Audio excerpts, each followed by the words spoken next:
For everybody else's of the state's kind of amendments to some of the witnesses. So does that mean that you will not be calling Ms. B that we discussed yesterday? Ms. B? Yes. Not this week. Miss Hilton was scheduled to speak with her tomorrow. Okay. So I want that opportunity. I want her to do that before. All right. So to be determined, but she knows it won't be this week. Right. Okay. We're not trying to put her up this. And also, as far as the first person that we had, that person has said that to apprise the court that they are in traffic. I told them they were going to be here. They were supposed to be here at a certain time. They had a problem with their back yesterday. I talked to them early this morning, and they said that it was giving them a little bit of trouble, but I talked to them about 10 minutes ago. Actually, I talked to them before 8, at about 8:15. And that's when they also said that they were having a little trouble with their back, but they were on their way. They should be here by 8:45. I talked to them a few minutes ago. They said that they were still in traffic. The traffic was heavy and that they anticipated 9:15. Or that's what they said. And they called while I was on the elevator with Mr. Harvey. And I was trying to just get in here. Okay. So. All right. Well, I think one of the jurors is running a little bit late today as well. So although he or she, I don't even know if it's a he or she, might be able to get here by 9, but we'll just see. So can I ask why? I mean, you gave us a list of several crime scene investigators and techs and officers that you have added back in based on, you said, I guess, well, evidentiary objections that have been made recently. Yeah. So, for instance, one of the ways that the state pared down its witness list was to, we did not anticipate that there would be an objection to such a thing as, we know that this was this person's apartment. The responding officer saying this was this person's apartment. Yesterday, we garnered a hearsay objection to that information. Many of the witnesses that we had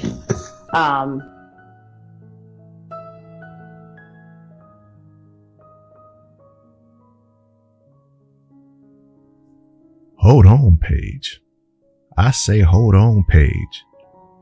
You just showing evidentiary objections that have been made recently. Oh my goodness. Yeah. So, for instance, one of... Hold on, y'all. Paige just asked a question and then showed Miss Love her back. Like what? Like, I really ain't listening to you. I just wanted to put it on the record that I asked you the question. I don't care what you're saying. Here's the disrespect. Look at my back. It's like that, Love. Even though you know we on the same team, wink, wink. The ways that the state pared down its witness list was to, we did not anticipate that there would be an objection to such a thing as, we know that this was this person's apartment. The responding officer saying this was this person's apartment. I mean, yesterday we garnered a hearsay objection to that information. Many of the witnesses that we had taken out are, for instance, people who've collected shell casings from scenes. Okay. A few weeks back, I believe that there was an objection or there was a concern voiced not that caring about what you're talking we about. Will object to the NIBIN results if there's not a change. I'll stand up when you're talking, but I won't stand for the jury. I'm Paige Reese Whitaker. Speedy. Custody shown. We had more than 28 shootings that had shell casings collected on scene. Okay. If there's that objection, we have to have people to talk to. Okay, so that's based on chain of custody. I was trying to figure out why the crime scene text would be now needed based on yesterday's objections, but it's not yesterday's, it's the chain of custody objections. Correct. Okay. Correct. All right. And I believe that the question was posed whether there were people that we weren't intending to call, and I wanted to include those people that we were adding back in. Okay. And then the second says to establish who lives certain places. Correct. Okay. Correct. All right. Well, is there any defense movement on either of those issues, either chain of custody if every crime scene tech does not testify, or who lives where? If not, I guess we've got 28 additional witnesses. Okay, we have 28 additional witnesses. Yeah. Refer to someone as them. Someone's what? As them. I know that Wait a we minute. have How many AS additional that we witnesses? haven't been using. Wait a minute. How many additional witnesses? Additional witnesses. Say that again. If not, I guess we've got 28 additional witnesses. 28 additional witnesses.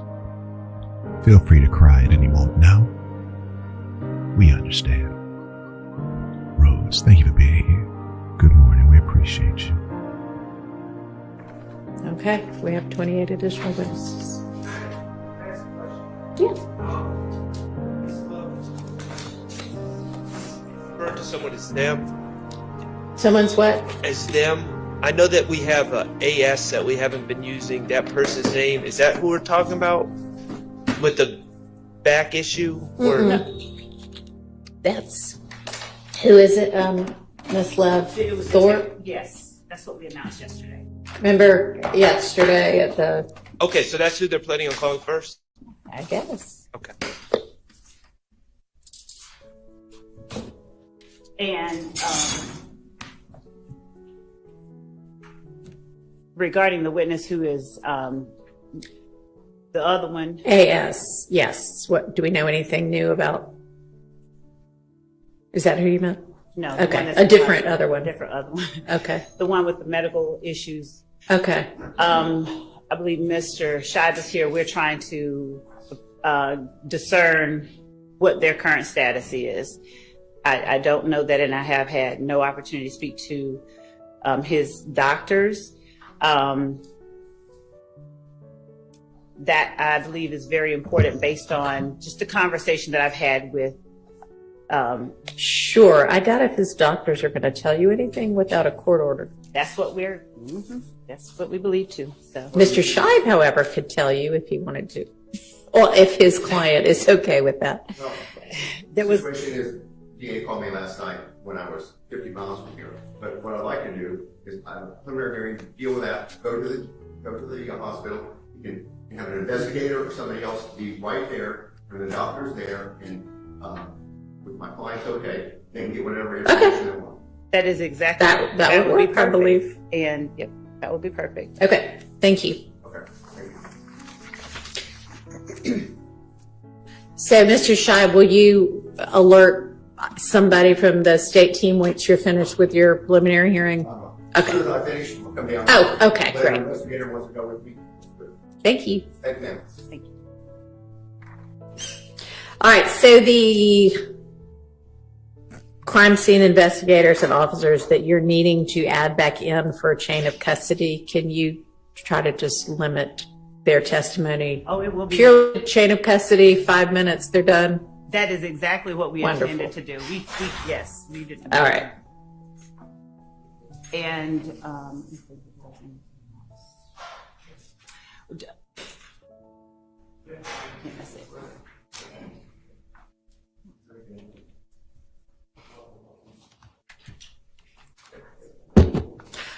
All right.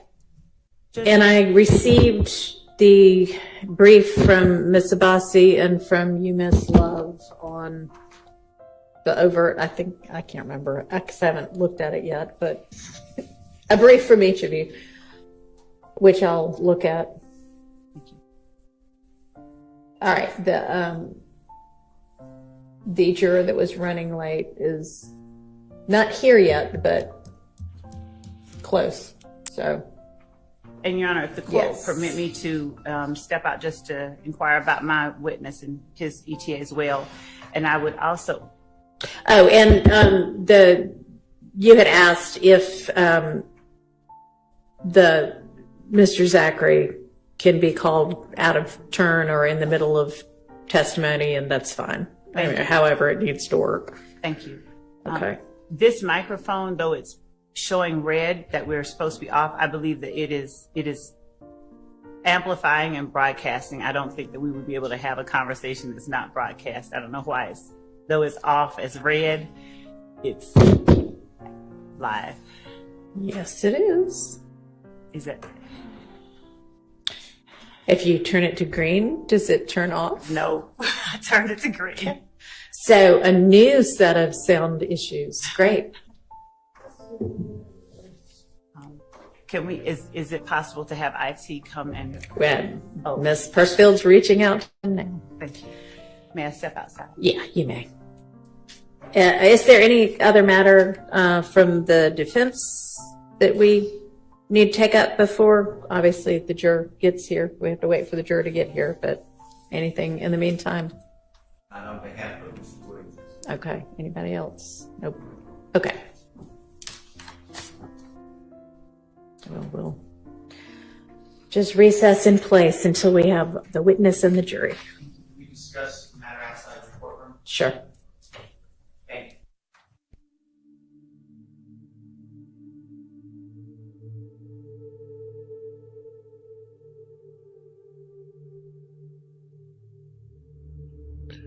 Good morning again, brothers and sisters. Yeah, so these jive turkeys allegedly took a huge break because their junk wasn't together. So this morning, people have been just waiting and waiting and waiting, about an hour almost, somewhere in the vicinity. Let's see, it was, it might have been long enough to do a couple of things with you and the person you love. Not Miss Love, of course. Unless you love Miss Love. That might be part of the issue. Somebody show Miss Love some love. Any takers? Love needs love. So anyways, big delay because Cass wasn't ready for a doggone thing on the state side. They still waiting for a witness who's supposedly just gonna plead the fifth. So they're just really buying time because, if my man just pleads the fifth, as in Zachary, as in Lil D, for whatever they allegedly think he knows, then how long is that really going to take? So you really should have other people anyways. So this is all a bluff just to buy more time. Either way, they're not prepared. So we're just going to hear a whole bunch of other cats that are just filler cats. Now look, I'm not bringing a filler case. How about you? My case is going to be strong and ready. Take a person out, put a person in, I'm ready to go. What is that?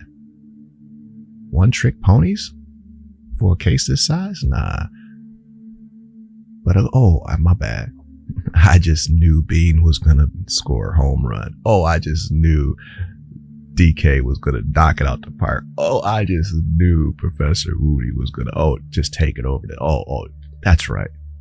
I was depending on people who I should never have depended on. My bad.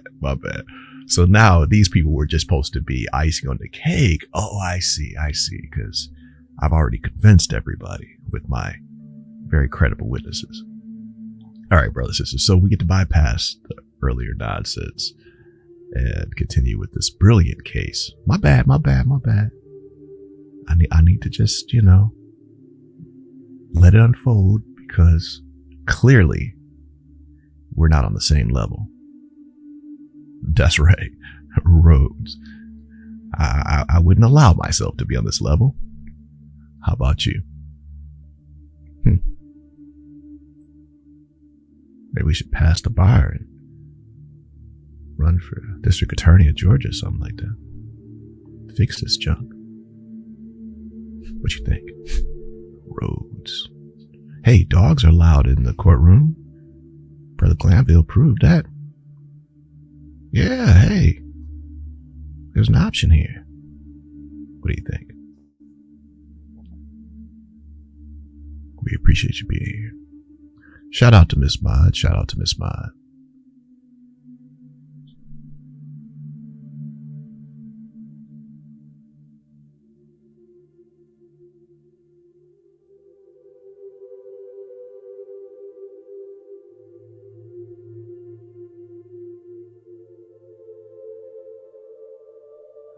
Oh, he did it again. Oh, brothers and sisters, he did it again. We caught the old stream and he did it again. He's watching our stuff. Brother Steele, somebody, well, allegedly, because, they're not supposed to, so allegedly somebody showed him like, hey, the Rhodes universe recognized the Al Green. You should do it again. How about that, brothers? Hey, look, we just asked Miss Mod. We just posted it the other day. And here it is again. In your face. Rocking the Al Green. Shout out to the great one. The great one. Brother Al Green. Blessings to you, sir. Hey, there was only one Al Green now. Don't sleep. Oh, hey, don't sleep. Cats couldn't mess with that Al Green. Now, there is a connection between the Rhodes universe and Brother Al Green and family. I'm gonna let y'all just, linger on that. But there's a connection. A connection. That's right. Shout out to Brother Al Green. Shout out to Lil Jeff rocking the Al Green again. Mighty sharp there, sir. Mighty sharp. We appreciate you being here. Rhodes.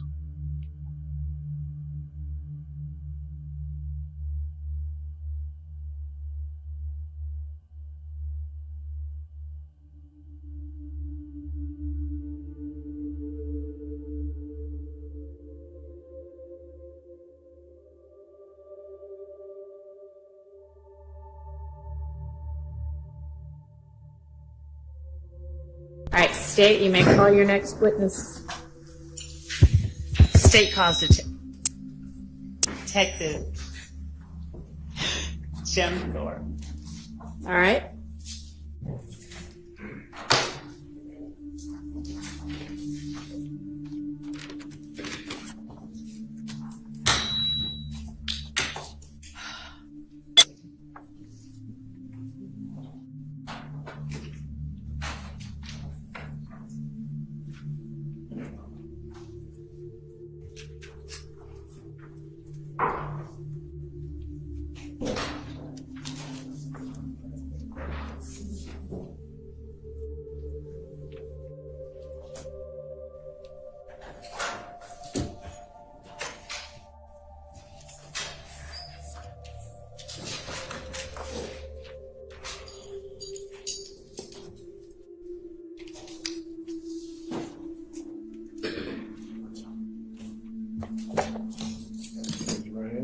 Swear firm testimony you give the truth, the whole truth, nothing but the truth. I swear. Absolutely. State and spell the first and last name loudly to the microphone court. Yes, sir.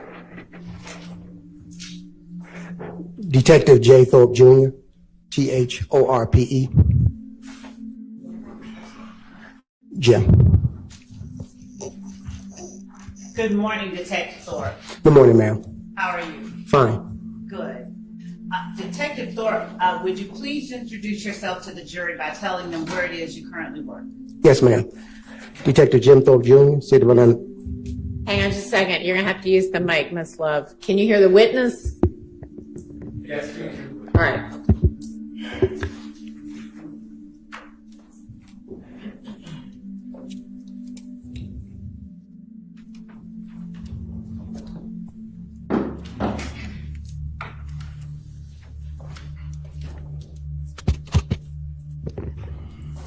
All right, if everyone can hear me and can stand the static, I'm going to use this one. Thank you. Would you, go ahead, I apologize. Tell the jury where it is that you currently work. Yes, ma'am. I currently work City of Atlanta Police Department Homicide Unit. How long have you worked at the City of Atlanta Police Department in the homicide unit? I work with the City of Atlanta now for 30 years and 9 months. All right. Have you worked as a homicide detective the entire time? Yes, ma'am. 20 years. Now, 30 years and 9 months and 20 years are different. So what did you do when you first started working with the Atlanta Police Department? My first assignment. Okay, can I hear you if you don't use the mic? And I'm sorry that it's staticky. Maybe. What just happened with the math, though? What? Okay. First of all, anybody does something for 30 years, okay, hats off to you. But dang, what just happened with the math? What the kids say when the math ain't? What did they say? Yeah, it wasn't mathing. What just happened, Thorpe? Come on now. All right. Have you worked as a homicide detective the entire time? Yes, ma'am. 20 years. Huh? 30? 20? Come on, Thorpe. We gotta do better than that. I work City of Atlanta Police Department Homicide Unit. How long have you worked at the City of Atlanta Police Department in the homicide unit? I work with the City of Atlanta now for 30 years and 9 months. All right. Have you worked as a homicide detective the entire time? Yes, ma'am. 20 years. Yeah, math ain't mathin', bro. Make it make sense. Come on, Thorpe. Now, 30 years and 9 months and 20 years are different. So what did you do when you first started working with the Atlanta Police Department? My first assignment. Okay, can I hear you if you don't use the mic? And I'm sorry that it's staticky. Maybe one day we could get that fixed also, but we're just going to have to endure the static. Yes, Your Honor. Try to minimize it. What did you do when you first started working with the Atlanta Police Department? Yes, ma'am. The first assignment was the Atlanta Police Zone 3 Precinct Evening Watch Mobile Patrol. That would have been in what year that you started that? I started Mobile Patrol in 95. What types of activities did you conduct as a Zone 3 Evening Watch Mobile Patrol officer? Answering 911 calls, dealing with all types of calls of accidents, suspicious persons, shootings, robberies, burglaries, car thefts. Okay. There we go. Yes, ma'am. And tell the jury what parts of Zone 3 you patrolled as a patrolman in Zone 3 Evening Watch. Then the beat I was assigned was called 304, and that beat was mostly around Metropolitan Parkway, Sylvan Road, leading up to Cleveland Avenue and Lakewood Avenue. How much of Cleveland Avenue did you patrol? It would depend on if we were short an officer. They would reposition my team. It was 2 officers assigned to the beat 304. So either one of us could get pulled, and usually around Cleveland Avenue, that was the 308 beat. And we pretty much control all of Cleveland, 75, 85, north and south, Jonesboro Road, and all the streets surrounding Old Hayville and streets like that. Okay. As a homicide detective, are you restricted to one zone only, or do you work the entire city of Atlanta? We work the entire city of Atlanta. Are you familiar with the neighborhood surrounding Cleveland Avenue and including Cleveland Avenue today? Yes, ma'am. Can you tell the jury whether it's different, the same, or in some ways both to 95 as between today and then? Sustained. All right. How do you describe the neighborhood of Cleveland Avenue back in 1995? How would you describe it in terms of the community? Community lack of better terminology, wasn't aggressive.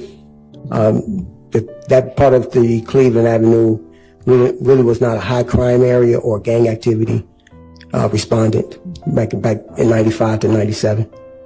And that was the length of time that you worked evening patrol, 95 to 97? Yes, ma'am. And typically, what types of crimes did you have the most opportunity to respond to in that area? Judge, Your Honor, relevance. Overruled. Mostly shootings, like I said, robberies, burglaries, things of that nature.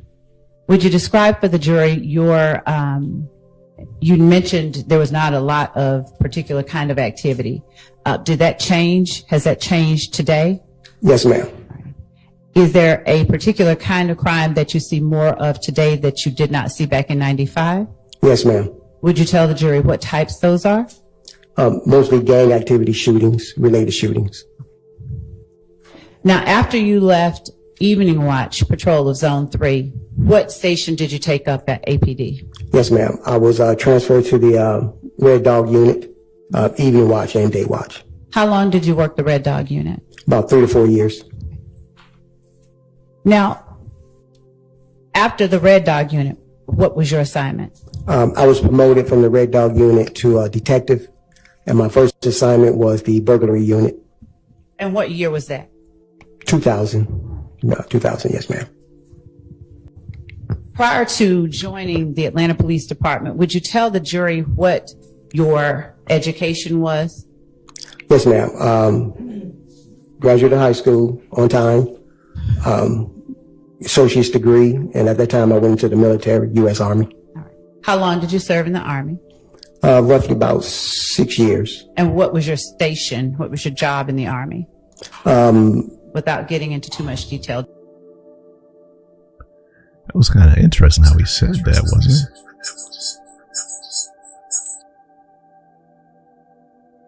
it? No, 2000, yes, ma'am. Prior to joining the Atlanta Police Department, would you tell the jury what your education was? Yes, ma'am. Graduated high school on time, associate's degree, and at that time I went into the military, U.S. Army. Graduate on time. From high school. Most folks don't Yes, say it ma'am. like that.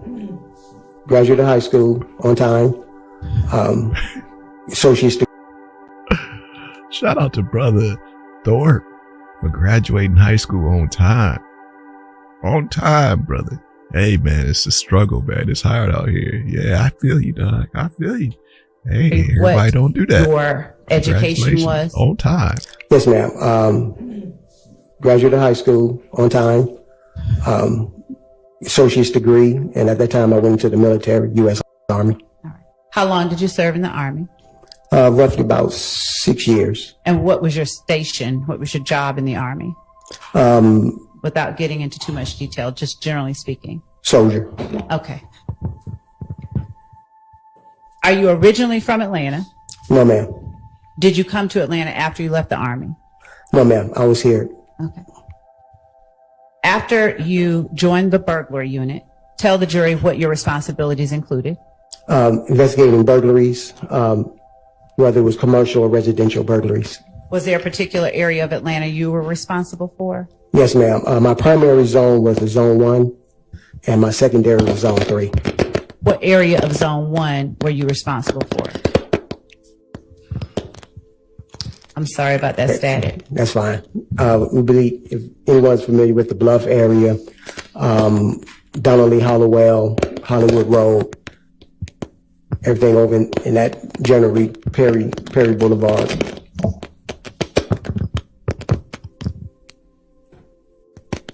Hang on one second. I'm trying to solve this problem.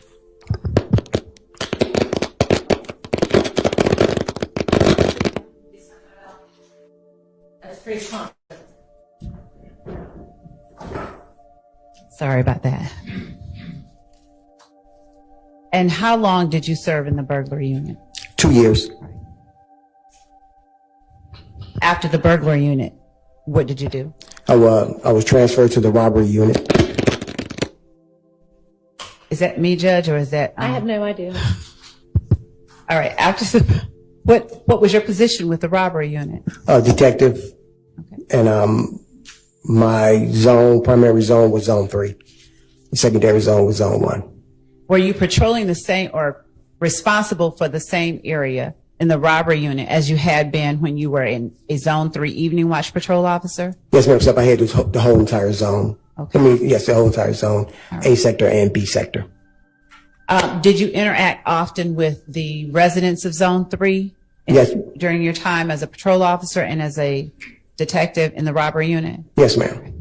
Was your interaction only when you were arresting people or investigating suspects? No, ma'am. What other types of interactions did you have? At that time, I was also working part-time as a Atlanta Public School resource officer, and the school I was assigned was the Crawford Long Middle School, okay. Which is right off of Cleveland Avenue. Would you tell the jury what years those were that you worked as a Crawford Long Middle School resource officer?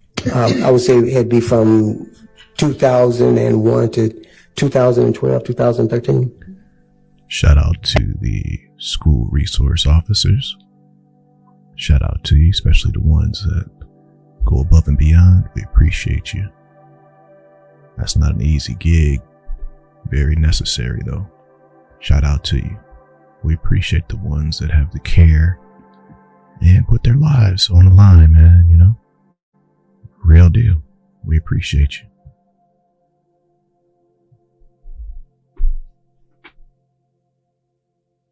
And what were your responsibilities as a resource officer with Crawford Long? Primarily maintaining the safety and security of the school, walking around, patrolling the grounds, make sure the teachers' cars or anyone visiting the school wasn't cars when getting broken in, things of that nature. Did you have interaction with the students outside of investigating car break-ins and the like? Yes, ma'am. And would you describe for the jury what types of interactions that you'd have with the students at Crawford Long Middle School? Your Honor, as it pertains to particular people that are involved in this case, his knowledge of them and the jury's awareness of his foundation. Focus his attention to that. Did you interact with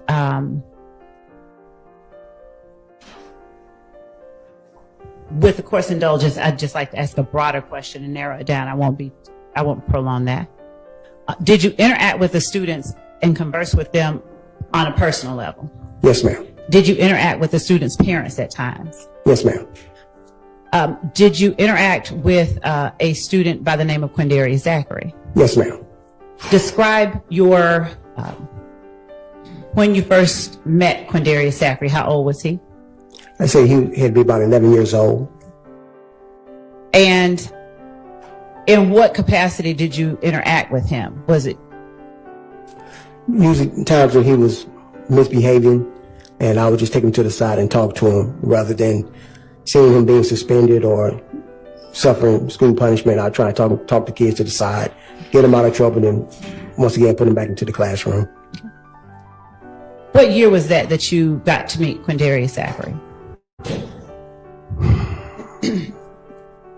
Can I recall right offhand? Probably around 2010, maybe. Did you establish any level of trust with the students? Would they come to you and talk with you about things that they were encountering? Yes, ma'am. As students? Yes, ma'am. And when you say you talked to them, did you talk with them only about scholastic things, or did you talk with them about things like getting involved with groups that they shouldn't get involved with? Yes, ma'am. All of the above. Okay. Yes, ma'am. Back then in 2010, did you see any signs of what you believe to be the formation of gang activity within Crawford Long? Yes, ma'am. Okay. Now, what was it that you saw that led you to believe that? The kids was constantly discussing the gang that was starting to sprout. They was calling themselves the Red Quartet.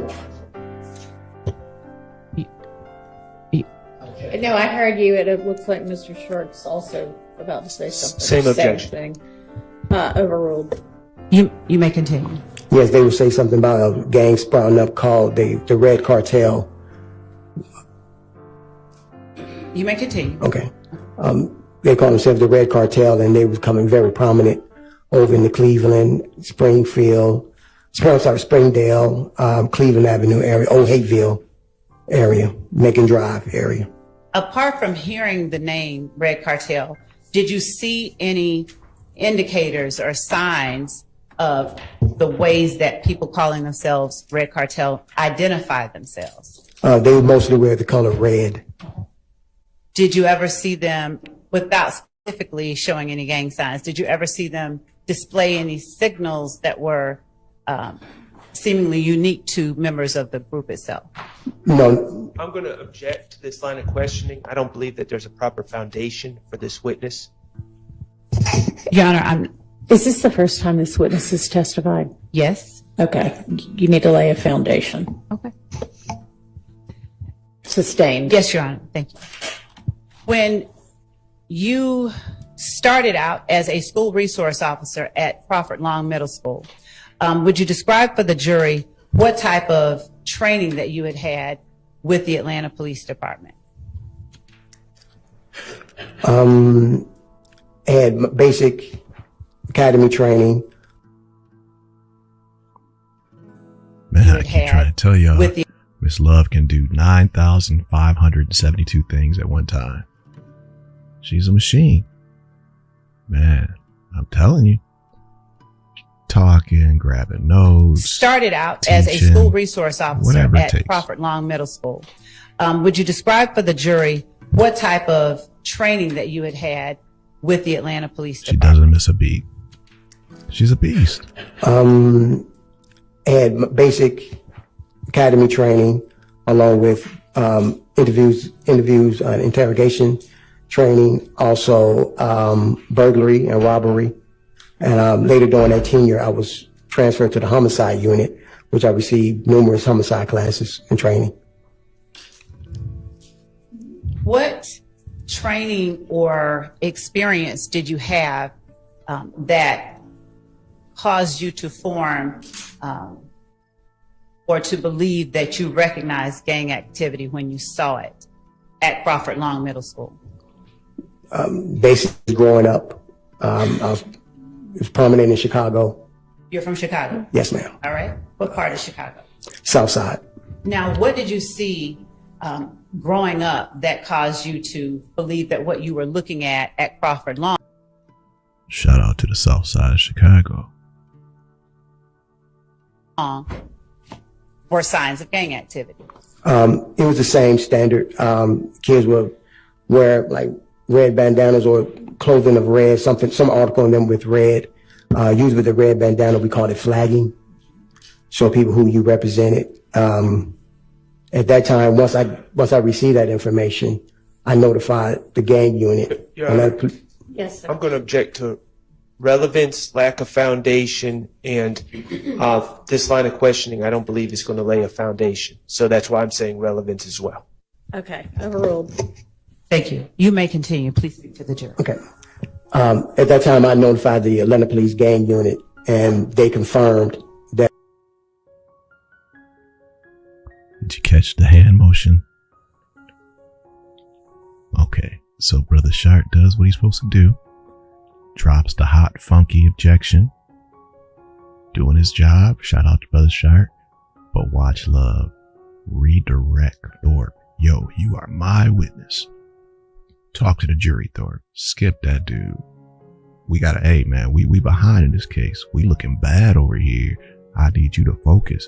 Turn back over there to that jury. Watch her left hand. She said, don't be distracted by them dudes. Come on, Thorpe. We need you, man. Come on, Thorpe. You know how this thing is going. We in bad shape over here. Turn your head. You better turn your head back to that jury.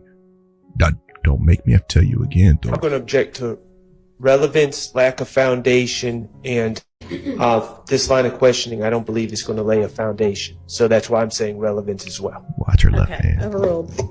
Thank you. You may continue. Please speak to the jury. Okay. At that time, I notified the Atlanta Police gang unit, and they confirmed that that it was. Sustained. Without speaking specifically Okay. about confirmation in particular instances, more broadly speaking, when you did see things that you believe were gang activity, did you notify the gang unit? Yes, I did, ma'am. Why did you do that? Just to alert them and to get more information for myself. In talking with the kids at Crawford Long Middle School, did they confide in you about their involvement in, for instance, groups like Red Cartel? I'm not asking what they said. Sustained. Okay. Without speaking specifically about what they said, what types of things beyond what you've already testified about did you gather from the students that allowed you to help them navigate? Objection, hearsay. Sustained. How often did you talk with students' parents? Usually when they come to pick up the kids or student got in trouble. And when you saw things that concerned you that you alerted the gang unit about, did you ever talk to the students' parents about those same things? Overruled. You may tell the jury. The parents that were receptive of listening, there were some that wanted to hear, and there were some that didn't want to hear. Did you ever speak with groups of students, or was it just individual ones about trying to stay out of or trying to avoid particular pitfalls? I object to this grouping. Relevant. Your Honor, I am. 403. Overruled. You can continue. Yes, I would talk to them in a group or talk to them individually.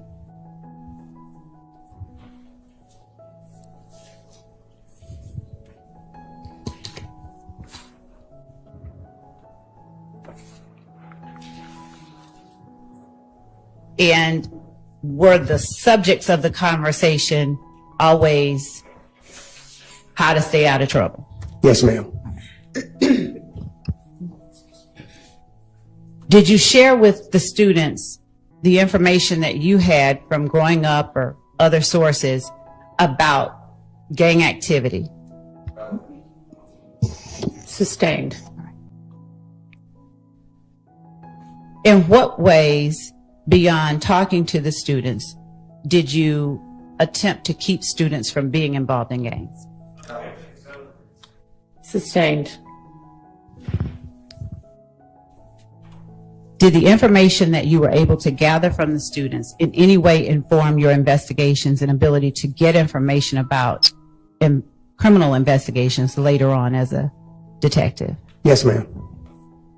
How?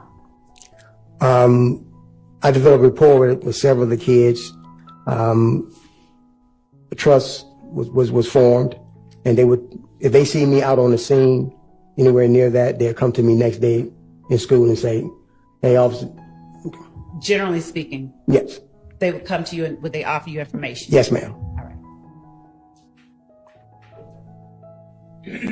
Other than Quindarius Zachary, are you familiar with any other persons that, through your investigation in this case, that you came in contact with?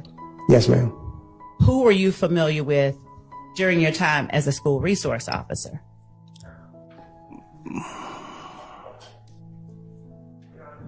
Yes, sir. I'm going to object under 404A. What's your response?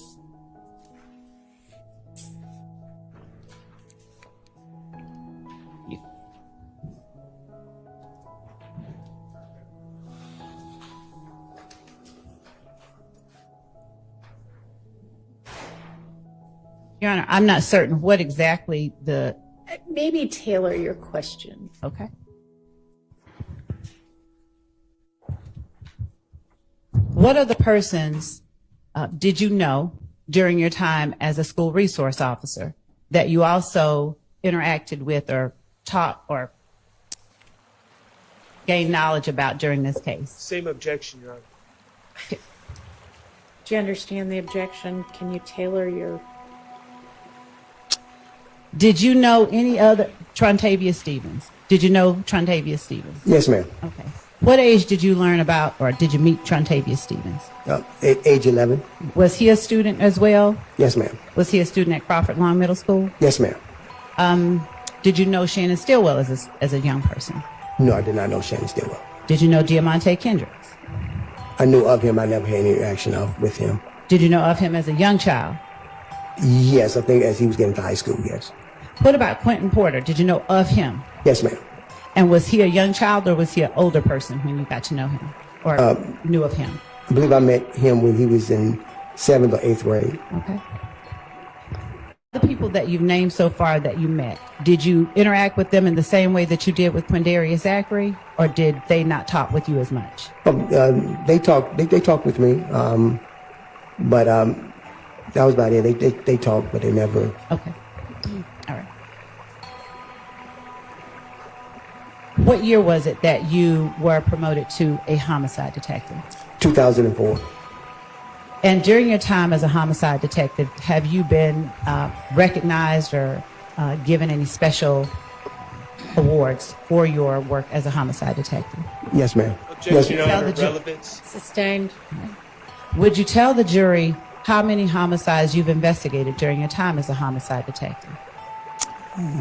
Close to over, maybe as lead and assistant, probably close to 300, maybe more than that. Now, were all of these within the city of Atlanta, or did you ever have an occasion to interact with or investigate crimes that were outside the city of Atlanta but connected with crimes that you were investigating in the city of Atlanta? Yes, part of Atlanta is also in DeKalb County, so I worked some cases that was Atlanta, DeKalb County, and also Atlanta, Fulton County. Would you describe for the jury some of the training that you received as a homicide detective that allowed you to perform your duties, that was different than the training you received as a patrol officer or a burglary detective? Yes, interviews and interrogations, reading crime scenes, logging things, crime scene processing. And as a homicide detective, were you involved in investigations that related to purported gang activity? Can we repeat that again, ma'am? As a homicide detective, did your investigations ever involve gang activity, the Yes. homicide investigation? Yes, ma'am. Now, did you share information with other law enforcement officers as it related to gang-related homicides? Yes, ma'am. And how, if ever, you were trained to recognize gang activity while you were performing your investigations, what kind of training have you received? It was the processing of the scene, doing thorough background checks on the victim or witnesses, finding out different incidents may have happened at the location prior to the homicide incident. Did your rapport with community members aid you in furthering your investigations as it related to potential Objection, Your Honor, gang leading. homicides? Objection, wet. Leading. Sustained.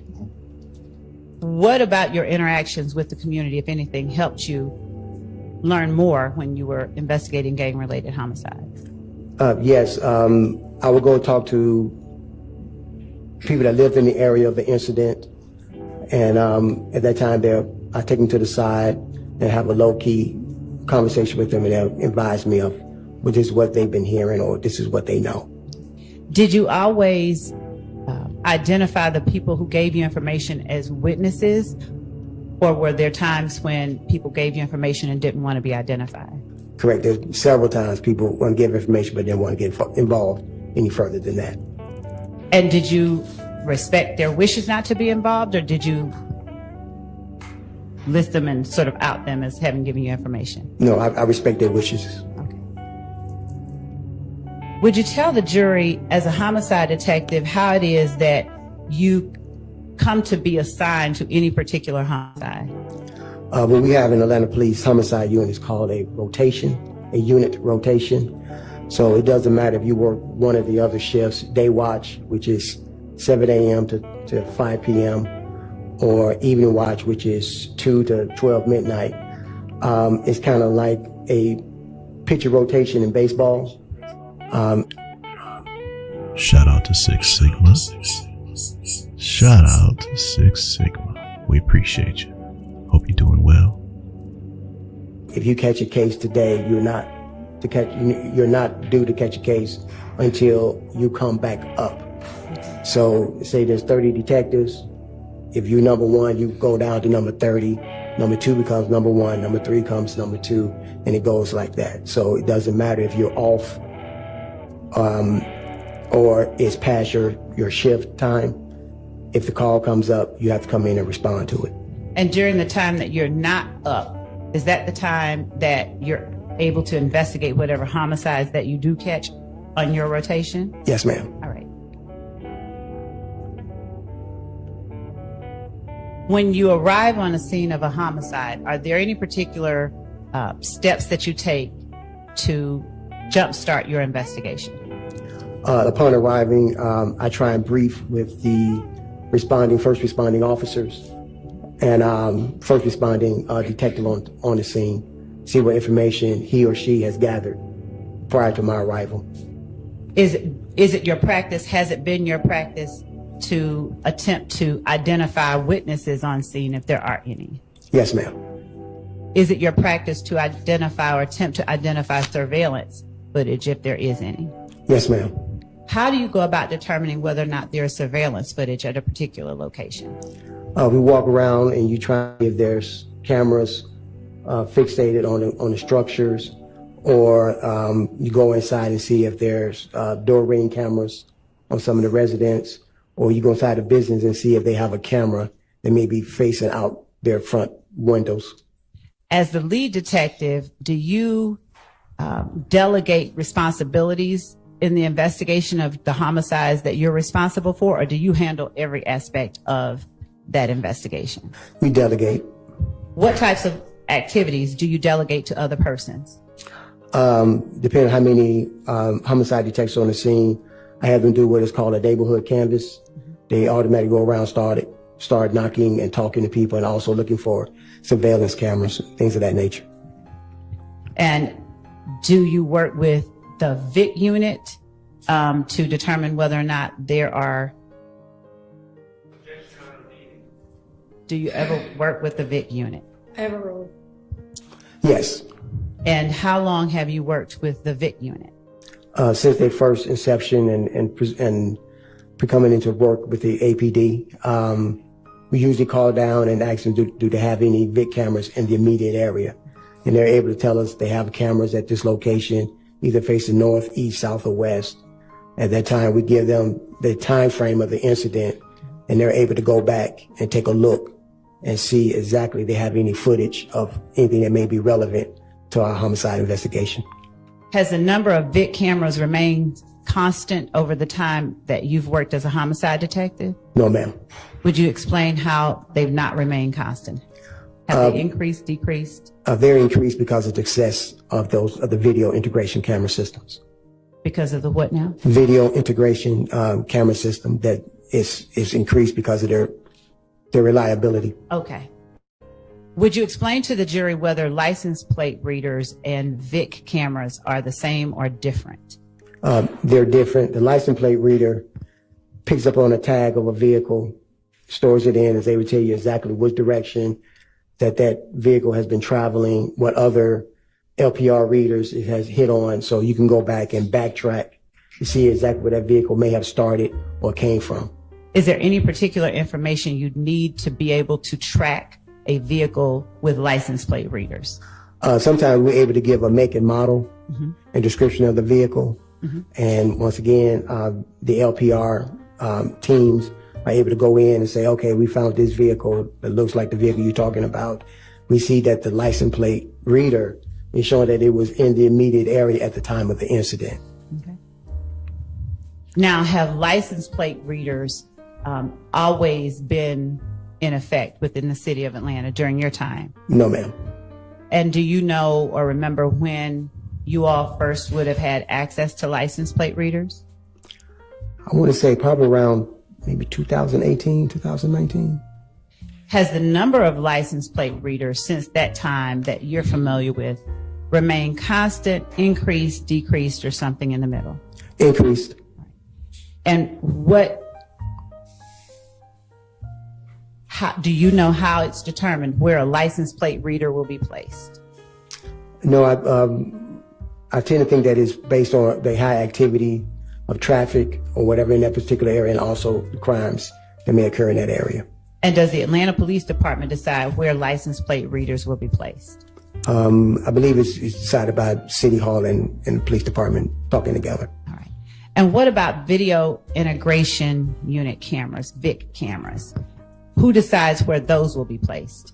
Same thing. I think it's a joint collaboration between City Hall and the Atlanta Police Department. All right.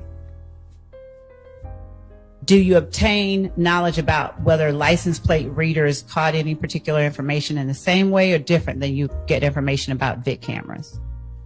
Or to ask a better question, how do you learn whether or not there are license plate readers that may have captured something you need in your investigation? Once again, we'll call and see. Sustained. Your Honor, how do you know where the license plate readers are that might have captured something of interest in your investigation? We call the unit and they'll tell us if they have a license plate reader in the immediate area, and they'll tell us exactly where it's positioned. Okay. And what direction it's facing. All right.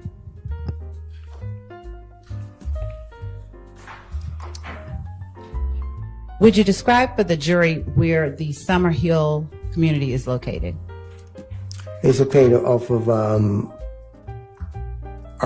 David Abernathy and McDaniel Glen area.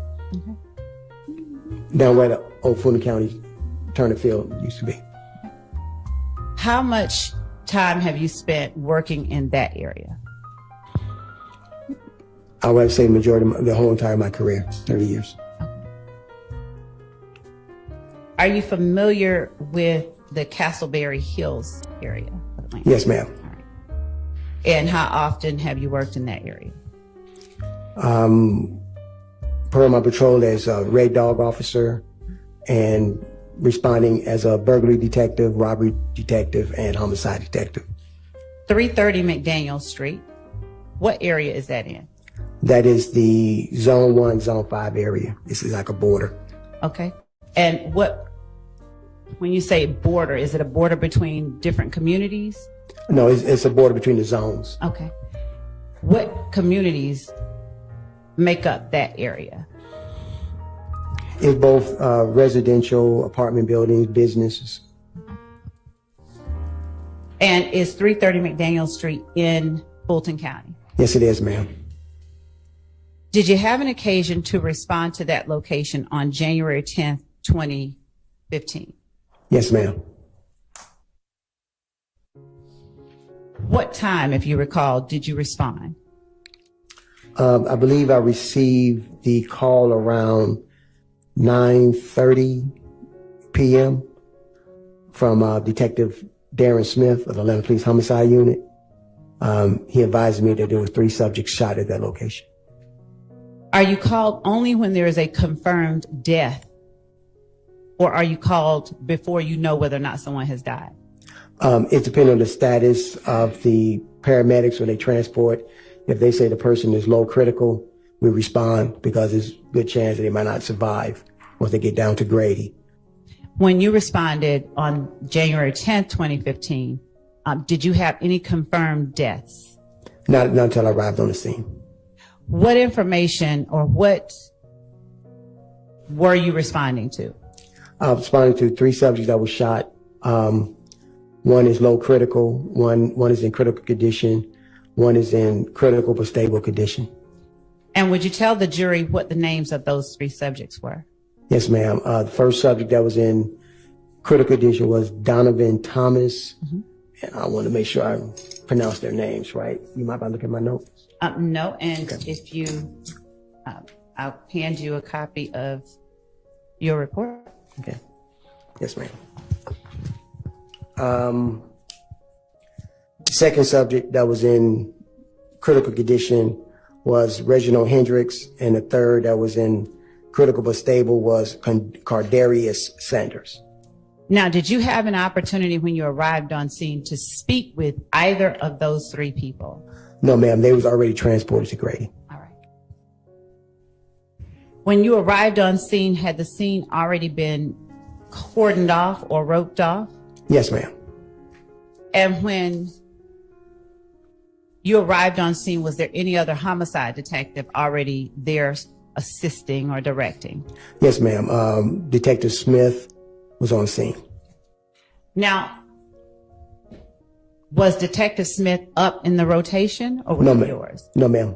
So when a detective is not up in rotation, how is it that one homicide detective would be working a scene before you, if it's your homicide? Yes, ma'am. That depending on how many detectives are working that day.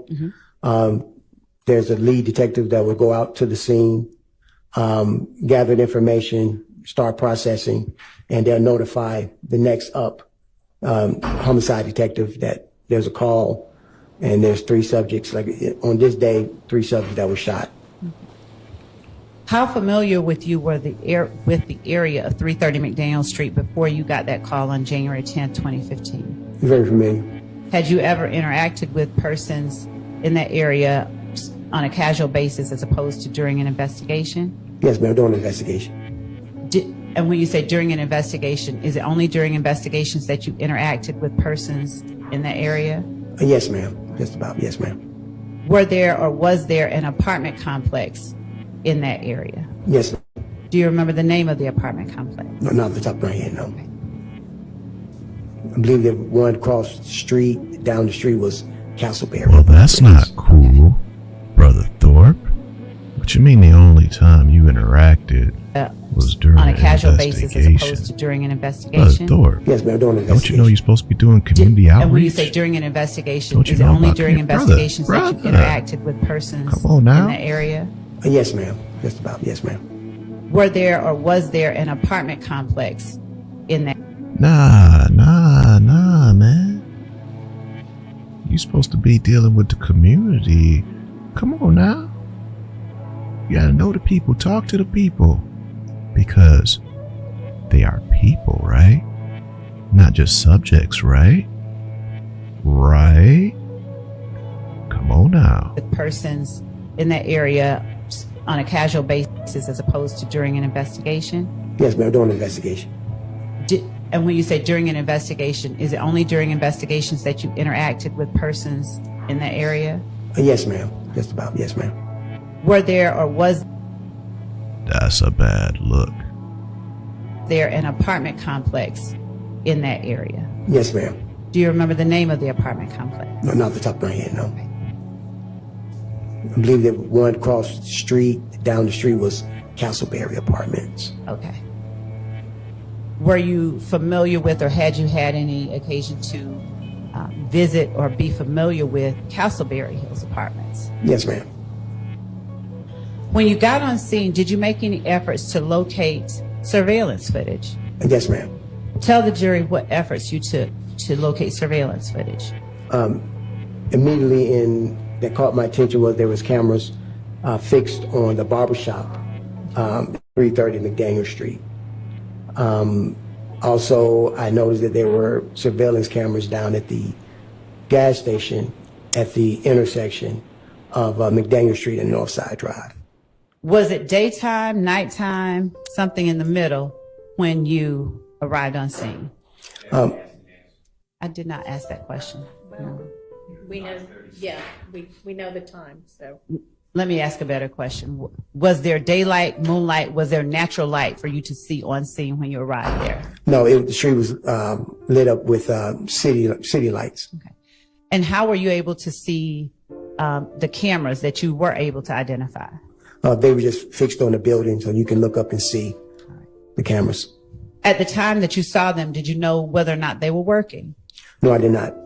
Did you take steps to find out? Yes, I talked to the owners. All right. And when that happens, are you able to get the camera footage on scene immediately, or do you do something to get that footage? Yes, ma'am. I contact the cyber crimes unit who goes out and retrieve all type of video surveillance for us. Detective Teague, are you familiar with Detective Teague? Yes, ma'am. And what does Detective Teague do for you during your investigation? Detective T went to those different locations and downloaded the video surveillance from those locations. I gave him the dates and the times. Okay. Did you, at the time, know whether there were, or did you learn if there were any surveillance cameras at the apartments across the street from 330 McDaniel Street? As I walked over there the next day, I saw that there was no cameras facing McDaniel Street. And what other efforts, if any, did you take to get surveillance footage or any kind of captured footage of what happened at 330 McDaniel Street? It was just those two locations that had cameras. Okay. When you said that you went to the Texaco, where were you focusing? Where was it that you understood the shooting to have occurred? The shooting happened right in front of the barbershop. The vehicle was traveling down McDaniel Street to Northside Drive and made a right onto Northside Drive. And that would place it right in the path of the Texaco cameras. Mm-hmm. How did you learn what the vehicle did without saying anything that anyone specific told you? How did you learn? People that was on the scene. Okay. And at the time, on scene, the night of January 10, 2015, did you get any specific details about the make and model of the car? Any definitive details? No, ma'am, except that it was probably a silver or a light gray colored vehicle. Okay. When the Atlanta Police Department investigates a homicide, do they have ways of soliciting information from the public that might assist in the investigation? Yes, we have what is called the Crime Stoppers hotline. Information given that leads to a portion of the investigation or successful arrest of the investigation. There's a $2,000 reward for any information given. And where do you display that? Do you put it on TV? Do you put it in newspapers or something else? It is displayed on TV, and also we post flyers around the neighborhood. Did you do this with the McDaniel Street murder that you investigated? Yes, ma'am. What was it that you put on TV? Basically, there was a subject that came inside with an assault rifle. When I identified who that person was, because they were not on scene when I got there. Now, when you say a subject that came inside with an assault rifle, inside where? The barbershop, I'm sorry, the barbershop. And why did you put that particular footage on? Because I want to see what this person was a person of interest that may be related to the shooting itself, that he may have been one of the shooters. Did you later learn whether that person had any relationship to either of the victims? Yes. And what did you learn that person's relationship was to either of the victims? I learned through the parent that was their son and the brother of the decedent.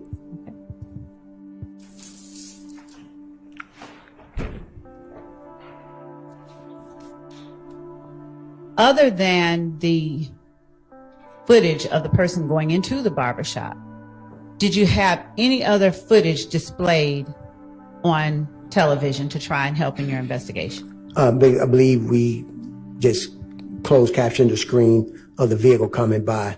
We didn't show the actual shooting itself, just the vehicle.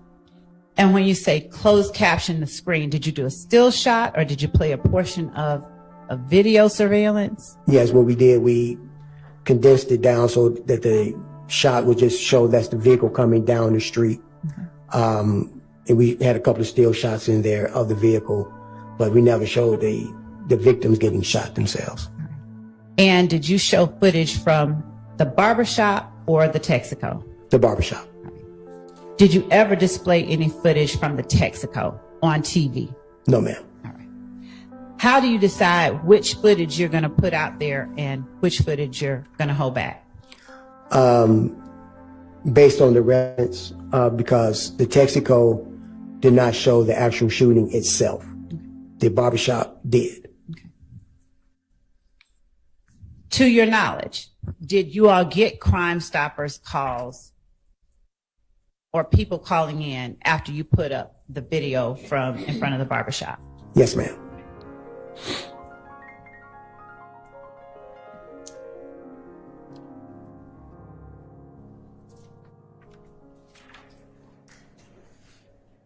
When you arrived on scene, were there people who were willing to talk with you and have their names listed as witnesses?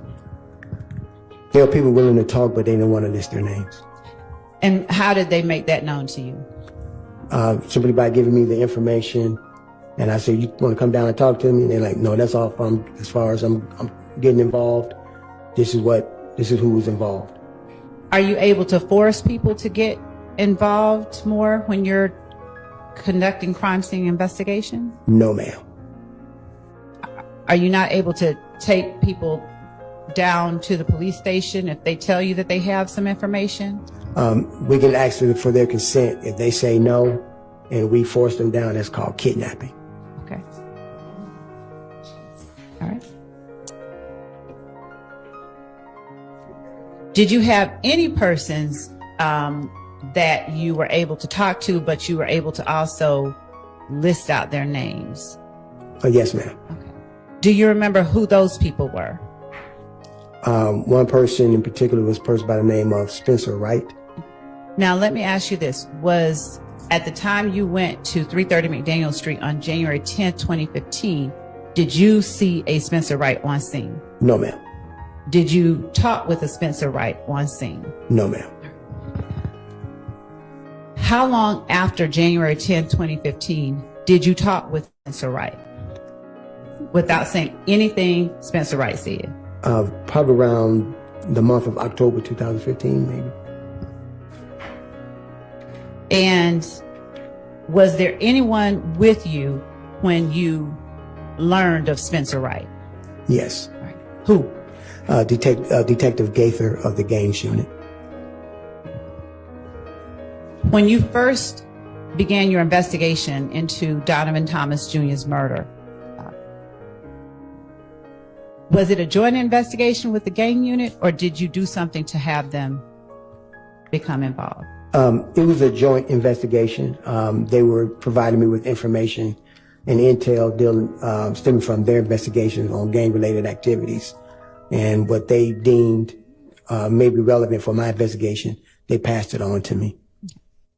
Did you delegate any duties to members of the gang unit to aid you in your investigation? Some just... Or better yet, did they offer up assistance? Yes, ma'am. Okay.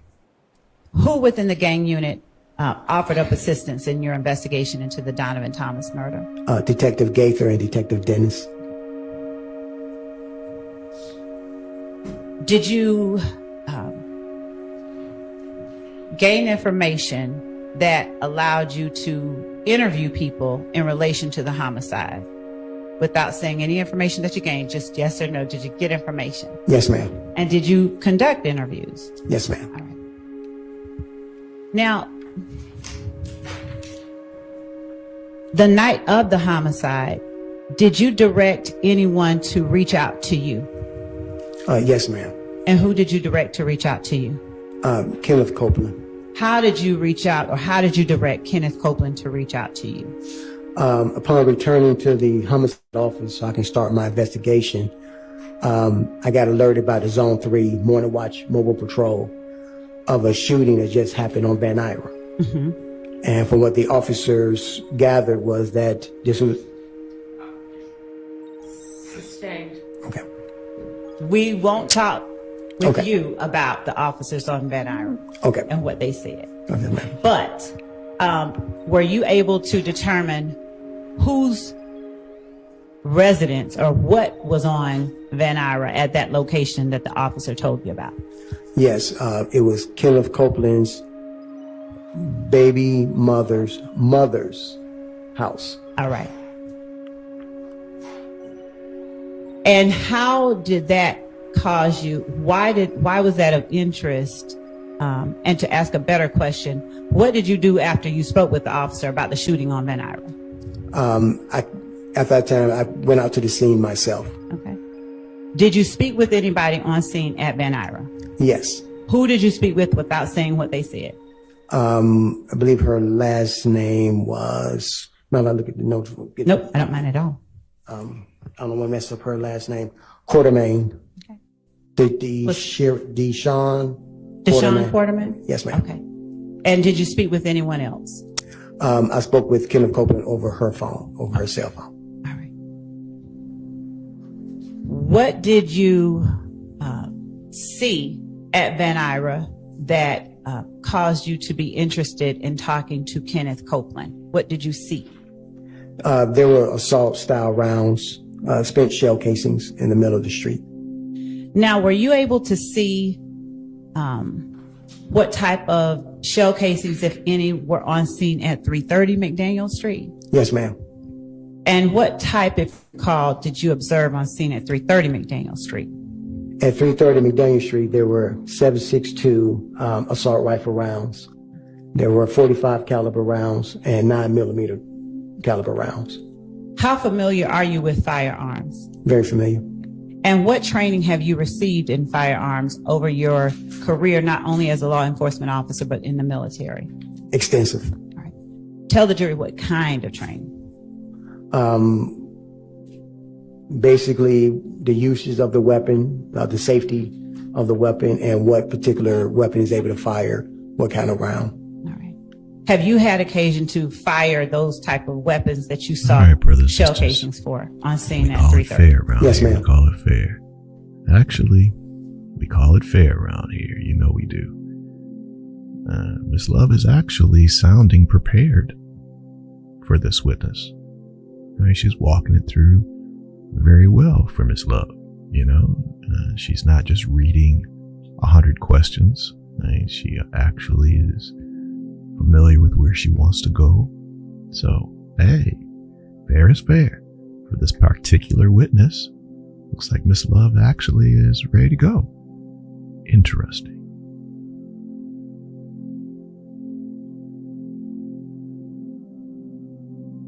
What you saw on Van Ira, were they similar type rounds? Not necessarily caliber. Were they similar or different? They were assault rifle rounds, so they similar but not similar. Okay. And when you say similar but not similar, could you explain a little bit more? Okay. The 7.62 rounds that was recovered from 330 McDaniel Street are typically fired from AK-47 assault rifle. Any rifle built off that schematic. The rounds that we recovered from Van Ira was rounds that is associated with the AR-15 Okay. assault rifle. Do you recall how many rounds you observed at Van Ira? I want to say possibly 10 to 12, so 10 to 15, something like that. Did you observe any damage to any structures or property at Van Ira? Yes, there were some defects to the residence. Were there any people shot at Van Ira? No, ma'am. Were there people at home at the time that the residence was shot up or something different? Yes, ma'am. All right.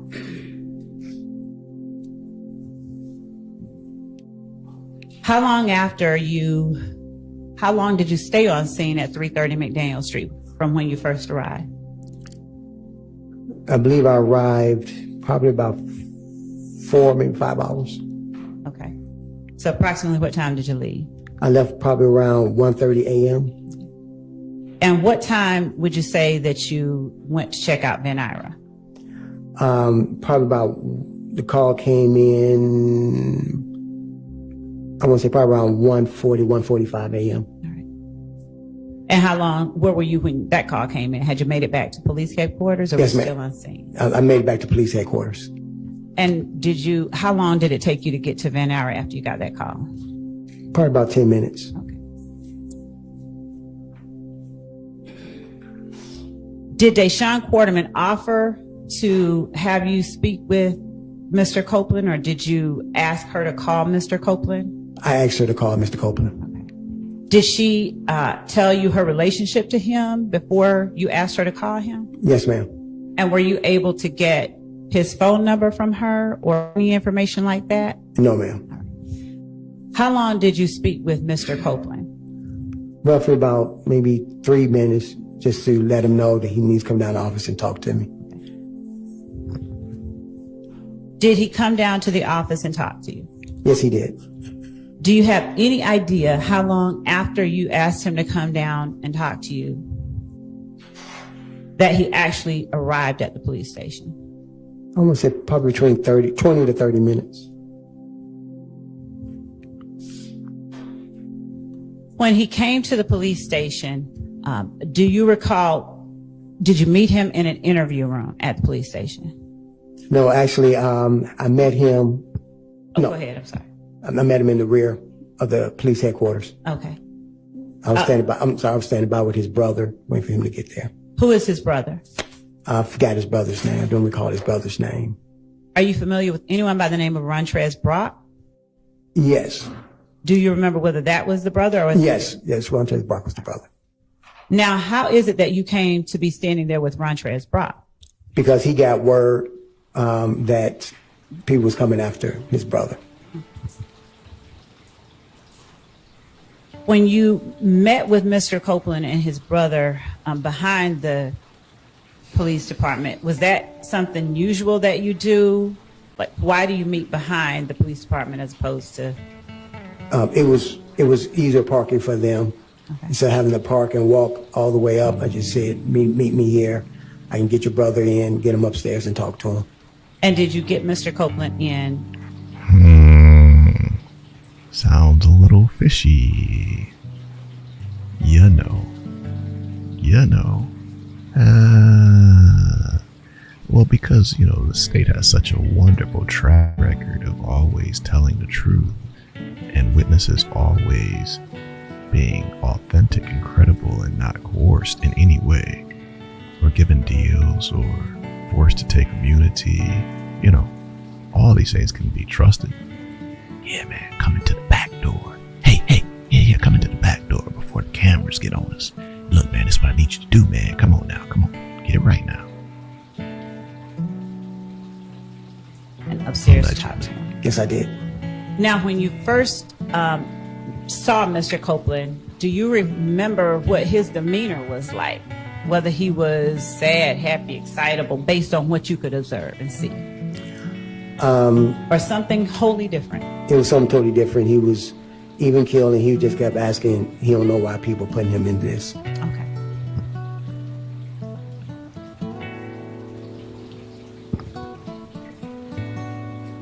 Did you tell him that he had to come upstairs and talk with you?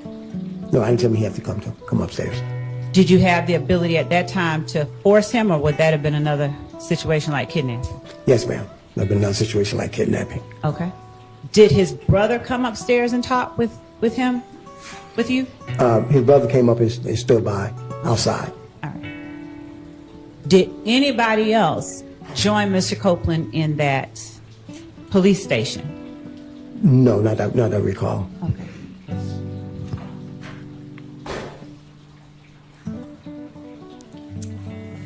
Do you remember about how long you talked to Mr. Copeland in the police station? I think maybe a couple of hours, an hour or two. Did you talk to him inside an interview room, outside an interview room, or both? Inside the interview room. Did you start any conversations before you got to the interview room? No, just basically that his name had come up in the investigation. Okay. Aha, see right there. Ooh, buddy, I'm not buying it. No. Did you start any conversations before you got into the, no, just that his name had come up. Hey man, that's the whole deal. And we know how Professor Woody runs his mouth. No, we didn't talk about anything except the main thing we're here for. I mean, I didn't bring up nothing except the fact of the main issue. Nothing else though. We ain't talk about no chicken. We ain't talk about no Mexican food. We ain't talk about no Haitian food. Holla if you hear me. No, we didn't talk about none of that, JD Vance. We ain't talk about none of that. We just talked about, you know, hey man, there's something happened and they saying you did it. And of course, Kenneth Copeland had no response. He didn't say a word. We believe that, right? Wow. These cats saying Inside the interview anything. room. Allegedly. Did you start any conversations before you got to the interview room? No, just basically that his name had come up in the investigation.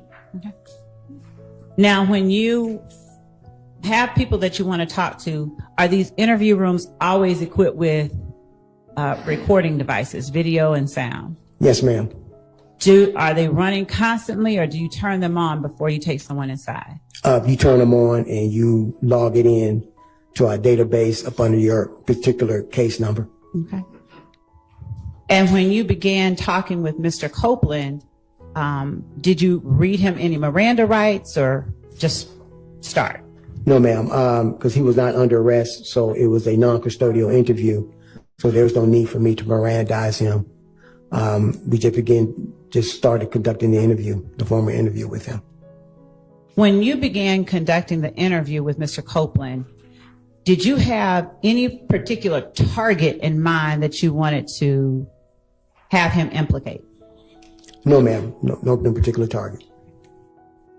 And as you interviewed him, did you attempt to get him to tell you somebody did any particular thing?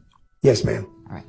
And were you telling him the people that you wanted him to talk about, or were you asking him for information or something in the middle? Yeah, I was asking for information, and pretty much the question was always in the middle. Okay.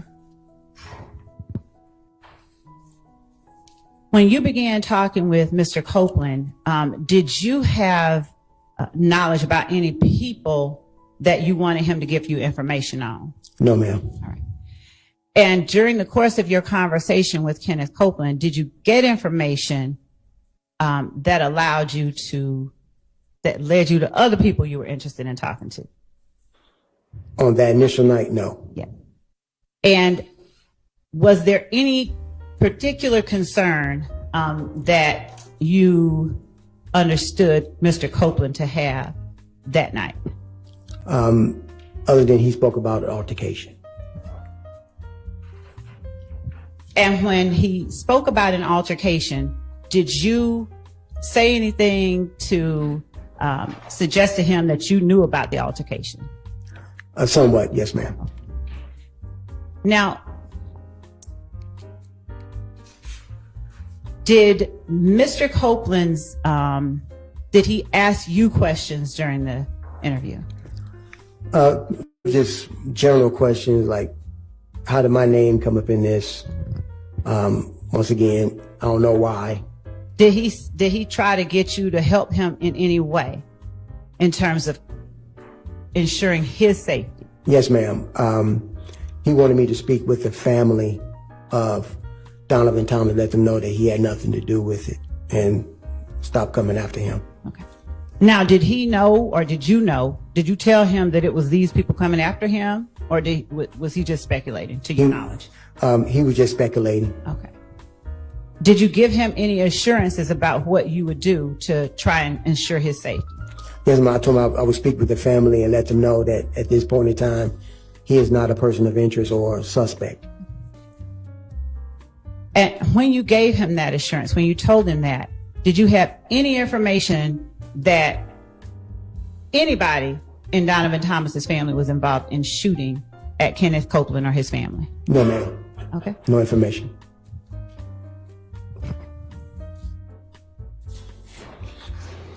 At the time that you told Kenneth Copeland that, had you spoken with any member of Donovan Thomas's family? Not at that time. Did you at any point go to the hospital where Donovan Thomas was taken? Yes, ma'am. When?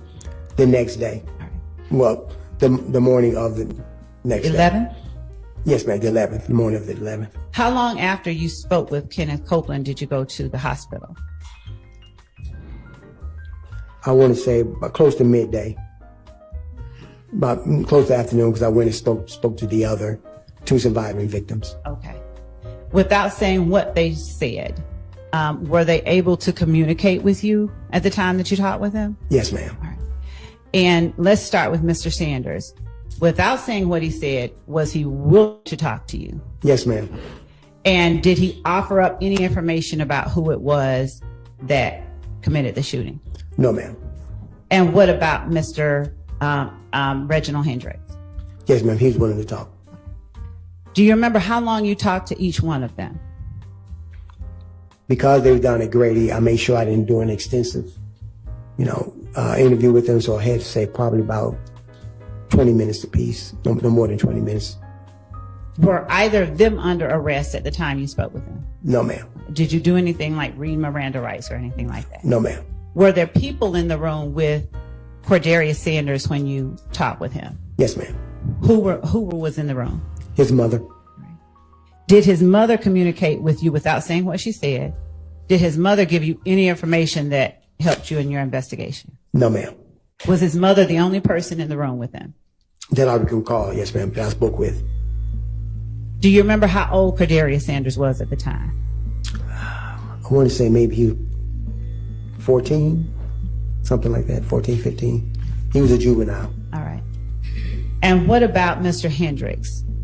Was there anyone in the room with him when you spoke with him? I don't recall anyone else in the room with him. Okay. Do you remember about how old he was when you talked to him? Was he older than Yes. Mr. Sanders? Yes, way older.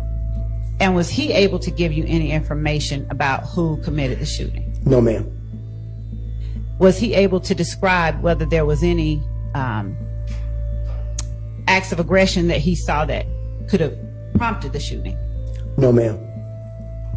By the time you talked to Mr. Sanders and Mr. Hendricks, had you had a chance to look at the surveillance video from either the barbershop or the Texaco?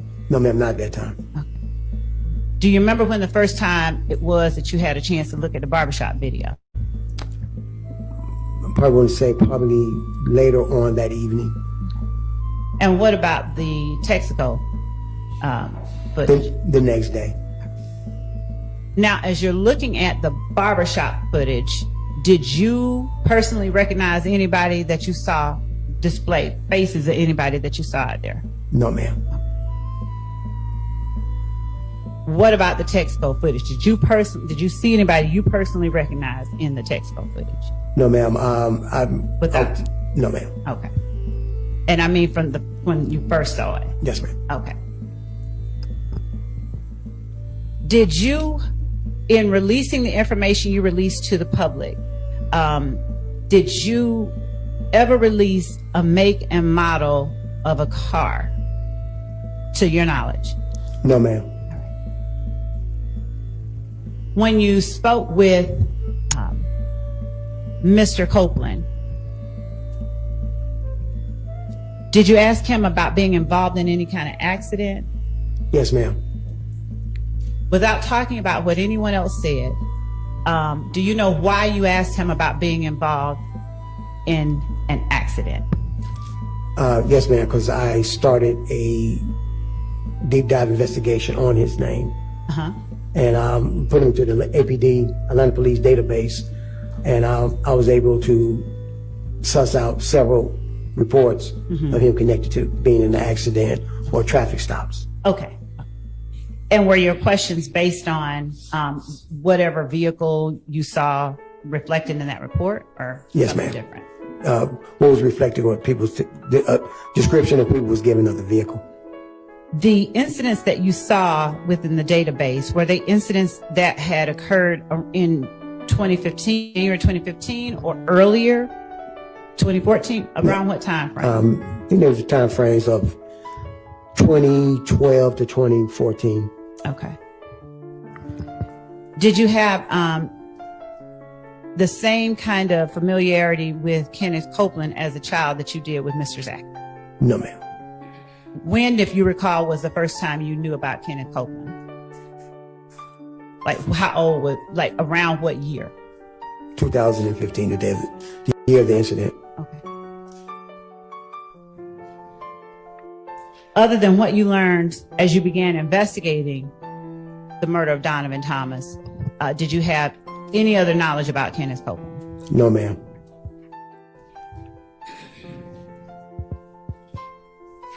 Did you ensure or did you offer to do anything else to, or offer any advice to Kenneth Copeland to help him secure the safety of his family?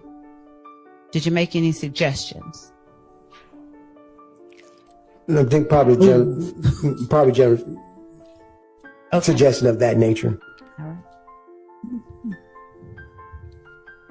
Did Kenneth Copeland have any cell phones or anything with him that you saw when you first talked to him on January the 11th? I didn't see him with a cell phone. Okay. Now, do you remember Mr. Copeland offering you, and let me ask you this, the interview with Kenneth Copeland, it was recorded, right? Yes, ma'am. All right.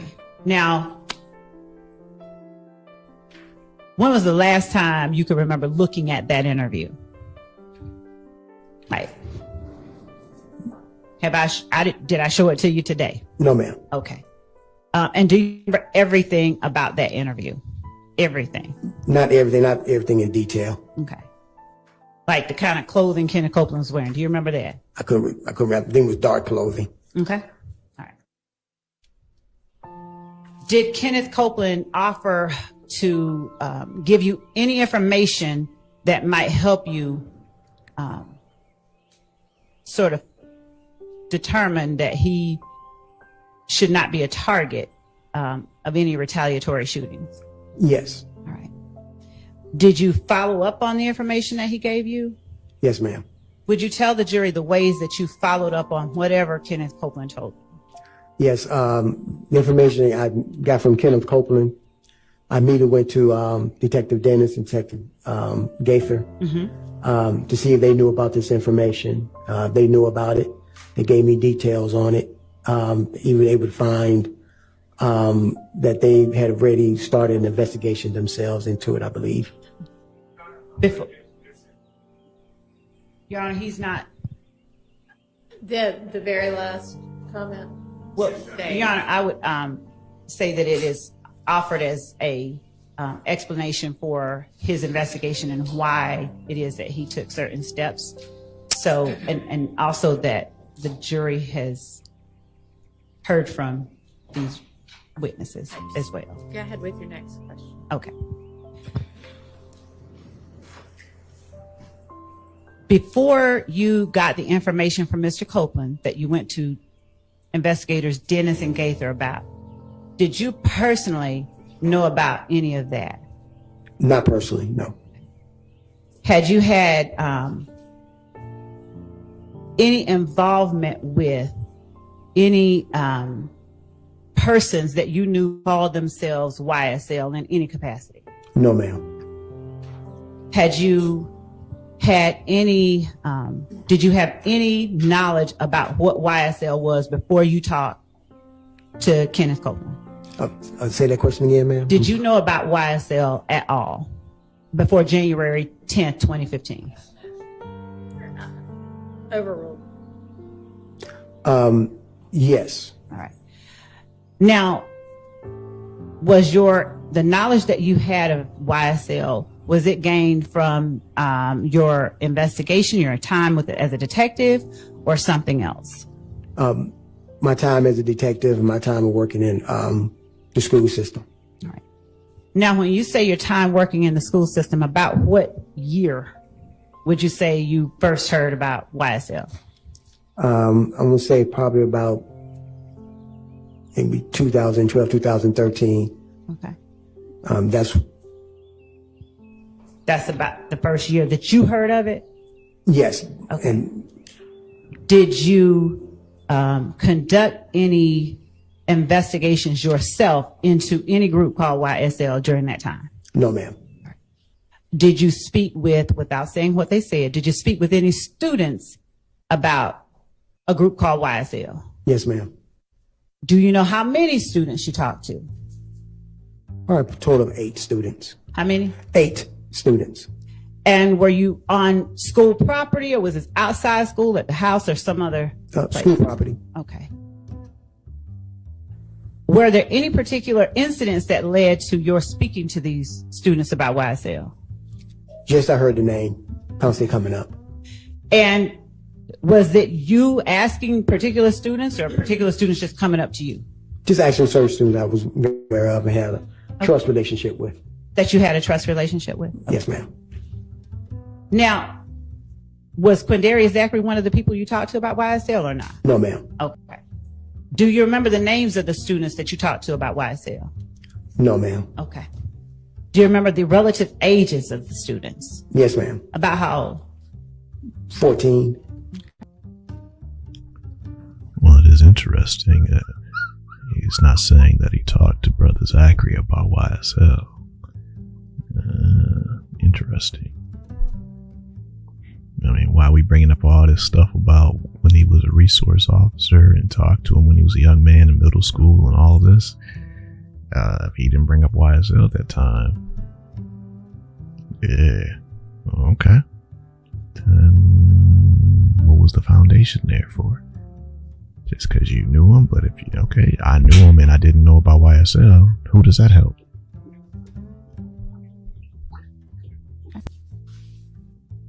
And did you, during the time as a resource officer, did you personally observe any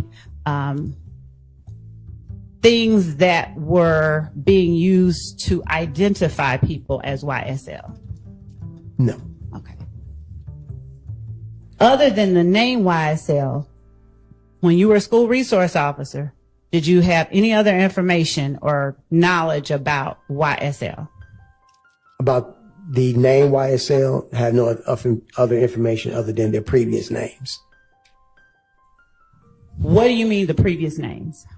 The name went from the Red Cartel to the Rock Crew, which stood for Raised on Cleveland. Then seems like a good time for objection. How does he know all this? What makes him an expert on how it went from this to that, from that to this? Come on now.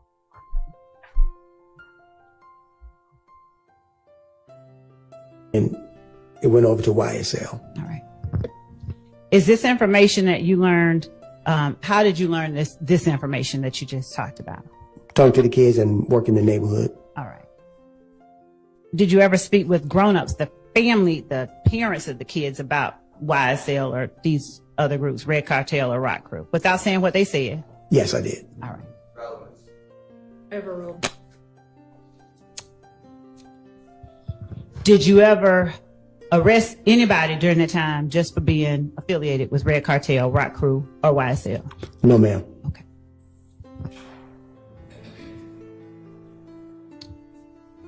Did you conduct any investigations that involved either of those groups even after you learned about their existence from the students, but before January 10th, 2015?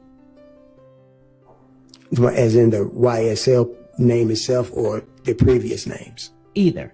Yes. All right. How many investigations? Probably total myself, probably a total of maybe 4 or 5. What type of what type of incidents? Forms his basis for his knowledge of other questions that he will be asked. Overruled. What type of incidents were you investigating that you spoke to the jury about just now? About aggravated assaults and aggravated assaults, homicides. How many homicides? Probably about 2. Do you remember, in particular, the persons that were involved in the 2 homicides, victim and suspects?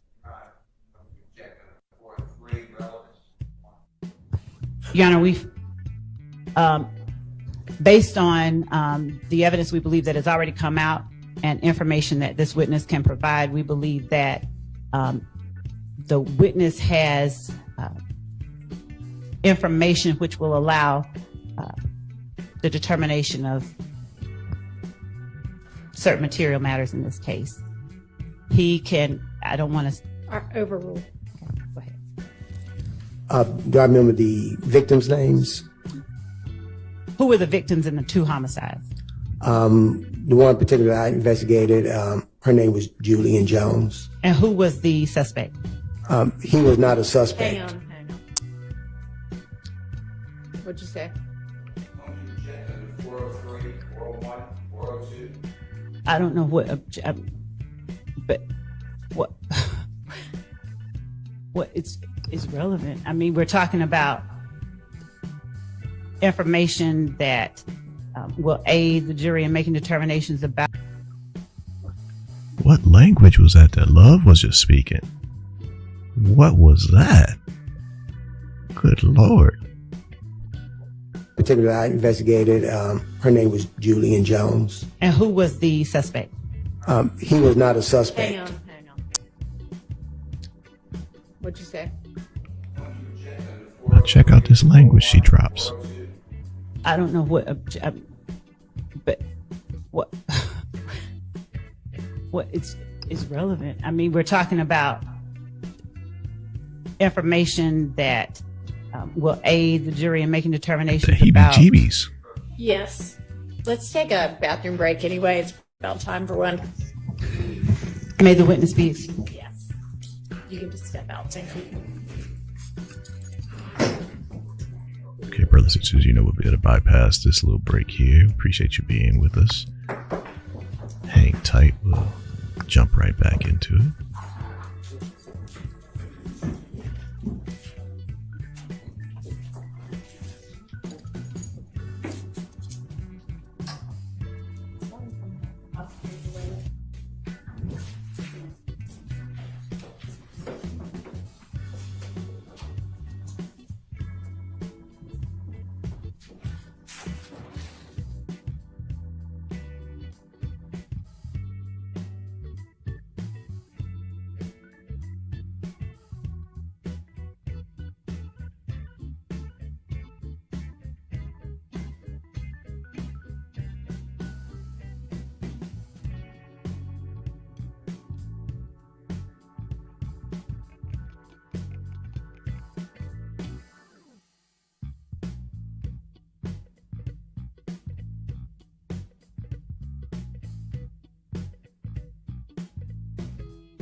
Conferences are never,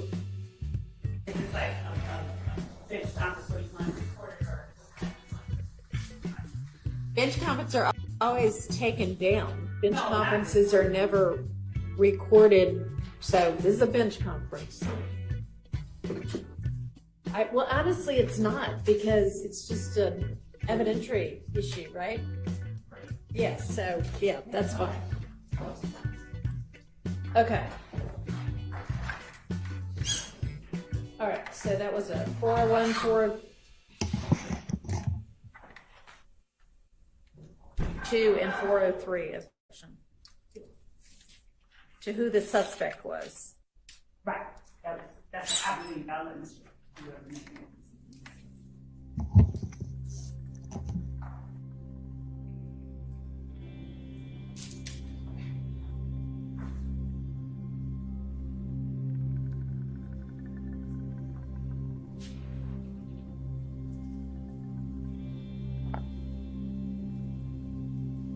Are you going to respond beyond just, I believe it's relevant? No. Are you going to tell me why? Yes. Your Honor, the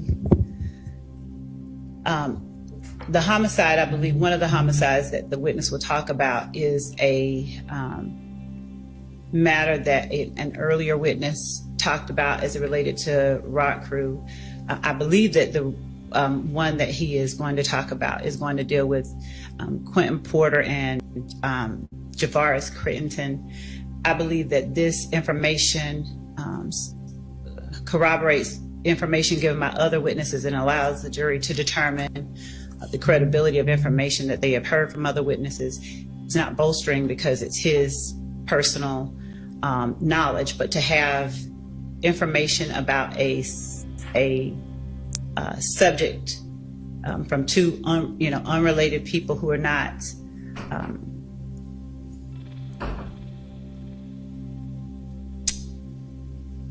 connected with one another, but are saying things that are consistent with one another, we believe allows the jury to determine things that are pertinent to this indictment, the existence of the enterprise, some of the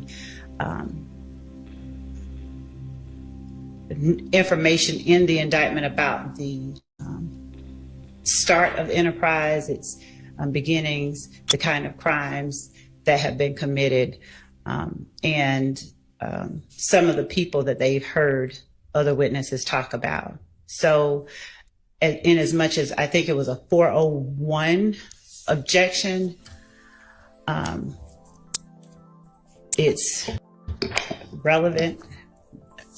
We're talking about YSL and the beginnings of YSL and the groups from which YSL evolved. The relevant standard is a very low standard, in as much as it's a 402 objection.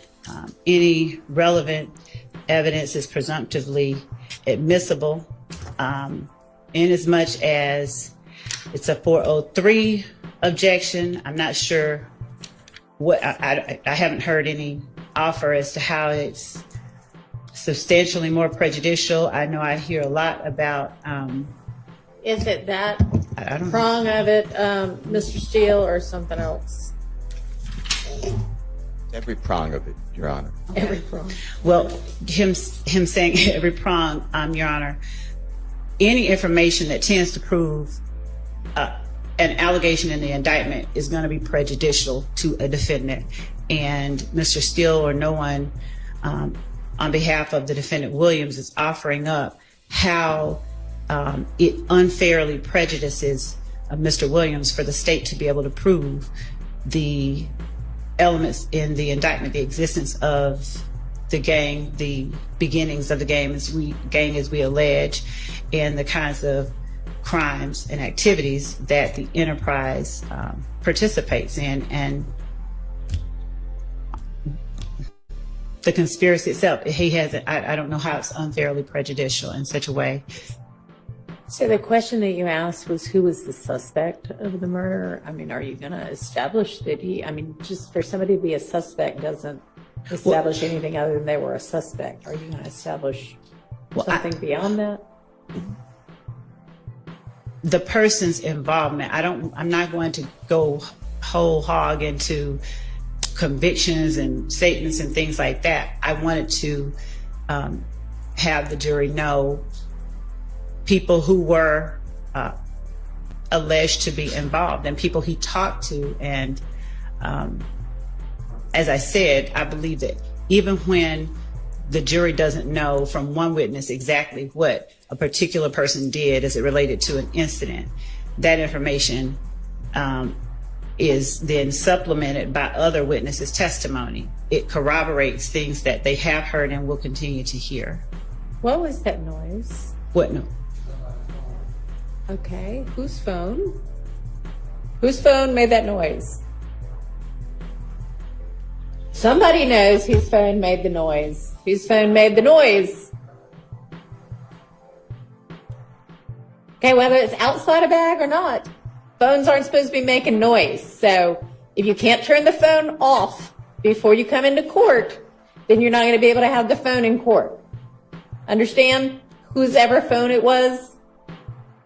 Because that's disruptive, and they all need to be on silent if you are permitted to have one at all, because you have a Rule 22. Oh my goodness.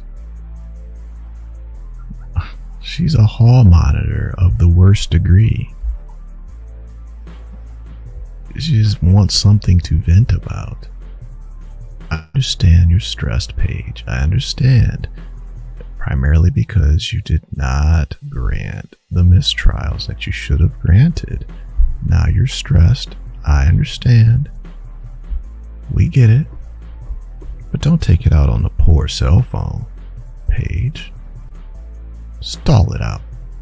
Stall out the cell phone, Paige. People who were alleged to be involved and people he talked to. And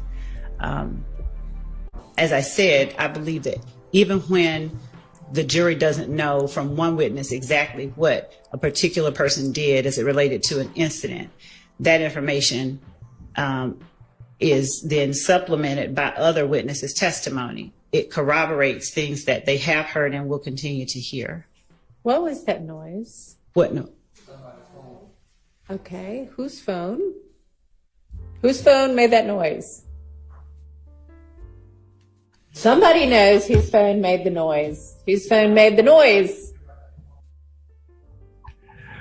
Did Miss Winfrey, she got into the act?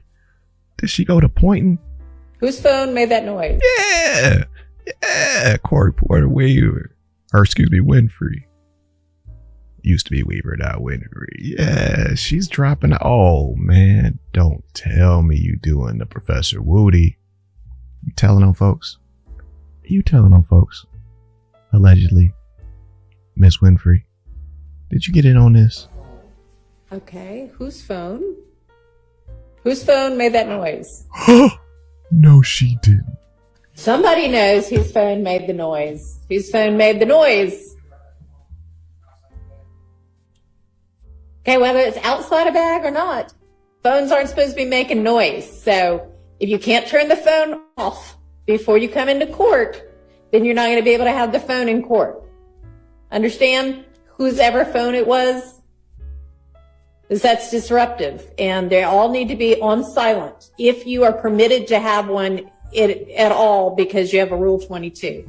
It needs to not make any noise. If it happens again, you won't be permitted to have the phone in here. All right, go ahead, Miss Love. You're so tough, Paige. Oh, just got me scared out of my boots.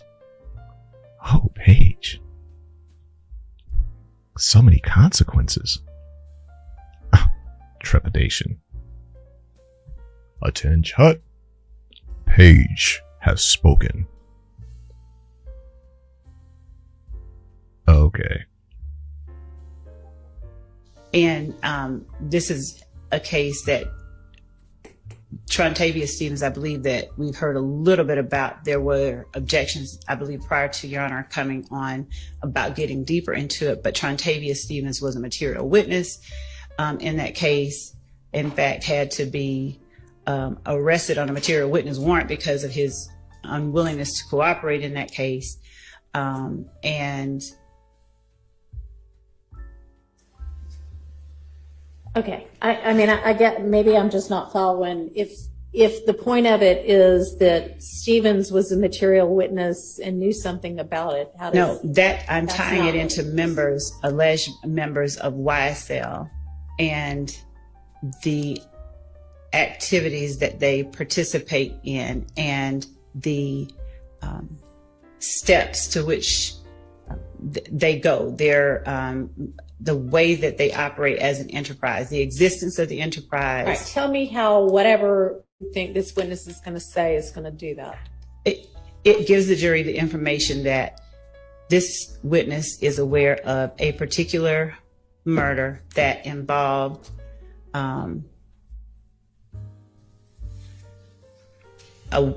rock crew, and then later YSL, Quentin Porter and Crittenden? Porter and Trontavia Stevens. And Stevens? Yes. And he's going to be able to testify that they were involved in this murder? No, they didn't do the murder. So what is it then? Your Honor, their involvement and their association with one another, we have to prove association between members of YSL.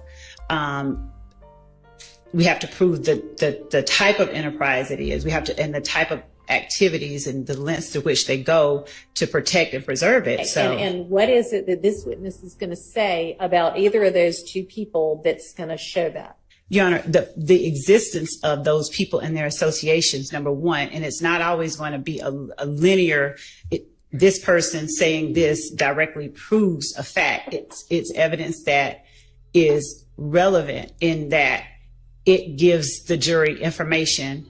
Don't tell me what it's going to do. Tell me what the evidence is. I mean, I don't know your case as well as you do. So I don't know what it is that you think this witness is going to say that's going to show any of that. That Trontavia Stevens.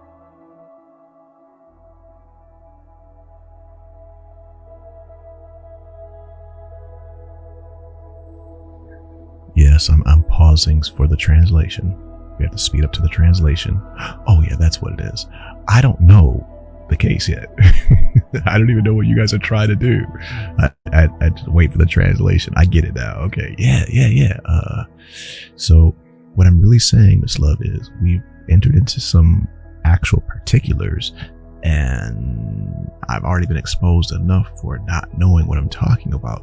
So what I'm trying to say to you is I need it to look like it's your fault, the way that you're doing something, Miss Love. But really what I'm saying is teach me what I'm supposed to be listening for. But I have to spin it on you. But really it's because I don't know what I'm doing, and I haven't known what I'm doing in this case, allegedly. So, right? I don't really know how to rule on this thing, you know. So I'm making the mistake now, because what I should have done is just do it when I first got here and just rule, even though I didn't know what I was doing. Just act like but for whatever reason right now I'm kind of stuck. So tell me what's going on, love. But it's got to look like you're doing something wrong. Don't you get it? Come on, love. Play with me. Play nice, love. Good old Paige at the door. What is it that this witness is going to say about either of those two people that's going to show that? Your Honor, the existence of those people and their associations, number one, and it's not always going to be a linear, this person saying this directly proves a fact. It's evidence that is relevant in that it gives the jury information. Don't tell me what it's going to do. Tell me what the evidence is. I mean, I don't know your case as well as you do. So tell me what the evidence is. I mean, I don't know your case as well as you do. What it's going to do. Tell me what the evidence is. I don't know your case as well as you do. So I don't know what it is that you think this witness is going to say that's going to show any of that. That Trontavia Stevens was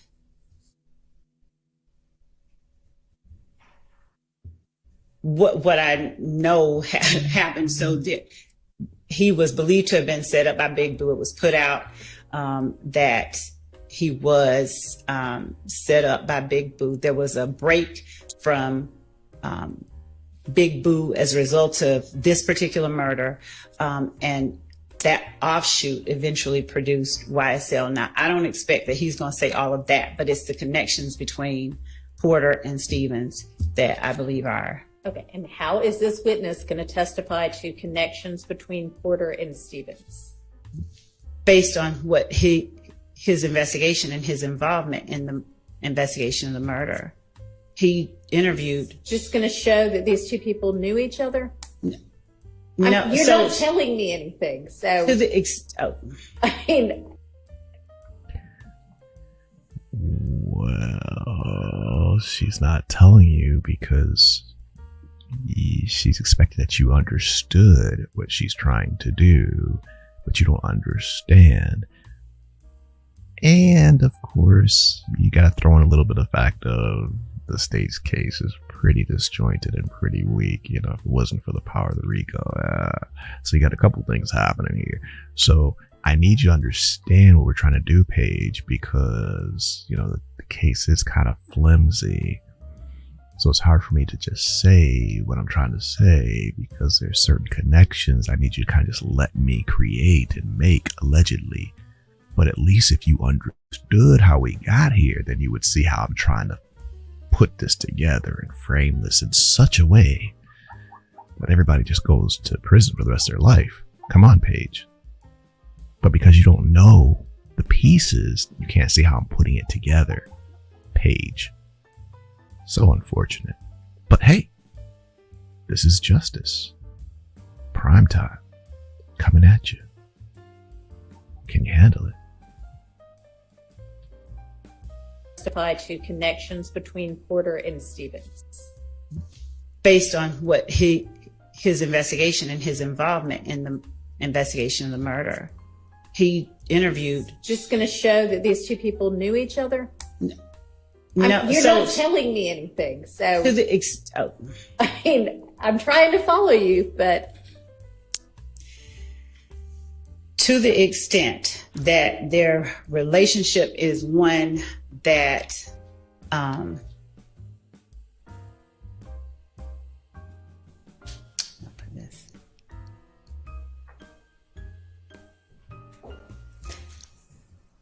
has been described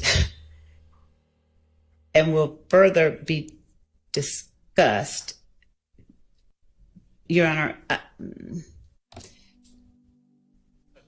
Just 1 second. okay. Maybe we'll all take a bathroom break, and then when you come back, you'll be able to articulate what it is. So let's all. I can.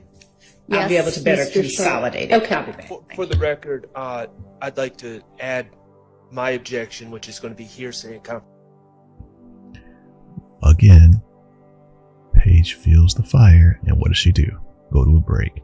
She's terrible, brothers and sisters. She's just really terrible. Do what you need to do, but she's terrible. Okay. Further be Again, but it's not just in this situation. It's she doesn't know the pieces. So Miss Love, we already know she tried to slide stuff in allegedly and tries to make connections that aren't really strong allegedly. So yeah, they're both stuck right now. Miss Love is not ready to put it all together for somebody who doesn't even know what's going on. I mean, it's just too much for Miss Love to try to put all that together. And they're both filibustering at the same time, so it's like, tell me what I don't know that I should know. And Miss Love is caught because at least if you knew, for instance, I'm trying to convince you that Colgate is better than Crest. Let's say that's my goal, to convince you. All right. But at least you've seen the Colgate commercials. You've seen the Crest commercials. All right. So you're familiar enough with what it is I'm trying to show you. All right. So then when I say, well, Colgate has done a better job with cavities, according to Detective Thorpe. So I'm going to bring him in so you can see how but she's like, but who the heck is Crest? Who's Crest? Why are we even talking about Crest? And Love's like, but how do you not know who Crest is? So now you're asking me why I'm bringing Thorpe in to talk about cavities. But there's so many pieces that you're supposed to understand at least why I'm doing this. But Thorpe really has issues in his own credibility because he didn't design Colgate. He didn't design Crest. He actually has flimsy ways in which he came allegedly to this understanding about the cavities. So you're asking me about the cavities, but you're really asking me about my competition between Colgate and Crest. But I'm depending on people like Thorpe to just make it sound official. But really, he's not a member of these toothpaste organizations. Really, he doesn't have true firsthand knowledge. He got it from Professor Woody, or he got it from hearing it from this person and that person. He was a resource officer and he was told that this came from middle school kids. I mean, think about it, right? So Miss Love can't actually go through all of those things over and over again because it would actually show how flimsy the connection is. She just needs you to accept the fact there is a Colgate, there is a Crest, and this guy has done the cavity research. And because he's got 30 years now, let him tell the jury that it is what it is. That's it. Just let me tell the jury that it is what it is. Okay, but who is Crest again? Oh, come on, Paige. You see? You're messing up my whole scheme here. I don't want to walk through it that specifically. I just need you to know what's going on in this case so that I can just draw the connections with my witnesses and then hope the jury buys it. Smoke and mirrors, Paige. Play your part. But had you been here, right? Like Glanville knows what she's trying to do because he had been here. Paige would even know presumably, if she would have been here from the beginning, she would know, but she doesn't. So everybody's caught now. Maybe if we were playing a game based on truth and dignity and credibility from the very beginning, maybe we wouldn't even have this issue. Maybe if we had true justice and bringing a case, bringing the indictment that actually was solid to begin with versus these contrived witnesses, etc. Maybe if we had something that was actually credible, you wouldn't have to play all these smoke and mirror games. Maybe you could just run the truth at cats. How about that for a trial? How about that for justice? But now we just have, a mix here, a mix there. People not really understanding what's going on. And I'm on trial for my life? And this is the madness? Oh, and don't forget, sometimes the mics don't work. Man. Has been described and will further be discussed. Your Honor, just 1 second. Okay. Maybe we'll all take a bathroom break, and then when you come back, you'll be able to articulate what it is. So let's all. I can. Yes, I'll be able to better Mr. consolidate Schardt. it. Okay. I'll be back. For the record, I'd like to add my objection, which is going to be hearsay and confrontation clause, on top of Mr. Steele's objections. Okay. Well, I at this point have no idea what this detective might testify to. So I don't know. Maybe we'll everybody who needs to go to the restroom, and then we'll reconvene and try to hash this out.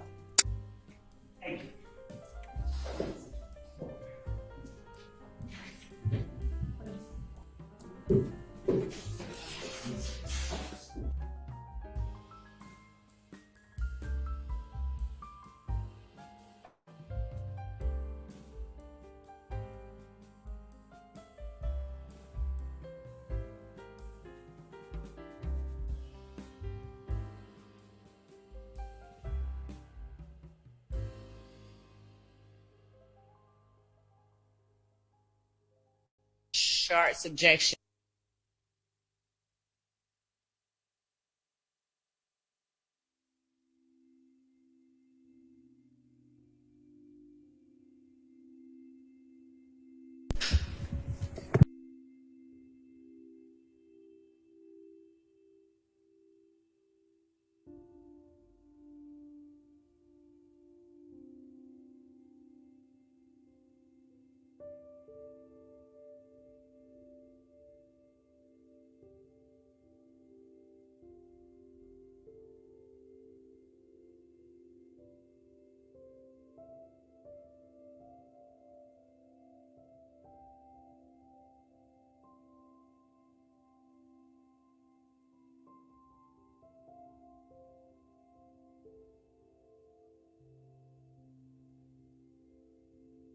And it may be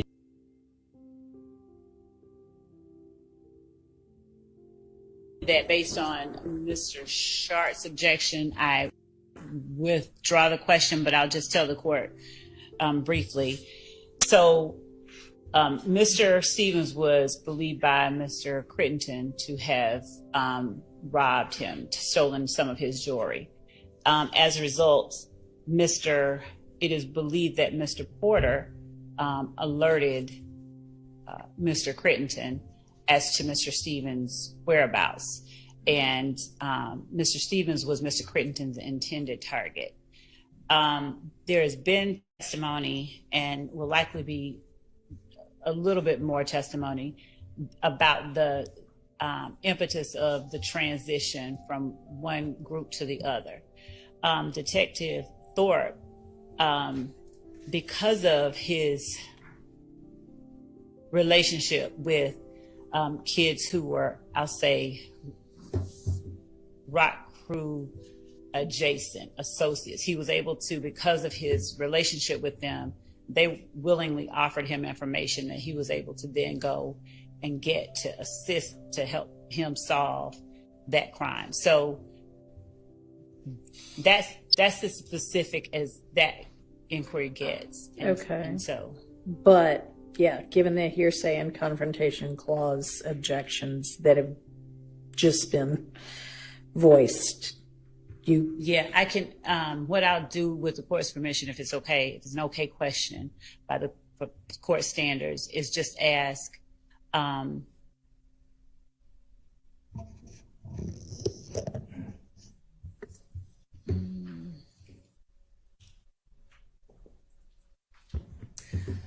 well, given that that was what I was going to pull out, whatever the court's ruling is. well, it seems like the only way he would know that is through his investigation, and given that it was an investigation, that would be testimonial, and they're not. He's not talking about what they said. He's just saying that they were able to. And he's going to be it's not saying, a- I learned XYZ. Well, how did you learn it? Well, somebody told me. Right. So it's still hearsay, So I even if can- you rephrase it in a different way. Right. I can withdraw. Okay. I can. All right. Your Honor, I appreciate the fact that the state's withdrawing this line of inquiry. However, I would just like to say, moving forward, this is an example. This alleged crime, it was adjudicated in court from 2011, I believe, is not on the indictment. There was no 404B notice. There was no 418 notice. There was no discussion of this as an intrinsic act. So, I just don't think that we should just be bringing up wholly unrelated murders just willy-nilly without at least noticing the other side of our plans to do so. That seems reasonable. Your Honor, as it relates to the information that I elicit from the witnesses, it's nothing that hasn't been. Number one, it's not 404B because I'm not saying that any one of the defendants committed this act. In fact, it was alleged that Trontavia Stevens was the intended target. So, inasmuch as the questions that I ask may involve incidents that YSL members were involved in, number one, it's going to be things that have been provided in discovery. But number two, just because it's another act or overt act, and I think that my brief to the court sort of addressed this, but it's relevant information and evidence of the existence and the nature of the enterprise that they claim is a rap group. So every time that we present evidence of something that proves the existence of the enterprise and the nature of the enterprise, there has been and will be the objection that it's 403, it's too prejudicial. But the point is that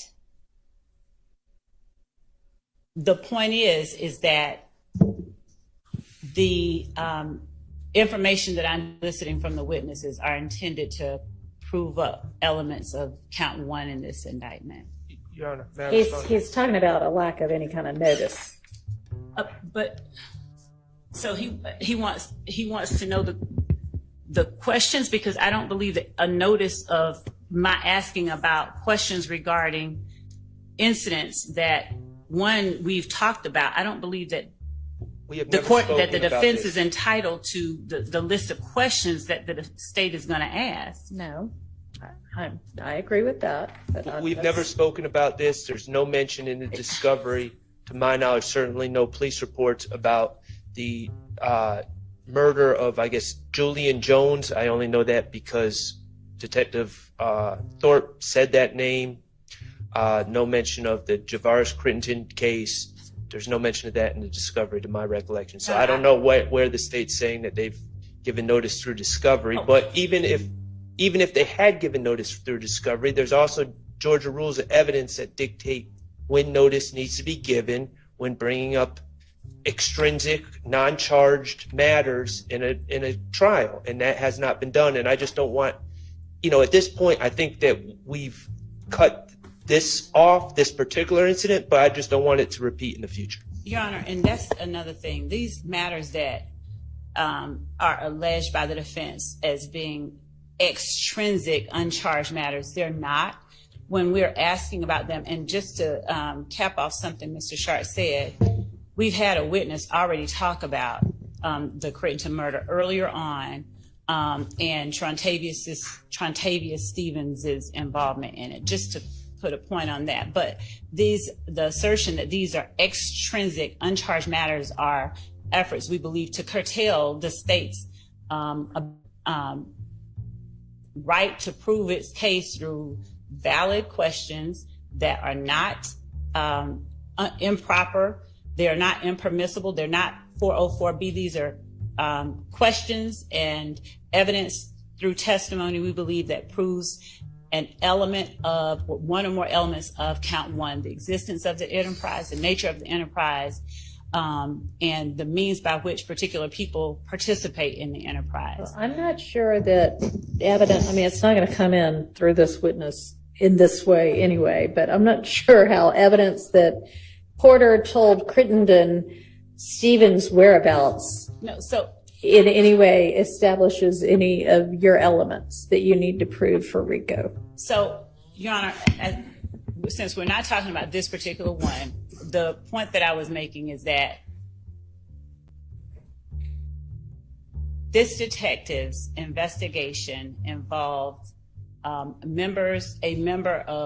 two members of Rock Crew, and information he was able to obtain through other persons associated broadly. I'm not arguing or trying to get that in. I'm saying that there will be times when we are asking about matters that I have heard alleged are extrinsic, but they are not. And I guess it's on, if there's an objection, that's one thing, but the defense is in no way entitled to know every time we're going to ask about something that tends to prove what it is that we are alleging in the indictment. And so to the extent that that's what is being asserted, we vehemently disagree with that. We are not and will not go further into that particular inquiry with Detective Thorpe about that particular murder, but instances that involve actions and YSL members that witnesses have personal knowledge of are relevant to show the existence and nature of the enterprise and other material elements. I guess we'll just have to see as the evidence plays out. All right, let's get the witness and the jury back in.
Thanks for y'all's patience.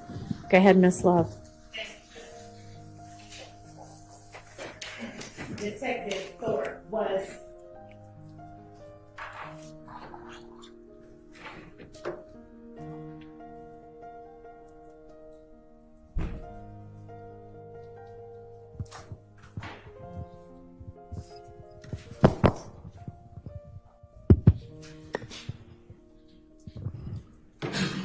Was the investigation into the murder of Donovan Thomas the most exposure or most extensive investigation you've done that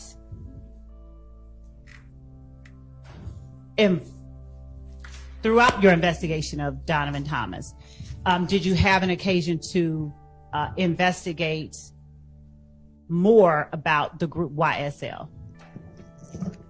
Yes, ma'am. Was that the most extensive investigation that you have done that has involved or in which the name or group YSL has come up? Objection, Your Honor. Sustained. What is when you went out to Van Ira on January the 11th of 2015, was Deshaun Quarterman the only one you talked to? I recall, yes. Did you speak with an Emmett Yarborough as well? Yes. All right. Excuse me. Without talking about anything that Emmett Yarborough said,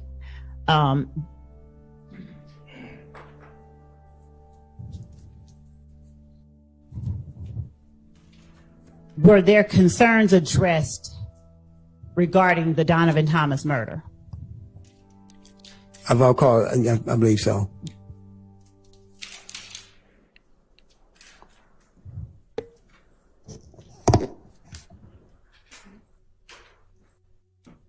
When you collect shell casings, when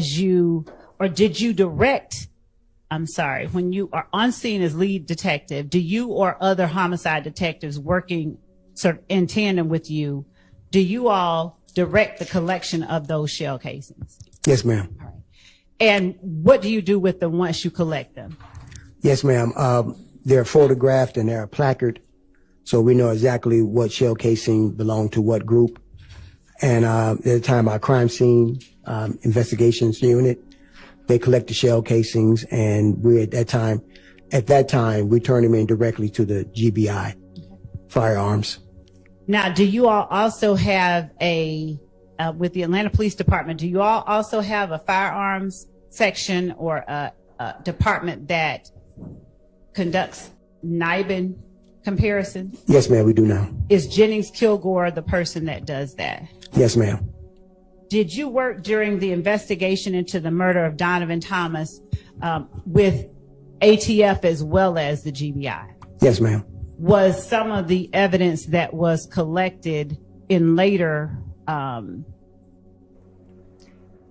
associated incidents submitted to the ATF versus the GBI? I believe so, they were. Yes, ma'am.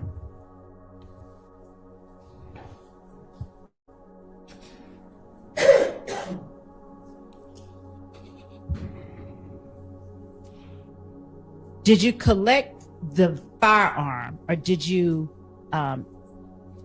interact with the person that you saw going into the barber shop with the assault rifle? Yes. Right.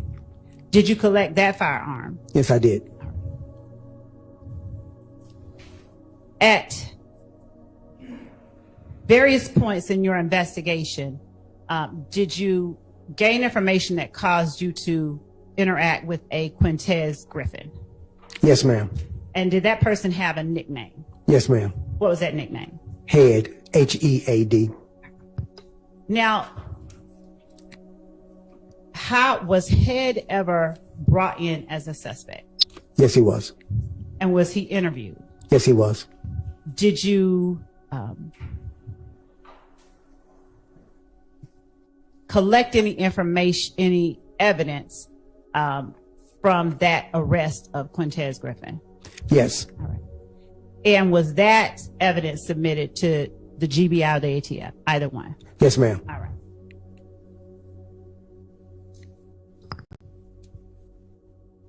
Throughout the month of January and into February, were you personally aware of other incidents that you then looked into as connected with the murder of Donovan Thomas? Not myself in particular, but I was getting information from the gangs unit. All right. And when you were given information from the gangs unit, what, if anything, did you do to aid in your investigation into the murder of Donovan Thomas?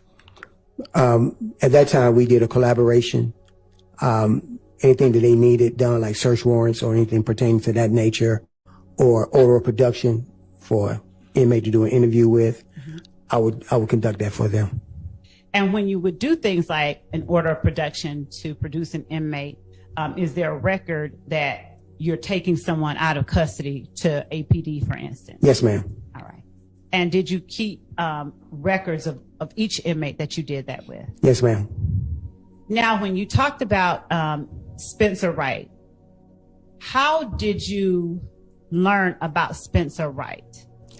Okay. Let me phrase that better. Did Spencer Wright reach out to you, or did you reach out to Spencer Wright? Neither. Did he reach out to a member of the Atlanta Police Department? Yes, he did. And when he reached out to a member of the Atlanta Police Department, did that member of Atlanta Police Department reach out to you? Yes, they. Overruled. Yes, they did. At the time that you spoke with Spencer Wright, was that the name that you thought was his name? No, Spencer Wright was his real name. Right. Yes. Was that the name that you were first advised No, when ma'am. to talk to you? No, ma'am. Do you remember the name? I think it was Robinson, I believe it. Nicholas Robinson? Nicholas Robinson he used. How did you learn, or from whom did you learn that his name was Spencer Wright? Detective Gaither of the gangs unit. All right.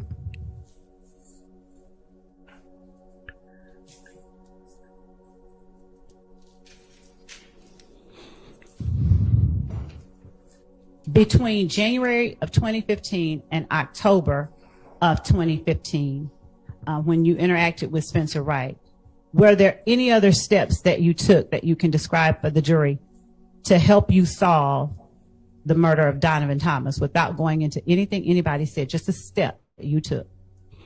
Yes, I will work and correlate information along with the gang unit, possibly develop suspects based on their investigation. Okay.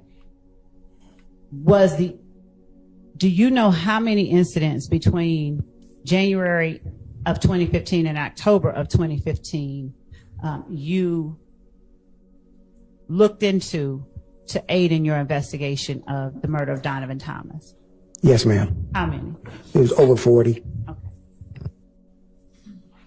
Were all of these incidents the same type? What type of incidents were they? Retaliation shootings.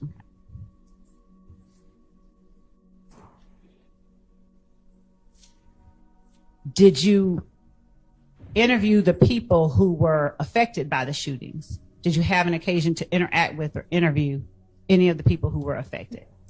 No. Did members of the Atlanta Police Department? Yes, ma'am. Responding officers? Yes, ma'am. In the gang unit.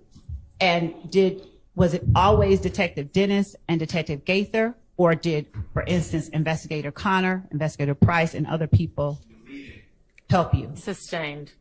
Was it always Detective Dennis and Detective Gaither? Yes, ma'am. Sustained.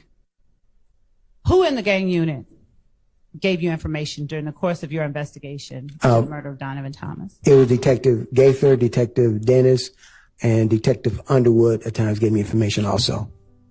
Detective Underwood, did she work in any other capacity with any other agency? I believe she worked hand in hand with the ATF.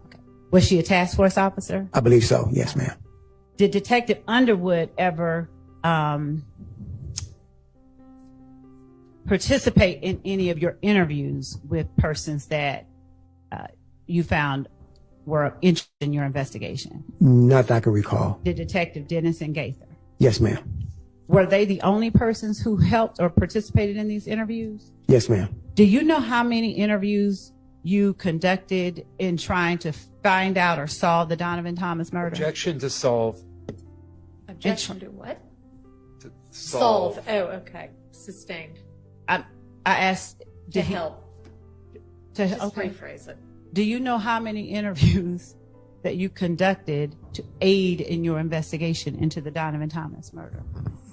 Probably a little bit more over 12, a dozen or more.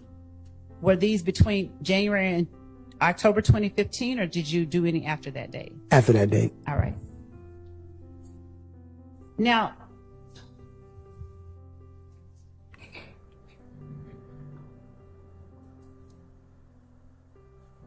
at some point, do you try to locate or determine what vehicle that is that you saw, that grayish vehicle that you saw in the surveillance? Yes, ma'am. What steps do you take to identify that vehicle? It was one based on a description given by one of the victims. I started sending around to other officers or detectives in the Atlanta Police Department who are very familiar with vehicles. And without talking about what anyone says, unless I specifically ask you, beyond seeking information from other people, did you take any other steps to identify that vehicle? No, ma'am. That's about it. At what point did you learn of did you ever learn of a specific make and model vehicle that you were interested in that investigation of Donovan Thomas's murder? Yes, ma'am. What was the specific make and model of the vehicle you were interested in? I believe it was an Infiniti Q35. Okay. And do you know if the Infiniti Q35 preceded any other model? No, not to my knowledge. Okay. Now, when you became interested in the Infiniti Q35, did you do anything to determine who had or whose vehicle it may have been? Yes, ma'am. Are you able to tell the jury whether you got that information from a source, one particular source, or multiple sources? Multiple sources. How many times did you talk to Kenneth Copeland? Maybe a total, maybe 4, I believe. Did Kenneth Copeland provide you information that you were able to in any way use to get more information about the murder of Donovan Thomas? Yes, ma'am. Did he provide you information that you were able to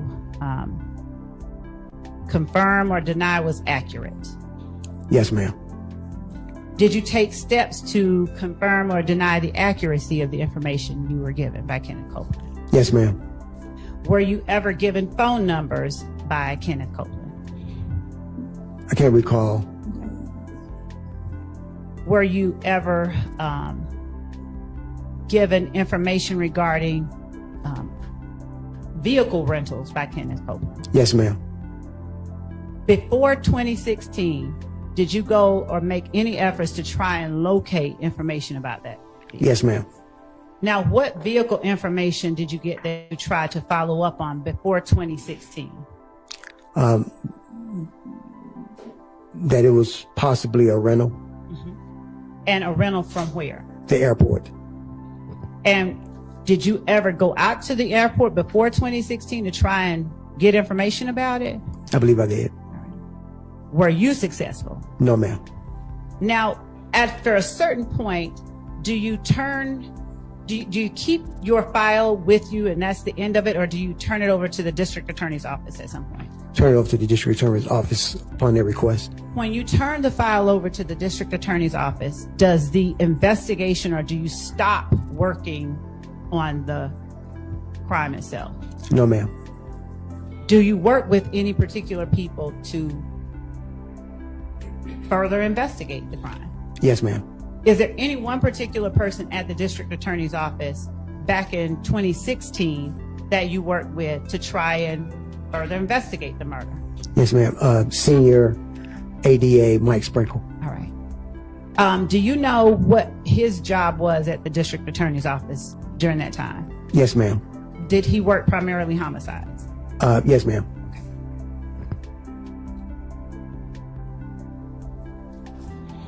Did you participate in any interviews with Senior ADA Mike Sprinkle back in 2016? Yes, ma'am.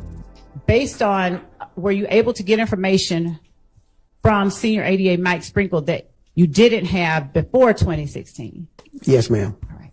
Did you make any effort to follow up on that information? I did, because I worked with him. He was doing the follow-ups and let me know. Okay. So I became his assistant. All right. During 2015 and 2016, were you familiar with social media? Yes, ma'am, somewhat.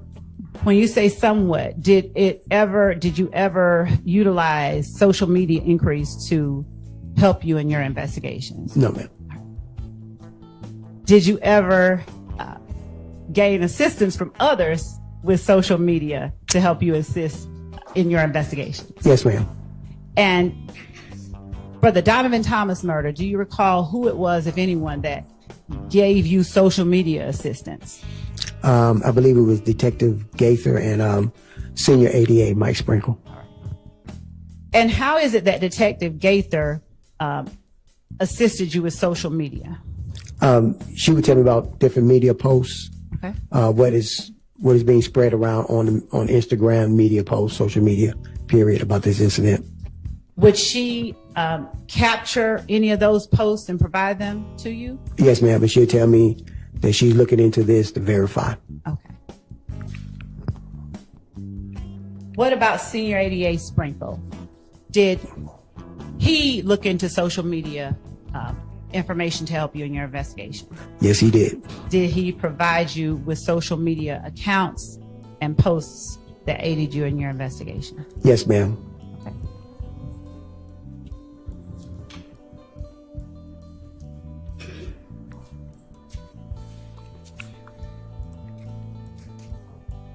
Going back to Mr. Wright, did you interview him once without Senior ADA Mike Sprinkle? Yes, ma'am.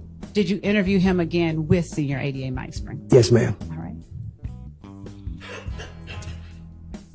right. What about Quindarius Zachary? Did you ever conduct any interviews of Quindarius Zachary, not getting into anything he said? Yes, ma'am. Do you know how many you conducted? Maybe about 2 or 3. Okay.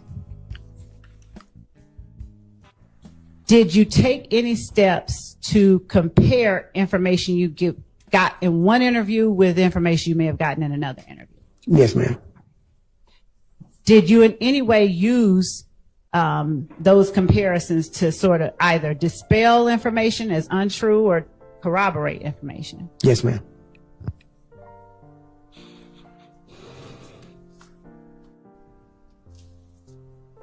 Did you learn from anyone in particular who may have rented the vehicle that you were looking into, the Infinity?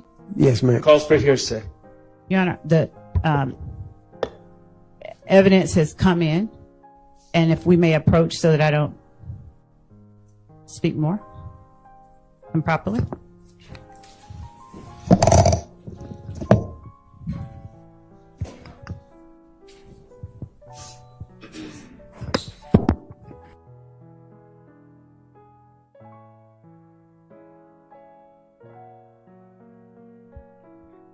What y'all know about that go get 'em walk? Boy, Miss Love put that stroke on him. What y'all know about that? That's that go get 'em walk. Man, look, remember back in school if somebody said the wrong thing to somebody? Oh yeah, y'all know. Yeah, that's that go get 'em. For real. Watch. Evidence has come Get 'em, in, Miss Love. and if we may Man, approach you so that I messing don't with that? speak more Man. improperly. Somebody in trouble with that walk. Boy.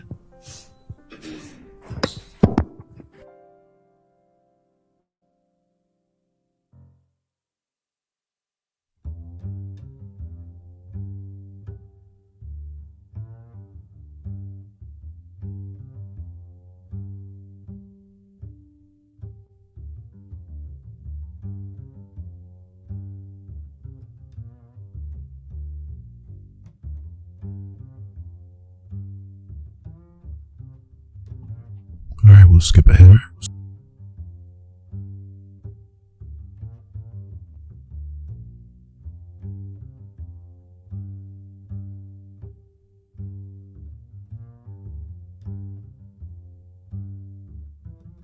person who rented?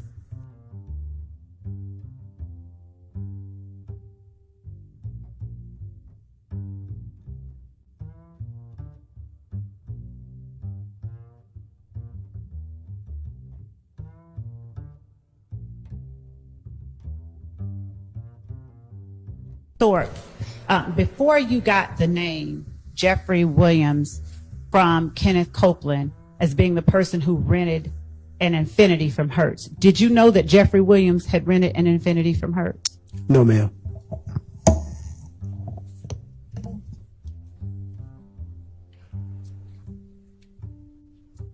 Were you present when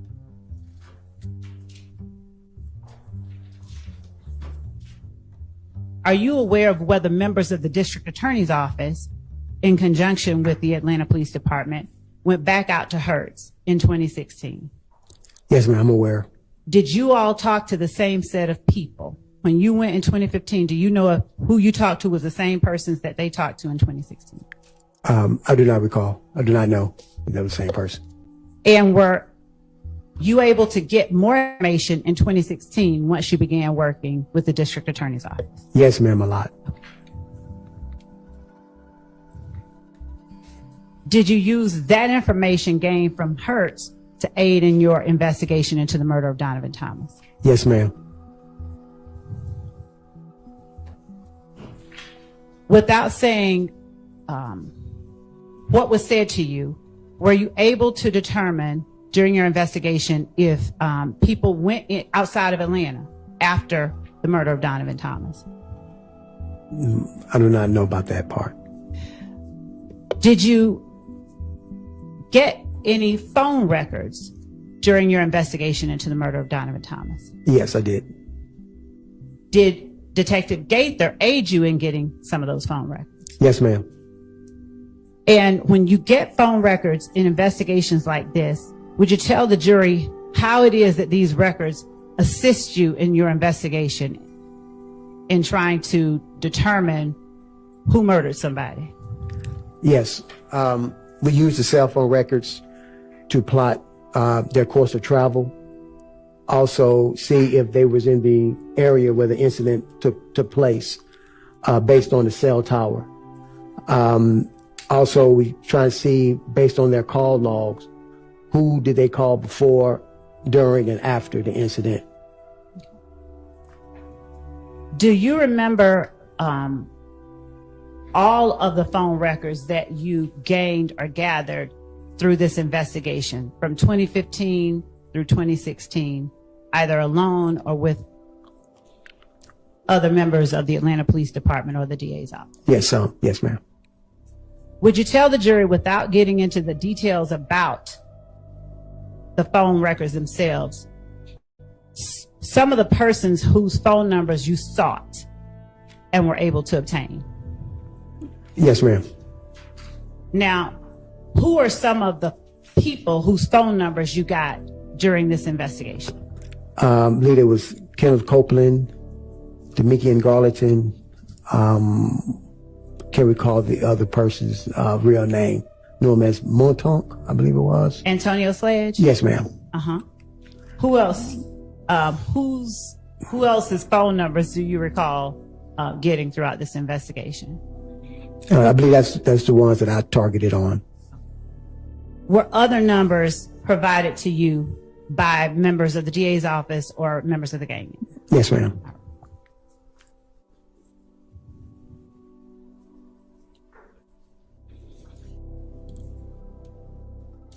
When you met with the people that you interviewed, did you show them the surveillance footage and attempt to get information about this footage from the people you interviewed? No, ma'am. Okay. Why not? I did not, because I didn't want it to affect how they described the incident to me. Okay. Now, how is it that you reach a point where you turn the case over to the DA's office? For you generally, at what point are you saying, okay, here, DA's office, take the case? Usually have a conversation with the DA's office, a meeting. Mm-hmm. At that time, that ADA or senior ADA make a determination to transfer the file to me, your full investigation completed, and we'll take a look at it and move forward from there. And we need your assistance. We'll give you a call. Okay. Follow up for investigations. Is your completion of the file followed up by a determination or an indictment or a dismissal or something like that? Yes, ma'am. And who makes that decision ultimately, whether to present it or to dismiss it, as it relates to people that you've turned over to the DA's office? The ADA's office. And does the district attorney's office always agree with the determinations that you've made in your investigation? No, ma'am. And do they ever ask you after you've turned over a file to? The question was going to be, has he ever been asked to get more information after they get a file from him? I don't know how this hearsay is a request, so it's not hearsay. And does he act on that? Why don't you just ask the second question? Okay. Sustained. Yes, Your Honor. Do you ever act on Do you ever act on requests from the DA's office for additional information even after you've turned the file over to them? Yes, ma'am. And when you act on that, do you turn over to the DA's office whatever information you get that they've asked for? Yes, ma'am.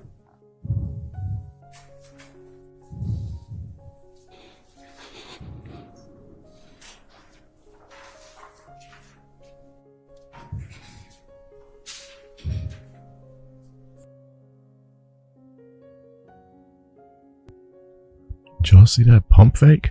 What was that? Was something going on with a juror over there? Something going on with a juror? Ask What was that? What kind of weird pump fake was that? the second question. Did y'all see that? Sustained. Yes, Your Honor. Whoa. Do you ever act on So Thorpe looks over there, right? Something going on. What was that about? do you ever act on Yeah, juror like, yo, hey man, I've been here too long. Y'all need to wrap this up. Shucks.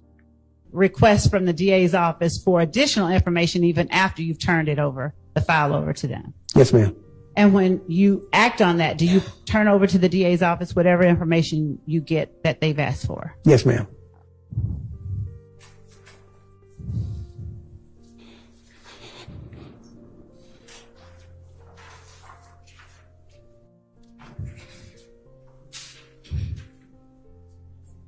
In the Donovan Thomas murder, do you know whether the shell casings from those scenes you described were compared to see if there were any Nibin matches? Yes, ma'am. Was that done at your request, the gang units, or someone else's? My request.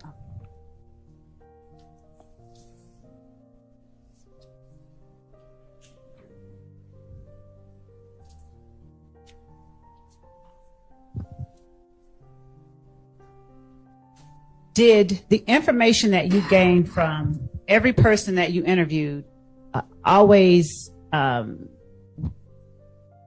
out as true? Yes, ma'am. Every person that you talked to told you the truth? Objection has been answered. I'm gonna overruled. I'm gonna let her clarify. Did the information you get from people, everybody?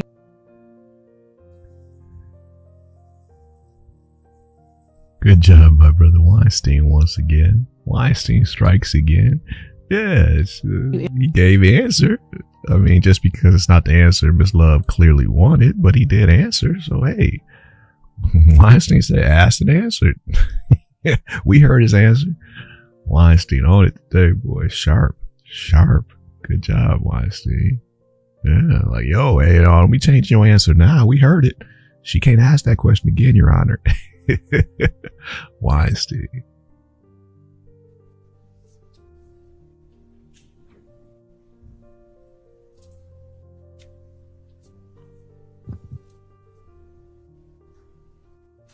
Did the information that you gained from every person that you interviewed always turn out as true? Yes, ma'am. Every person that you talked to told you the truth? Objection has been answered. I'm gonna overruled. I'm gonna let her clarify. Did the information you get from the people, everybody you interviewed, did it always pan out? Did you always find that it was true, or did you sometimes disprove or discredit the information? Yes, ma'am. Sometimes we proved and disproved what they were saying. Okay. And if you were able to discredit or disprove information, did that help you in your investigation as well? Yes, ma'am. In what way? We know if we hit in a wall or we found a good door to go through to further investigation, find more information. Okay.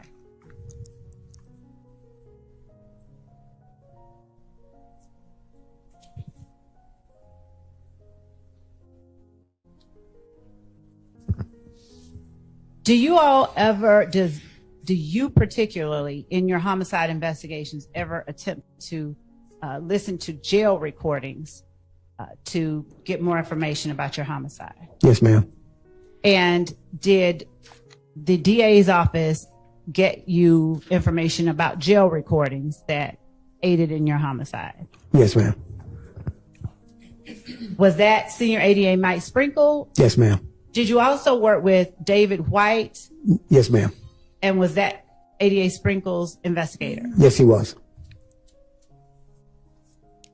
Was Mr. White able to get you even further information that helped in your investigation? If I recall correctly, yes, ma'am, he did. Do you know where, did you ever determine where the vehicle that you were interested in from Hertz ended up? No, ma'am, I was able to determine what happened to it. Do you know if Excuse me. ADA Sprinkle and Investigator White investigated that further? Yes, ma'am. Objection, Your Honor, calls for hearsay. Sustained. Okay.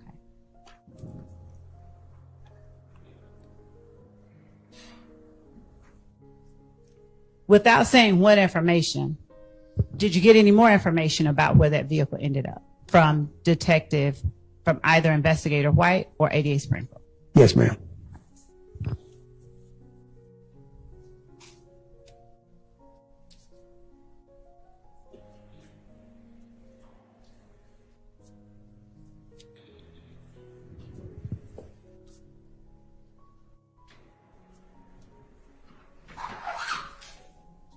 When you got phone numbers to look into, were some of those numbers given to you during the interviews of the persons who, for instance, if you're interviewing me, I offer you my number.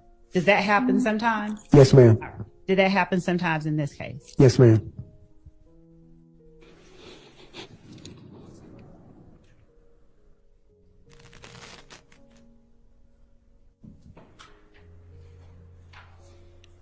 Where was Spencer Wright located when you first went to talk to him?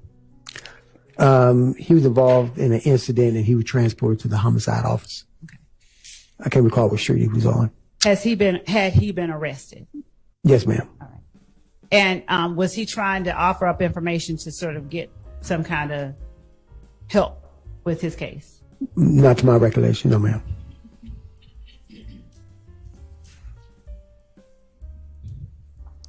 When you get information, do you ever get information from people who've been arrested that want sort of quid pro quo? Yes, ma'am. And what do you discard that information, or do you try to follow up on it, or something different? I try to follow up on it. Why do you follow up on information when they're offering it in exchange for help? Because that's part of the investigation process. You just got to figure out if they're telling the truth.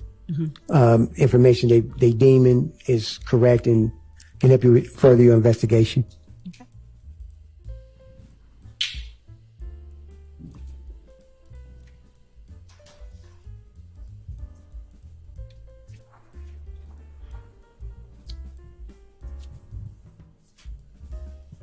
Were you able to get information about persons you did not previously find of interest after you began working with ADA Sprinkle? Yes, ma'am.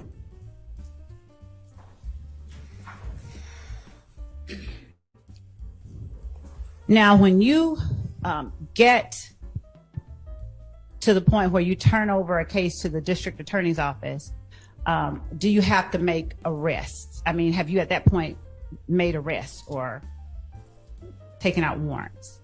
Overall, of this particular case. In general, do you turn over the case before or after you've taken out warrants? It depends on the investigation. Sometimes before, sometimes after. A whole lot of times more after the arrest is made. And what is it that decides whether you're going to turn it over before you decide who to arrest versus after? Depending on the investigation, like I said, we have a discussion, a meeting with the senior ADA, and let them know exactly what's going on with the investigation. This is what I've determined as a possible probable cause. 9 times out of 10, sometimes they see it your way, sometimes they don't. Okay. And if you've made an arrest, do you have to go into court and testify after, not before trial, but before a judge to make any determination about whether or not? Objection, Your Honor. Relevance. Sustained.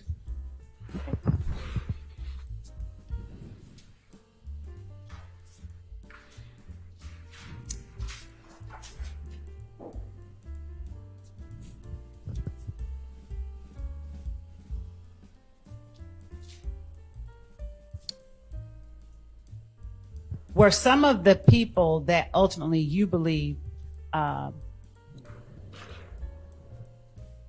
I need to approach because there's a question that I don't, this is going to.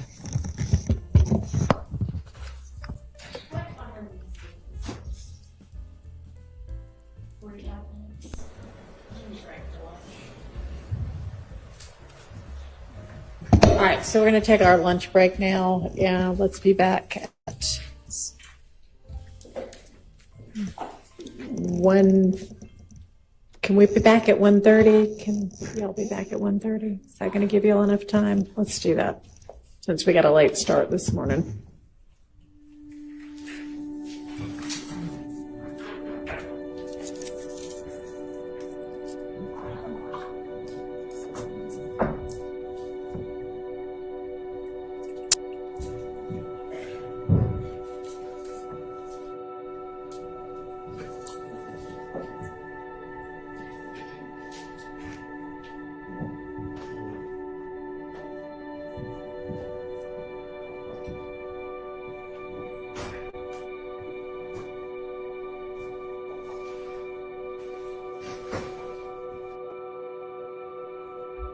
Another clear all rise moment. Well, we're not going to disrespect Sister Winfrey though, because she did have, she was up. She was up, so we're going to make sure we capture her appropriately. But yeah, another all rise moment when there wasn't a true rising. Yeah, there it is. All rise. All rise. Except for who? Paige Speedy Reese Whitaker, as she continues to show her wonderful respect for the jury day after day. Shout out to you, Paige. Proving why injustice prevails. Allegedly. One sit down at a time. There's a legacy of sit-ins in Georgia, etc., but I don't think that's quite what they meant, Paige.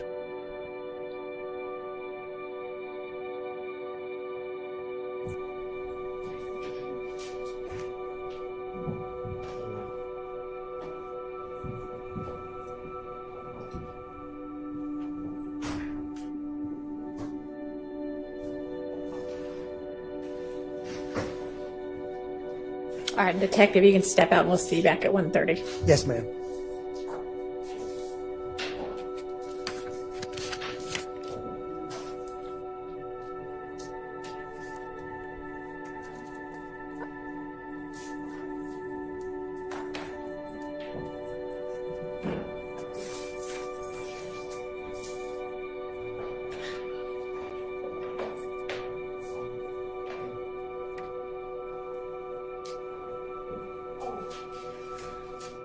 Yes, ma'am.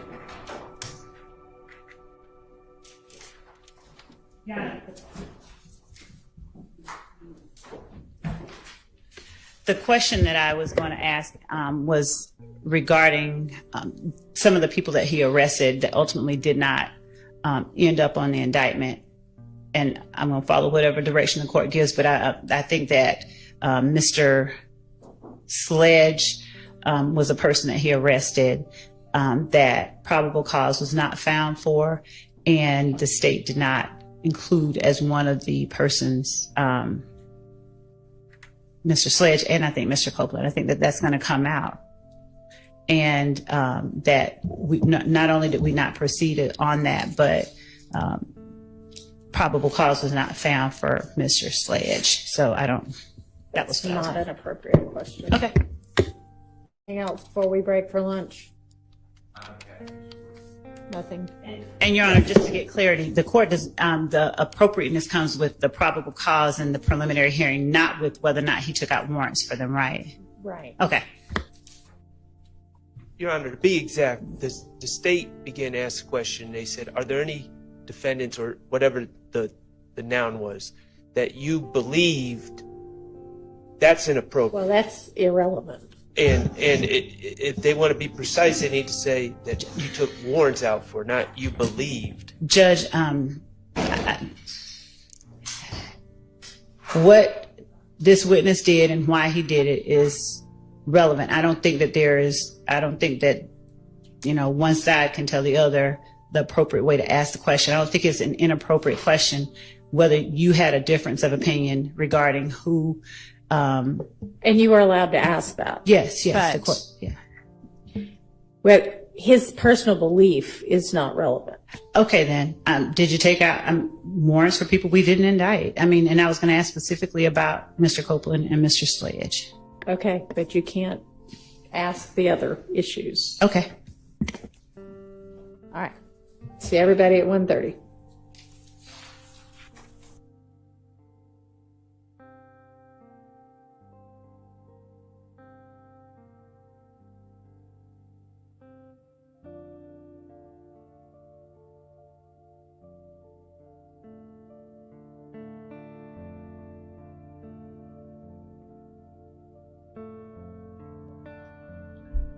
Okay, brothers and sisters, we should be right around the corner from the return from lunch. They were to return at 1:30 EST, which is only a couple of moments, as in minutes from now. Hey, pretty neat, huh? Bypassed that long lunch break. We appreciate you being with us. Yeah, shout out to Miss Mod. Alright, should just be a few moments. If they're on time, we'll be right back with the live. Imagine that. Hey, we appreciate you hanging with us.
couple of things, and to make certain that I move in limine that these matters not be broached on cross-examination.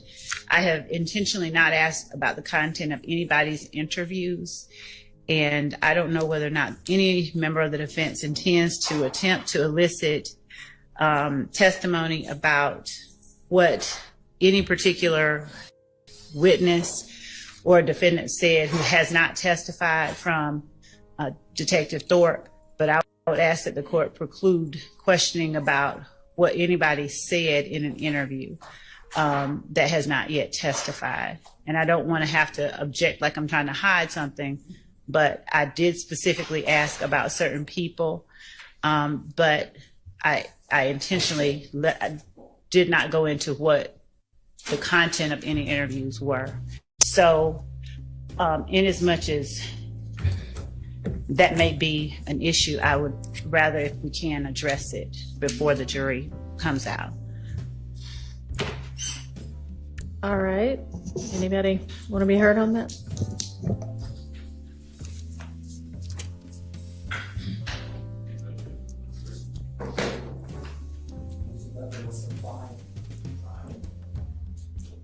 Well, I know that.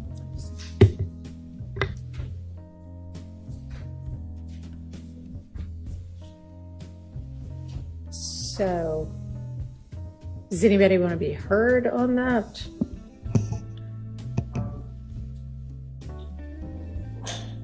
Sure. I guess it depends on the question and the reason for it. So that's very broad. So I don't want to agree with. I don't want the court to just say yes, that's off limits. But I think we should do a question by question objection.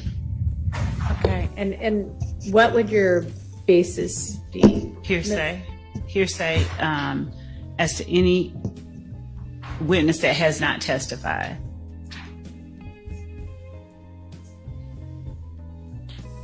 All right. I mean, I don't know that I can decide that before I hear sort of what questions being asked. I'll give you an example, if I may. You've heard the name Spencer Wright, Your Honor, which is R-I-G-H-T for the Miss Winfrey. Well, it is my belief that Spencer Wright lied, did not tell the truth. He was looking to get a deal, a favorable agreement from the district attorney's office through the detective as well. And Detective Thorpe took out warrants that then were not followed through. That would not be hearsay because it's not offered for the truth. So that's why I said the question by question should be continued.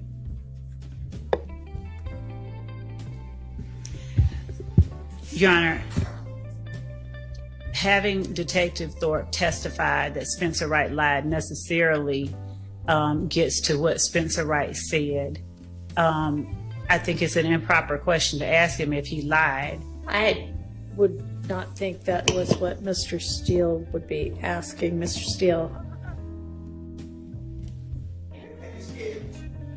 Example, it's a very broad objection, so you asked for a response. My response is we should go question by question. And Your Honor, the reason that I, since Mr. Steele used Spencer Wright, for instance, if the question is, did Spencer Wright tell you, or did you, given that Mr. Steele's assertion is he thinks he lied, and therefore asking him about what he said isn't really offering you for the truth of the matter asserted, it's hearsay, it's an out-of-court statement, and I don't believe that it can be cured with the assertion, well, I believe he lied.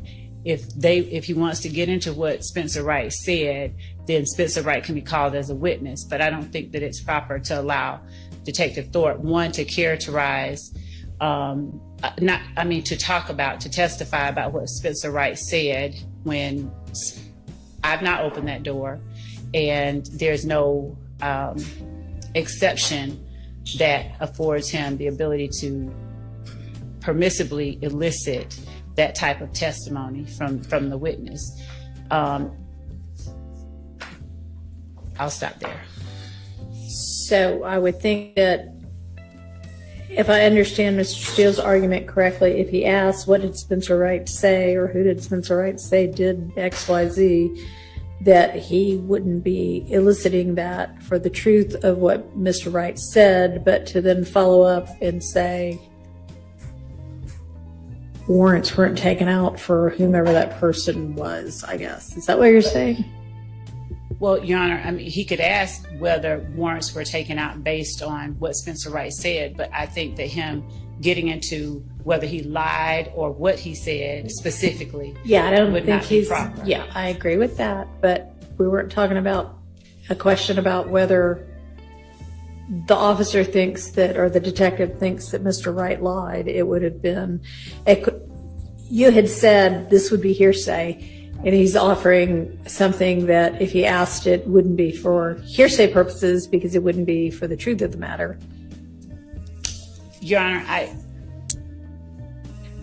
So, I mean, I can't make a blanket ruling that nobody can ask anything about. But Go ahead. asking about whether Mr. Steele believes that it's the truth or not, eliciting specific statements from the witness.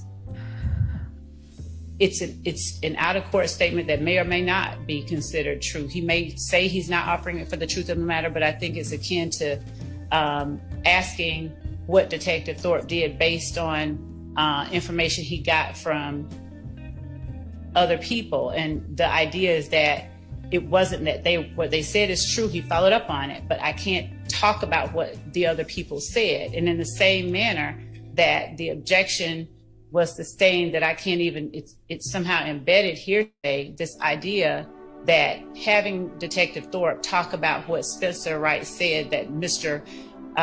Williams' attorney believes isn't true somehow is okay because he doesn't believe it's true. It's the same type of situation where he's asking a question that necessarily relies on hearsay and sort of almost implicitly puts before the jury information that without Spencer Wright testifying, they should not be made privy to. And he can ask a question, did Spencer Wright give you information? Did you try to confirm it or to disprove it based on what Spencer Wright said? Did you do certain things? But getting into the specifics of what Spencer Wright said, I believe, is even more improper than, is not proper. All right. Well, thank you. Okay, we ready for the witness and the jury?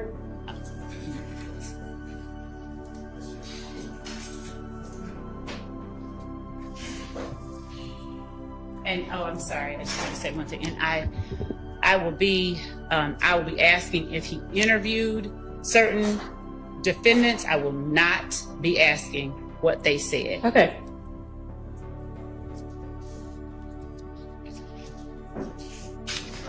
Yes. Just as a tactic measure, it is my understanding that Detective Thorpe did not interview Mr. Williams. I would object to any questions. Did you interview Mr. Williams? I just don't see the relevance of it. It already came out. I objected to it. Did Mr. Williams come down? It was with Mr. Sledge. I objected to that question by the prosecutor. Did Mr. Williams come down? Did you, Mr. Sledge, speak with the police with Mr. Coben? Did Mr. Williams come down? I asked the court that comments on pre-arrest silence under ORR, and I know it's not a blanket rule anymore, but it's a 403 analysis. I don't see any benefit to it. So again, I don't want Mr. Williams' name to come up. Did you speak with or interview Mr. Williams? Your Honor, I have a response of the court. Go ahead. Judge, on cross-examination of Mr. Sledge, it was elicited that it was talked about that Mr. Williams encouraged Mr. Sledge to take Kenneth Copeland to the police station, and that the state instructed the witness to not tell the jury that. The fact that And then Mr. Sledge somehow said yes. But the fact that that happened, and the fact that if that is what's out there, and of course I impeached him, I believe, but the fact that if it's relevant that Mr. Williams encouraged him before Mr. Williams, the pre-arrest silence prohibition does not apply to if Mr. Williams is encouraging someone to go. Did Mr. Williams go with him did Mr. Williams ever go down to the police station himself to talk about the fact that his stepfather's house was shot up? Asking about Mr. Williams going down to the police station after it's been talked about that he encouraged someone else to, I think is very relevant. If he's encouraging someone else to go, then he can go himself.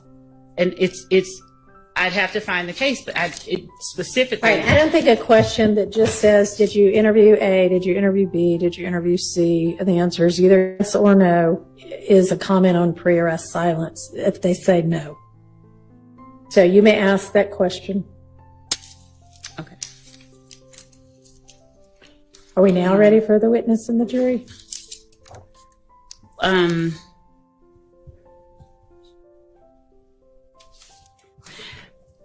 I wanted to ask the court, so will the court allow me to ask whether or not defendant Williams ever, not just did he interview him, but will the court permit me to ask if he ever came to offer information about the shooting at his stepfather's house? No, I think that gets a little too close to pre-arrest silence. No.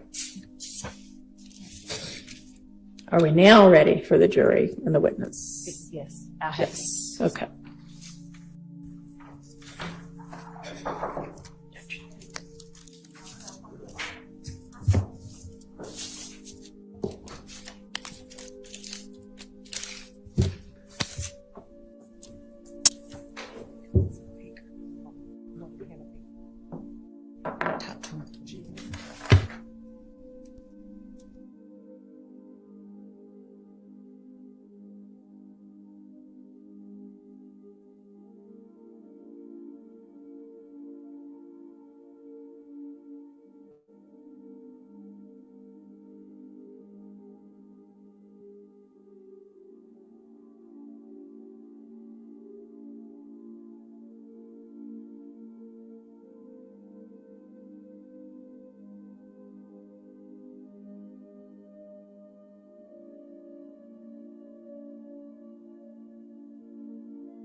Like it is I think it is. Okay.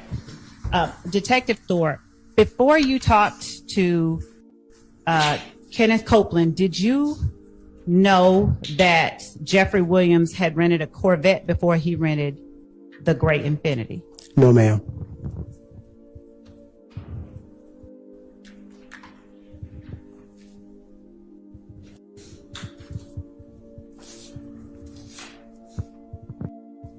After you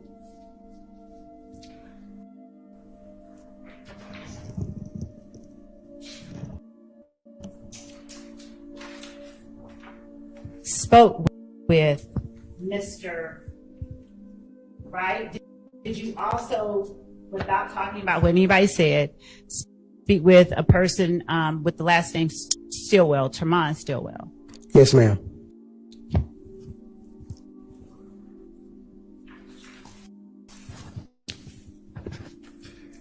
Did you speak with that person along with ADA Sprinkle? Yes, ma'am. And was that in the DA's office? Yes, ma'am.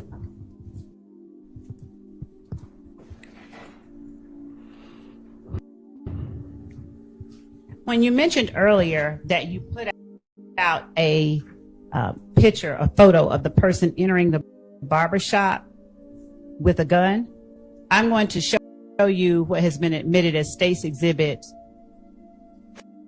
292 Charlie, 292 Yankee Charlie 2, and ask you if this is generally the depiction that you release to the public. Yes, ma'am.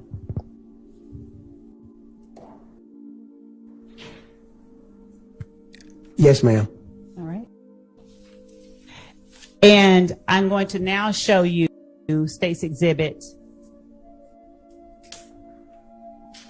Just 1 second. 5 Yankee. 5 Yankee. And ask you whether this is or isn't similar to the photograph that you released to the public.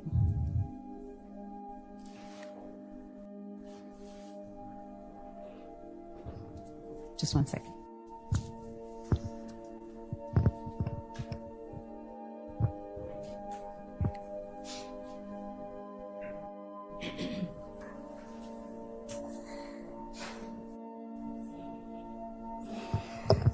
And while we're actually pulling up, it's going to be a different exhibit.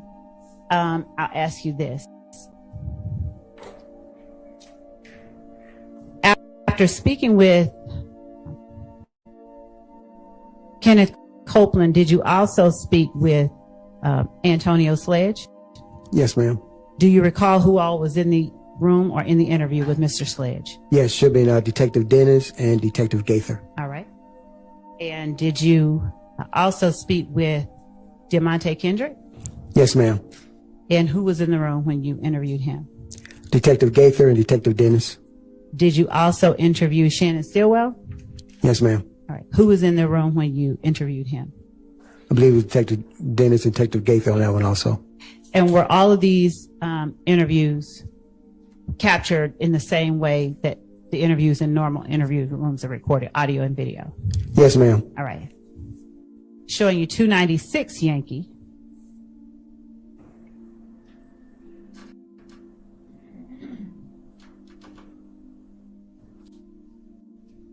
Is 296 Yankee reflective generally, like, of the area that you put out or depicted when you put out the photo of the car passing by the barbershop? Yes, ma'am.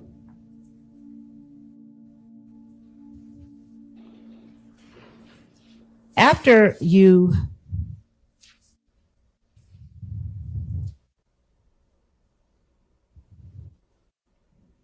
did you learn about a Kelvin Treadwell during the course of your investigation?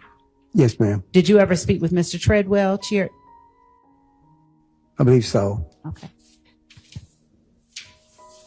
After, did you know about a person by the name of Javaris Bradford before you turned your file over to the district attorney's office? No, I did not. Okay. Did you learn about a person named Javaris Bradford afterwards? Yes, ma'am. Do you recall where you first heard the name Javaris Bradford in the course of this investigation? The fall investigation done by Senior 88, Mike Sprinkle, and his team. All right. Ariel Bax, had you heard that name prior to turning over the case to the district attorney's office? No, ma'am. All right. Did you learn that name after ADA Sprinkle began looking into this case? Yes, ma'am. What about, did you know about a person by the name of Kenya Morton? No, ma'am. Did you learn about Kenya Morton after you turned the case over to ADA Sprinkle? Yes, ma'am.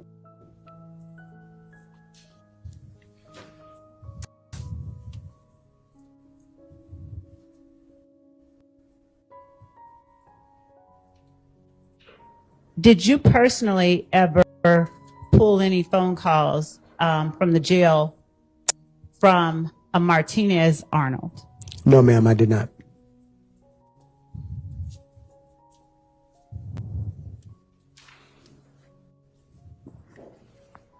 Were you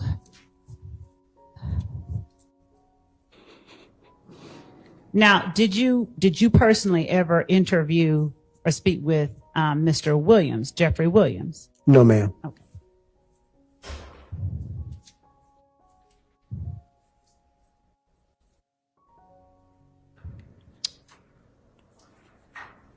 Tell me if you interviewed or knew of, rather, the name Justin Cobb before you turned the case over to the DA's office. Yes, ma'am. All right. Do you remember how you first learned of that name? Yes, ma'am. Did you learn about it before your investigation, or did you know of that name before you began the investigation into the murder of Donovan Thomas? No, ma'am, during. Did you speak with Justin Cobb before you turned the case over to the district attorney's office? I do not believe so.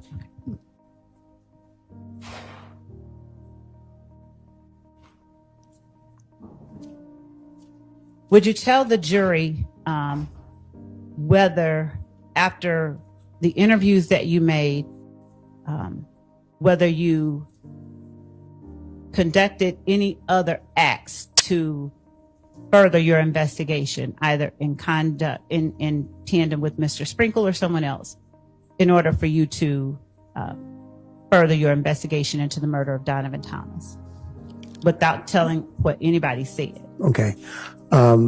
Yes, I did.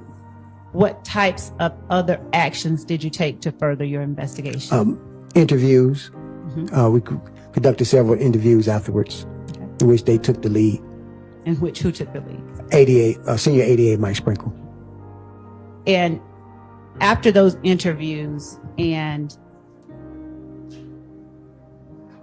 when you collected cell phone records, was it you that plotted them, or did you simply aid in collecting the cell phone records? Aid in collecting the cell phone records and sent it all over to the ADA's office. Okay.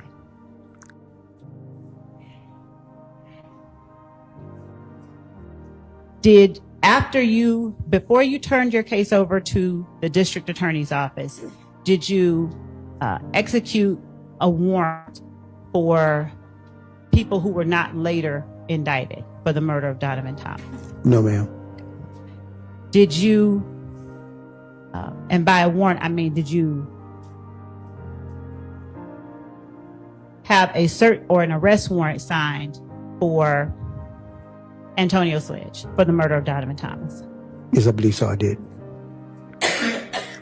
Is that a person that the district attorney's office declined to prosecute for the murder? Yes, ma'am. Did you execute an arrest warrant for Kenneth Copeland? Yes, ma'am. Did the district attorney's office decline to prosecute Kenneth Copeland? Yes, ma'am.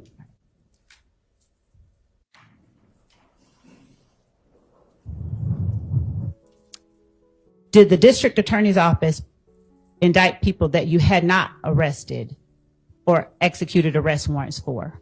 Yes, they did. Okay.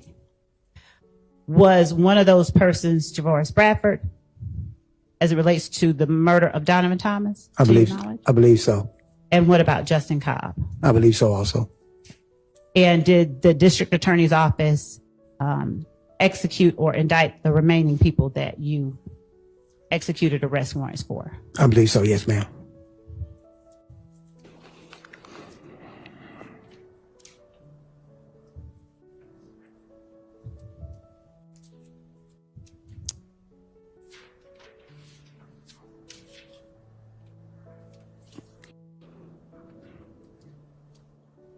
How long? Just putting it out there again, brothers and sisters. This dude, Thorpe, who we've seen in the videos, he believed Professor Woody did the deed. Just putting it out there again. the DA's office decided not to go forward with it. And then, as we know later, said, we're going to throw your butt in jail if you get on the stage, as in stand, because you know the live stream. You get on the stage and you claim you did it, even though this great witness of ours, Thorpe, 30 years, big time detective, he believed you did it. But if you get on the stand and claim you did, and we know you didn't, how do you know? Allegedly. Put the pieces together, brothers. And then they indict other people. Really? But you're not a detective. I say you're not the detective, but you indict other people. And then other people. And then other people. And then look where we are. And then, you know, those other guys from before? Yeah, call them as witnesses. Witnesses to what? Thorpe said he did it. Ooh. The plot thickens. So-called justice. So elusive. Thank you for being here, brothers and sisters. We appreciate you.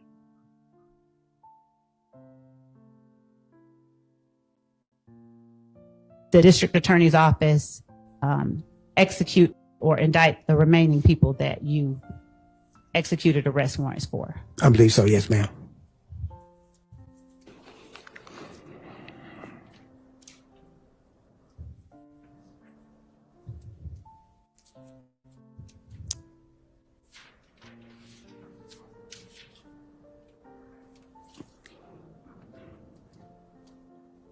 How long is it customary to investigate a murder? Do you have a certain timeline that you have to finish it by? No, ma'am. Do you close it after one arrest, or if there are other suspects, or do you continue to investigate it? Continue to investigate. Is it unusual for you to investigate a murder for over a year, or is that common? No, ma'am, it's not unusual. Okay. And so over the course of a year, can you tell the jury what is it that would take a year versus allowing you to finish a murder in 48 hours, like you might see on TV? Your Honor, I mean, sustained. You might be able to ask them the difference. Was that a commercial for First 48? Is that what that just was? Uh-oh. Because you know we have a lot of actors and actresses in this case. Say it ain't so, what Miss is Love. it that would take a year versus allowing you to finish a murder in 48 hours, like you might see on TV? Your Honor, I mean, sustained. You might be able to ask them the different, but sustained as to that question. yes, Your Honor. Would you tell the jury some of the factors that led to the length of time that you investigated this particular murder, generally speaking? Cooperation, other substantial evidence, physical evidence from the scene, tangible, and that there was a series of people that we had to interview to suss out what was good leads, what was bad leads. Okay. Were you ever given any, were you ever able to obtain any surveillance footage from a McDonald's on Cleveland Avenue? I believe I was not to my knowledge.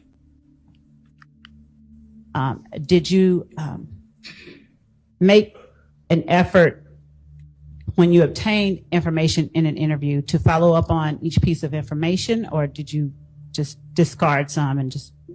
No, I followed up on.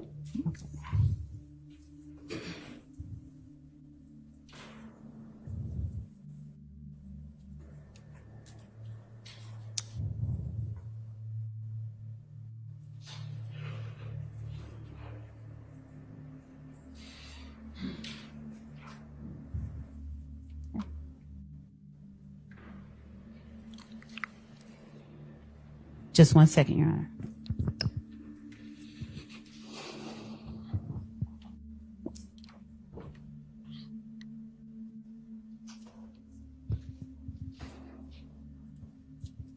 Can you describe for the jury where the are you familiar with a place called the Green Store? Yes, ma'am.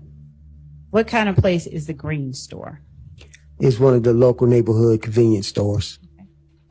Mom and pops. Okay. Were you ever able, or did anyone ever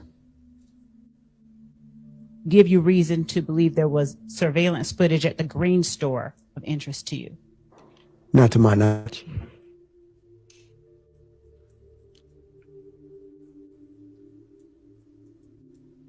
When you interviewed people who were under arrest, did you make certain to always read them their rights? Yes, ma'am. And if they weren't under arrest, was there ever any reason to read any rights? No, ma'am. Okay. All right, just 1 second.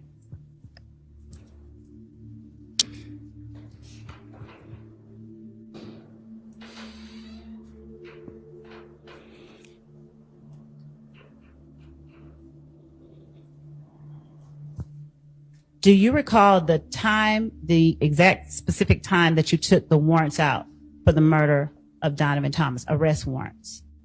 I believe it was around the month of November, Of what year?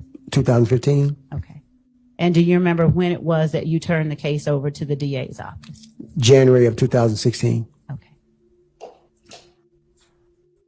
Did you know the name Demise McMullen? Yes, ma'am.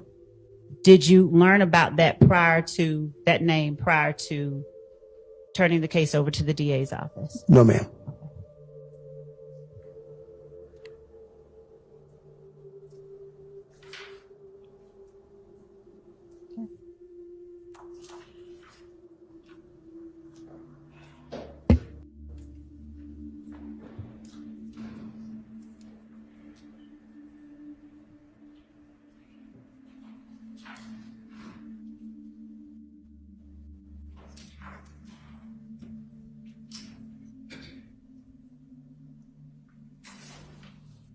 Your Honor, I think that that's all that I have at this moment.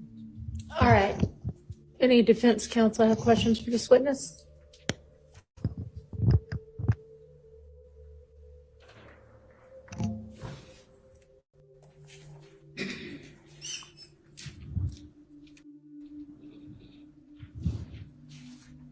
Good afternoon, Detective Thorpe. Good afternoon, Mr. Steele. How are you? Fine, sir. How about yourself? Can I ask you some questions? Yes, sir. I want to go to Sunday morning, January 11th of 2015. Yes, sir. So just to orient you and the jury, you're at the Atlanta Police Department with Kenneth Copeland. That's what I'm focused on, okay? Yes, sir. And there's something in evidence already. It's a video audio recording. Yes, sir. And you were the one who started or ensured that that room was being video and audio recorded when you were with Mr. Copeland. Fair to say? Yes, sir. Your Honor, it's already in. It's JW, Jeffrey Williams, 241D. May I play it, please? You may. It should come up on your screen.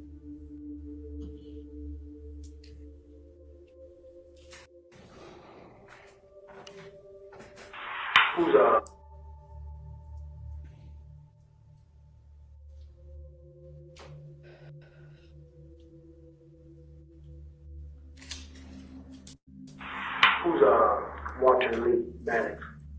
Who? Who's Walter Maddox? Huh? No name? Did y'all ever rent or own an Infinity? Infinity. Y'all ever rent one of those cars before?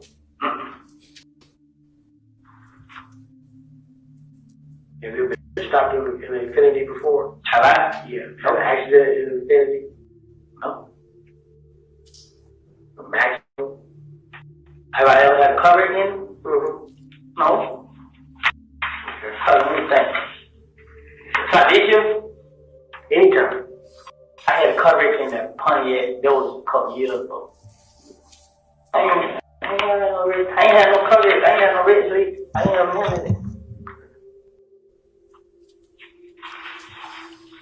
Gotta call your brother, John. Who was that in there? A white Dodge Charge. This truck car he gave me. Your brother got 2 cars? Nah, this girl got a car in the car. He got the Dodge Charge. Oh. Then she got the little ugly little Malibu. Like a 19 something. 2014 Dodge Charge? Yeah.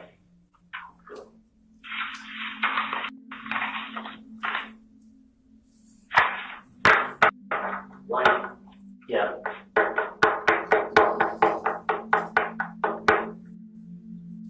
Who drives a Nissan? A Nissan?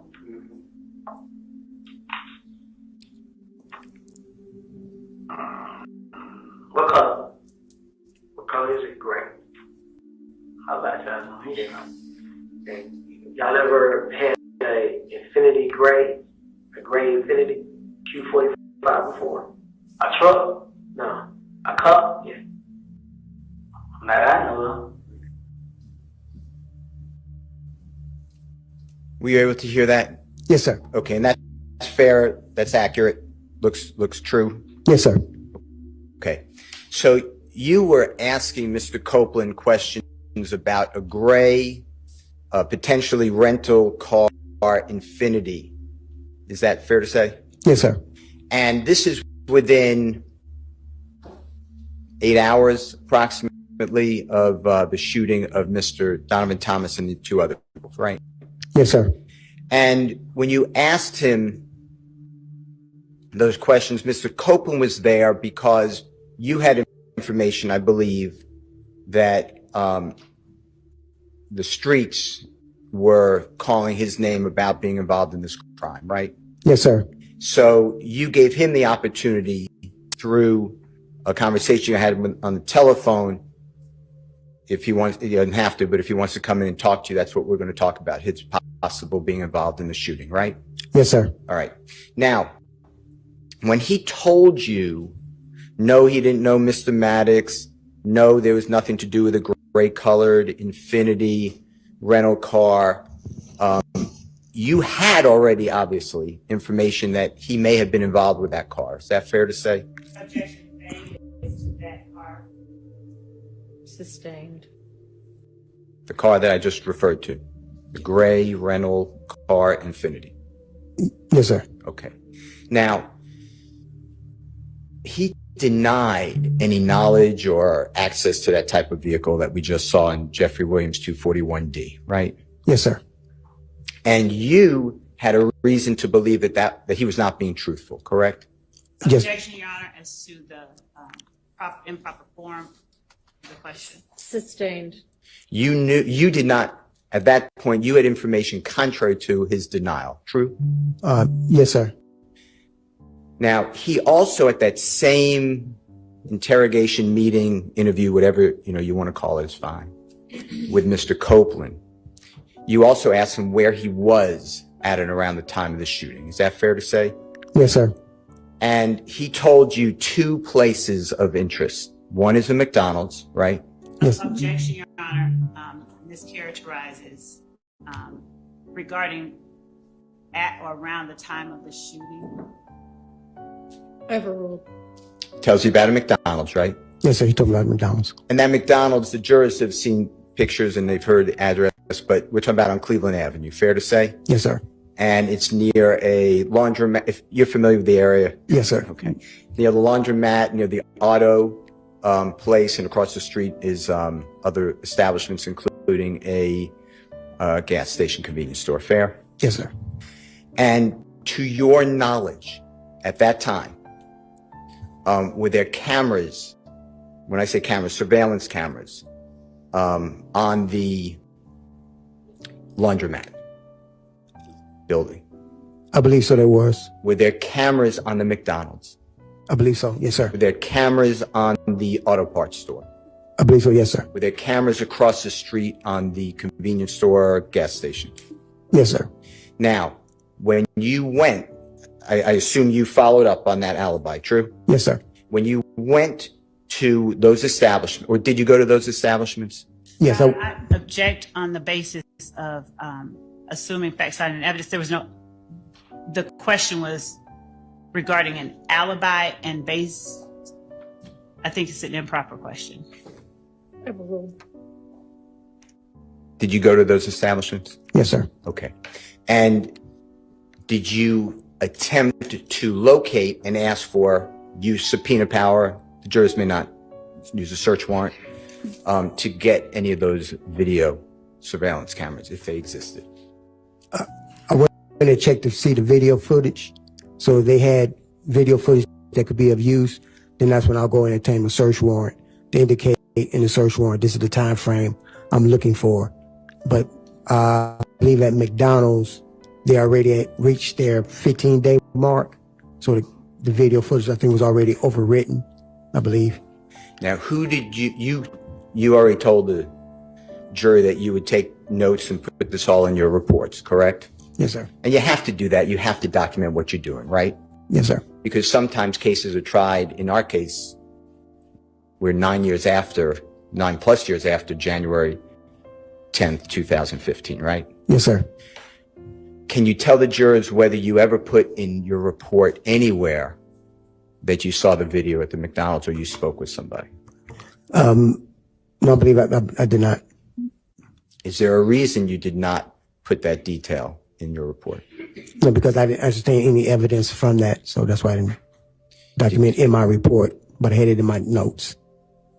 Okay. How about your notes then? Did you ever, where are your notes today? I can't find my notepad. And to be fair to the jury, I asked. Ouch. Ouch. There it is. Brother Steele, get him. Schart's been talking this. Steele's been talking this. Hey, man. Hey, where's the stuff at? Y'all want to keep blaming it on hacks and this, that, and the other. No. Where are those notes, bruh? Why don't we have those notes, bruh? How y'all keep losing stuff? Get him, Rhodes. I'm going to ask you a question, detective. Get him, Rhodes. I want to know, detective, why you can't find your own stuff? Get him, Rhodes. I'm asking you, detective, why you can't find your own stuff? Rhodes. In your report. No, because I didn't understand any evidence from that. So that's why I didn't document in my report, but I had it in my notes. Okay. How about your notes then? Did you ever, where are your notes today? I can't find my notepad. And to be fair to the jury, I asked you about your notes previously. Fair? Yes, sir. And you said the same thing. You can't find it, right? Yes, sir. It's gone. Yes, sir. Okay. Now, how about you mentioned McDonald's. How about the auto parts store? That video surveillance. Can you tell the jurors what you did to secure that surveillance on January 10th, 2015, the relevant period of time? Same time, I believe I went out there maybe a couple of days later to look because I focused on the McDonald's since that was he was talking about. And I did not obtain any video from them either. What did that person tell you?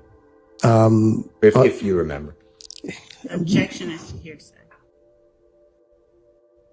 Sustained. Let me ask you this way. In your report, did you put anything about going to the auto parts store to inquire about their surveillance? No, sir. Okay. And it would be in your notes? Yes, sir. Notes are gone. Yes, sir. Can't find. Can't find. Okay. Sustained. Across the street, the convenience store gas station, their surveillance equipment. Did you go there and ask them for theirs? I believe I would ask them for theirs. You did not? I believe I did not. Okay. And how about the laundromat across the street from the McDonald's? I don't think their system was working at that time. Do you remember who you spoke with? No, can't remember the name. And the same questions, it's not in your report, correct? Correct. Okay. You mentioned the green store. Do you know the true name of the green store by any chance? No, sir, not offhand. Okay, that's fine. But it's called the green store for the obvious reason that it was green? Yes, sir. All right. And how far, if you know, and if you don't know, just say, I'm not familiar, would you say the green store is from the location, God forbid, that Donovan Thomas was shot? I want to say maybe a couple of blocks. Okay. We're talking close, right? Yes. All right. Now, Mr. Copeland told you that on January 10th, 2015, and when I say told you, I'm still sticking to the next day or 8 hours later. He told you also that he was at around the green store at around the time of Mr. Thomas being shot. Fair to say? Yes, sir. And are you aware, did you find out, did you look for it, whether the green store had surveillance cameras? Yes, I did. Okay. And did the green store have surveillance cameras? I believe their system was down also. Okay. And who did you speak with? I can't recall the person's name. And did you put it's not in your report, fair to say? No, sir. And the notes are gone. Yes, sir. Now, surveillance footage is a good tool. Would you agree with that for law enforcement? Yes, sir. Because a surveillance camera, if it's properly working, no one tampered with it, it doesn't really have any motivation or agenda. Is that fair? Yeah. Vague and motivation. True. True. And it just captures, if it's working properly, the images that it has in front of it, right? True. So we wouldn't really have to debate whether Mr. Copeland or others were at a McDonald's if we had that surveillance. Objection calls for speculation. Sustained. All right. Now, with regards to Mr. Copeland, when he told you he made the denial of the infinity, remember what we just played? Mm-hmm. At that point in time, that got you, I assumed, so you tell us, that got you interested in maybe he's not being forthright. Is that fair? Objection, Your Honor, as improper questions regarding. Sustained. You questioned whether he was being truthful with you. Is that fair to say? Still, Your Honor. Sustained. Did you have questions on his answers that he denied the infinity? Objection, Bless you. vague. Bless you. I'm sorry. I said objection vague.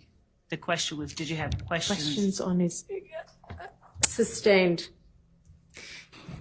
How did you take it when Mr. Copeland said, no, I don't have anything to do and no memory of the infinity? Objection, Your Honor, vague. Overruled on that basis. Okay, how did I take it? And Yeah. relevance, Your Honor. Sustained. Okay. All right. Let me ask you about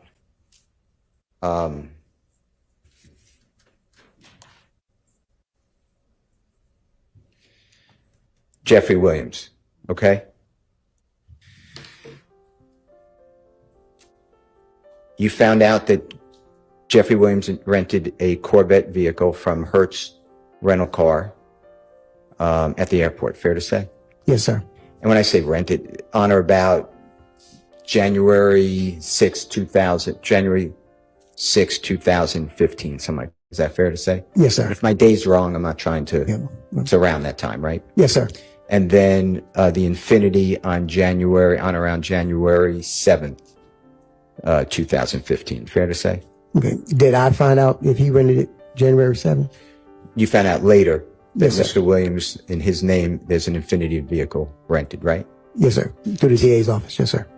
Tell the jurors what evidence you have that Jeffrey Williams drove that Infinity rented vehicle.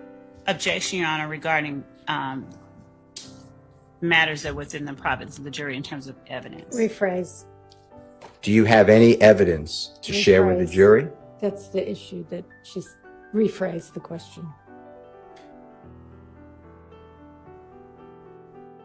I think that's a proper question. Rephrase the question.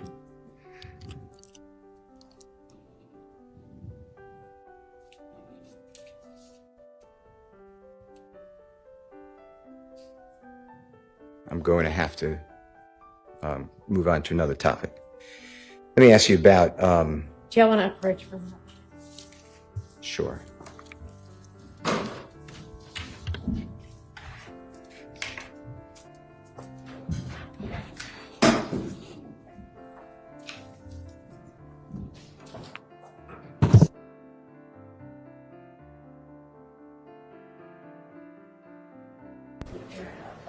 So just check and make sure it's a little distracting. Check and make sure your phones aren't getting picked up by it.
You've taken it anyway, so go ahead.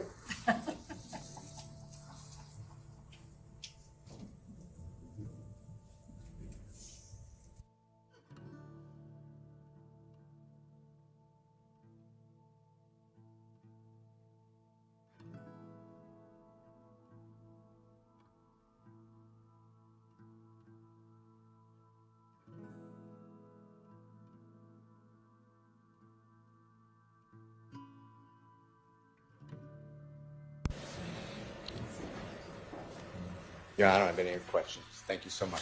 Thank you. Yes, Mr. Still. Good seeing you. All right. Same here, sir. Mr. Schardt, you're standing up. You have questions?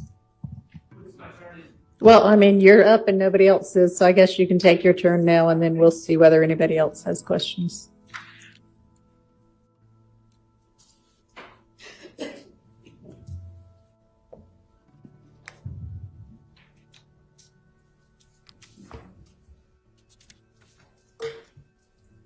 Investigator Thorpe, good afternoon. Good afternoon, sir. All right, my name is Max Schardt. I represent Shannon Stillwell, okay? Yes, sir. All right. Do you have a copy of your report in front of you? No, sir. Okay, let me see if I can get you. Okay, let's make sure we understand each other, brothers and sisters. Now, we've already brought it to your attention in the earlier stream when Professor Woody was on the stand. Now, dig this. We let you know in real time when the state first brought forward the video between Detective Thorpe and Professor Woody a long time ago, trying to get it into evidence, showing it to the judge, and the defense had their objections and the back and forth, right? Okay. Then they played it in front of the jury the first time. This is with Glanville. They played the video. Then, when we had all of that commotion, Paige gets on the case and does her nonsense, etc. And then we decide where we're going to pick up from and all of that. Okay, you follow me? So then they have to replay the video to the jury. And Rhodes, that's right, Rhodes brought it to your attention that the state used a different camera angle. Now, is that all that was different? Okay. We told you the jury saw a different camera angle when all we were supposed to be doing is replaying what got approved the first time. That's all you're supposed to be seeing. The jury was just supposed to be reviewing the same video. So why were they able to bring in a different camera angle? Okay. So then what did Rhodes do?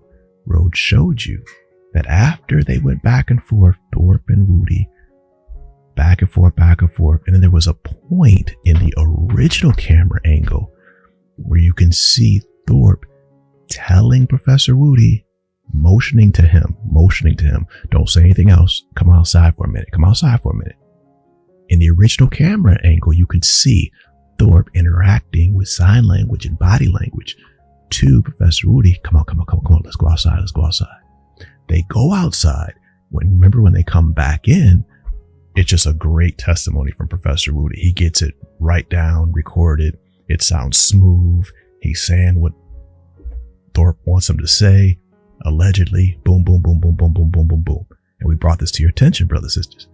So in the new video, let's call it new, the second video or the other camera angle, you don't see Thorpe motioning to Professor Woody. Rhodes brought that up.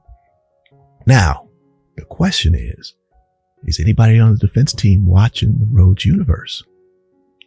Because that's what you need to hit this man with right now. That's the one. The collaboration allegedly between Thorpe and Professor Woody that is on tape. And it was shown to the jury the first time. And the state used a different camera angle the second time they played it. Hey, if I'm wrong, prove it. That's all you gotta do. If Rhodes is wrong, prove it. Prove that they didn't use a different camera angle to the jury the second time. Prove that you can't see this Detective Thorpe motioning to Kenneth Copeland to come outside. And then when they come back in, the story's nice and clean for the recording. Prove that Rhodes is wrong. Prove it. That's all you gotta do. Prove it's the same camera angle. Prove it. I tell you what, you prove it that it's the same camera angle, and I'll cash app you $100. Right here, right now. During this stream, you prove it, cash app $100. Any and everybody. Up to $792 million. Allegedly. I'm telling you, it's guaranteed. Quick $100 for you. Prove it's the same camera angle that the jury saw the first time of the interview between Thorpe and Professor Woody. And when we had the problem and they had to rewatch the video, prove that the state showed the jury the same camera angle of that interview between Thorpe and Copeland. Prove it's the same camera angle. Cash app you $100 right now. Rhodes.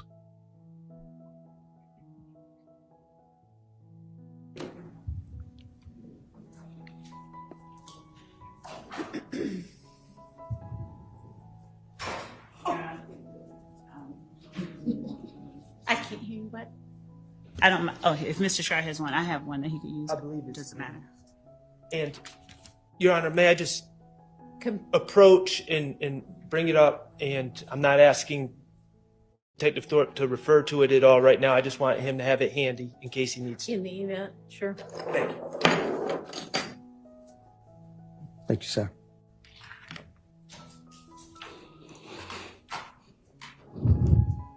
Okay. Detective Thorpe, I'm going to ask you about October 19th of 2015. Okay. Okay? And that is the day, for reference. Do you know what happened on that day off the top of your head? Yes, sir. Okay, that was the day that you spoke to the person who identified himself as Nicholas Robinson, correct? Yes, sir. Okay. All right, I'd like to talk to you about how that happened. Zone 1 Day Watch contacted you about having a person in custody, correct? Yes, sir. And you were informed by your fellow officers that this person was named Nicholas Robinson. Yes, sir. Okay. And that's the way, to your understanding, this person identified himself to the police. Yes, sir. Okay. Now, this Nicholas Robinson, he was in custody, correct? Yes, sir. Okay. He had, on that day, on October 19, 2015, he had been arrested for a felony offense of theft by receiving, correct? Yes, sir. Objection, Your Honor, never mind, withdrawing the objection. All right. And he was also had probation warrants. Yes, sir. Okay. The reality is, Nicholas Robinson was on his way to Rice Street, to 901 Rice Street, the Fulton County Jail. Yes, sir. And your fellow officers called you and said, this person may have information on something you're working on. Yes, sir. Okay. And you decided, well, before I get there, on direct, as I understand your testimony, you testified that you did not think Nicholas Robinson was trying to help himself out by talking to you. Yes, sir. Okay. And when I say help himself out, I'm talking about get consideration on charges that were now pending against him. Are we on the same page? Yes, sir. Okay. And your testimony is you do not believe that he was trying to get help for those. Asked and answered. Overruled. Is that your testimony? You don't believe he was trying to get curry favor and get help with his pending charges? Yeah, he may have, but that was not up to me. Okay, well, let me ask you this. Prior to October 19, 2015, prior to the date he had been arrested, had Nicholas Robinson ever come up to you and tried to give you information? No, sir. Okay.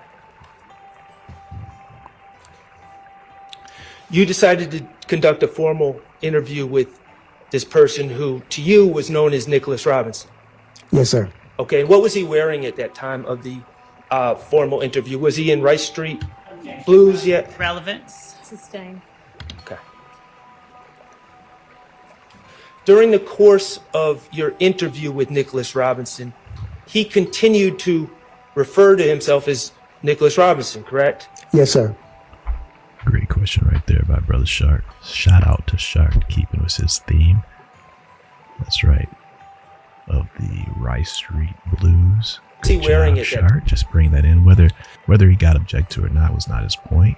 He just wanted to remind the jury of his theme. Hey, was this guy already in Rice Street Blues?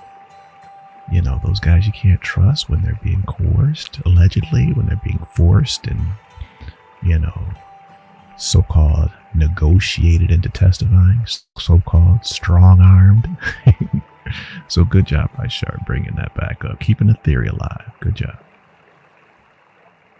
You decided to conduct a formal interview with this person who, to you, was known as Nicholas Robinson. Yes, sir. Okay, and what was he wearing at that time of the formal interview? Was he in Rice Street Blues yet? Relevance. Sustained. Okay. During the course of your interview with Nicholas Robinson, he continued to refer to himself as Nicholas Robinson, correct? Yes, sir. Okay. And you referred to him as Nicholas Robinson because you believed that was his identity, correct? Yes, sir. And he never corrected you. Yes, sir. And you all, without getting into what was said, you all spoke about the shooting of Donovan Thomas. Yes, sir. Okay. After this interview on October 19, 2015, Investigator Gaither informed you that this man's name was not, in fact, Nicholas Robinson, correct? Yes, sir, but it was not after the interview. It was during the interview. Okay, during the interview, Yes, sir. Investigator Gaither informed you that this man was not, in fact, Nicholas Robinson, Correct. and his name was Spencer Wright. Correct. Okay, and just to be clear, when we say during the interview, it was well into the interview. The interview hadn't just started. You guys had been talking for some time. Yes, sir. Okay. And this interview happened on October 19, 2015. Yes, sir. Okay. The warrants that you took out on the Donovan Thomas case were taken. Hold on, Brother Schardt. hold on for a second, Brother Schardt. I need you to slow down for a second, because I'm still, perplexed that the detective Of course, he can't find his own notes. Score 1 for the detective. Can't detect his own belongings. But now he really scores a touchdown. Because according to Brother Max right here, you were talking to a guy for a long time, detective. And it took Gaither to let you know, yo, man, that's Kaiser Sose. That ain't who you think it is. Shout out to the usual suspect. Hey, allegedly, I'm not saying my man really is Kaiser, but it was the movie reference. You know, I don't know if this guy really is on that level or not, but you get the joke. Like, yo, you're a detective. Oh man, you know who you talking to? Yeah, I was talking to Rhodes. Nah, man, that wasn't Rhodes. That was Dan Marino, NFL champion. What? I thought that was Rhodes. Nah, detective, that wasn't Rhodes. Informed you that this man was not, in fact, investigator Gaither informed you that this man's name was not, in fact, Nicholas Robinson, correct? Yes, sir, but it was not after the interview. It was during the interview. Okay, during the interview. Yes, sir. Investigator Gaither informed you that this man was not, in fact, Nicholas Robinson. Correct. And his name was Spencer Wright. Correct. Okay, and just to be clear, when we say during the interview, it was well into the interview. The interview hadn't just started. You guys had been talking for some time. Yes, sir. Okay. And this interview happened on October 19, 2015. Yes, sir. Okay. The warrants that you took out on the Donovan Thomas case were taken out. I know you testified that it was in November sometime. Yes, sir. It was actually taken out on October 20th, 2015. Isn't Yes. that correct? Yes, sir. All right. Okay. I want to talk to you a little bit about your reports. You've been in law enforcement for how long? 30 years and 8-9 months. 30 years and 9 months. Mm-hmm. Okay. And all that with Atlanta Police Department? Yes, sir. Okay. When you were brought on by the police department, before you even started you started on the streets, right? Yes, sir. On the streets. Okay. Before you even started, they trained you on writing reports, correct? Yes, sir. Okay. And throughout these 30 years of service you have with Atlanta Police Department, you've obtained refreshers, taken refresher courses on writing reports, correct? Yes, sir. Okay. You have been trained that your reports are to be accurate, correct? Yes, sir. Okay. Accurate about evidence received, Yes, sir. accurate about things that have been told to you, Yes, sir. and accurate about the work you do on a case, correct? Yes, sir. You were supposed to document that work, correct? Yes, sir. And it's also, these reports are also supposed to be complete, correct? Yes, sir. Okay. So, as per your training, work you've done on the case, your reports are to include a complete accounting of this work, correct? Yes, sir. All right.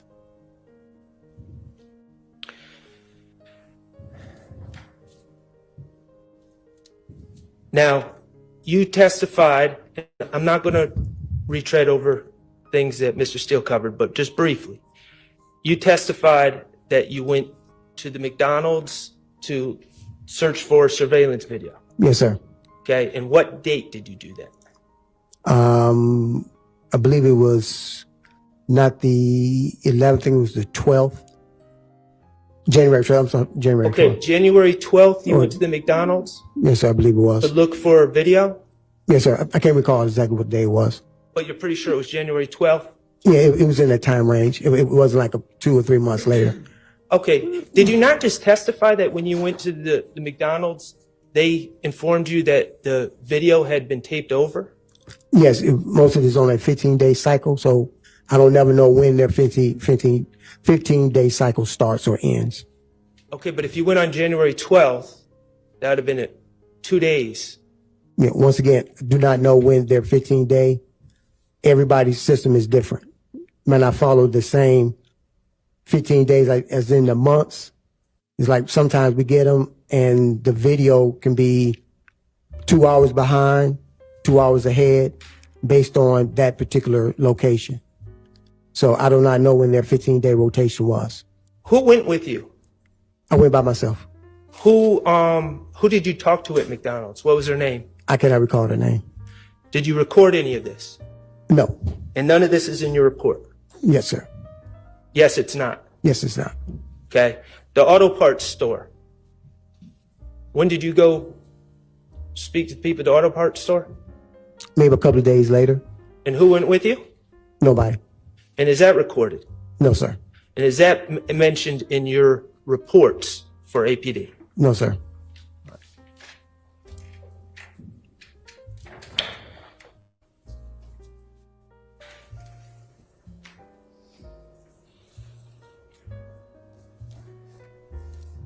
When did you realize you lost your notepad?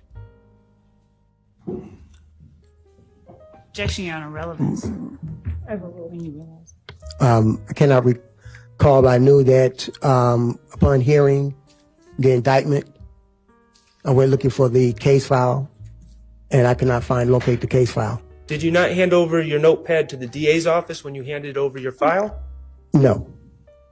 Okay.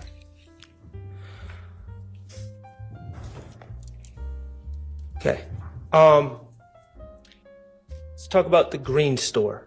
The Green Store is formerly known as Mommy's Grocery. Is that correct? Yes. Okay, and that's on Glen Street. Yes, sir.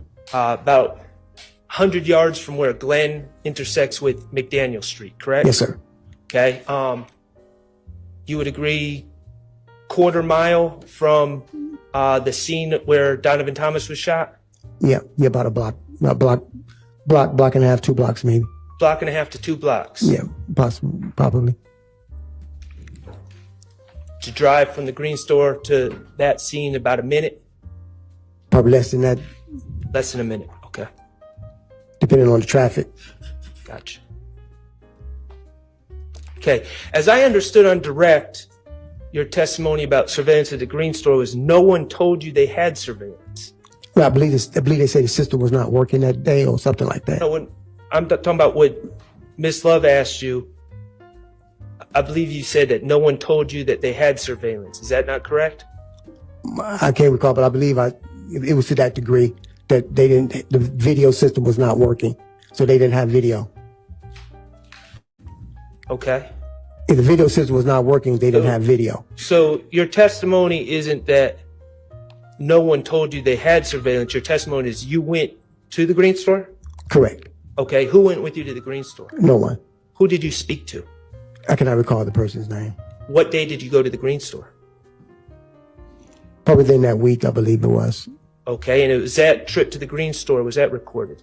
No, sir. Okay. Is that in your notes? No, sir. Excuse me, in your report? No, sir. Okay.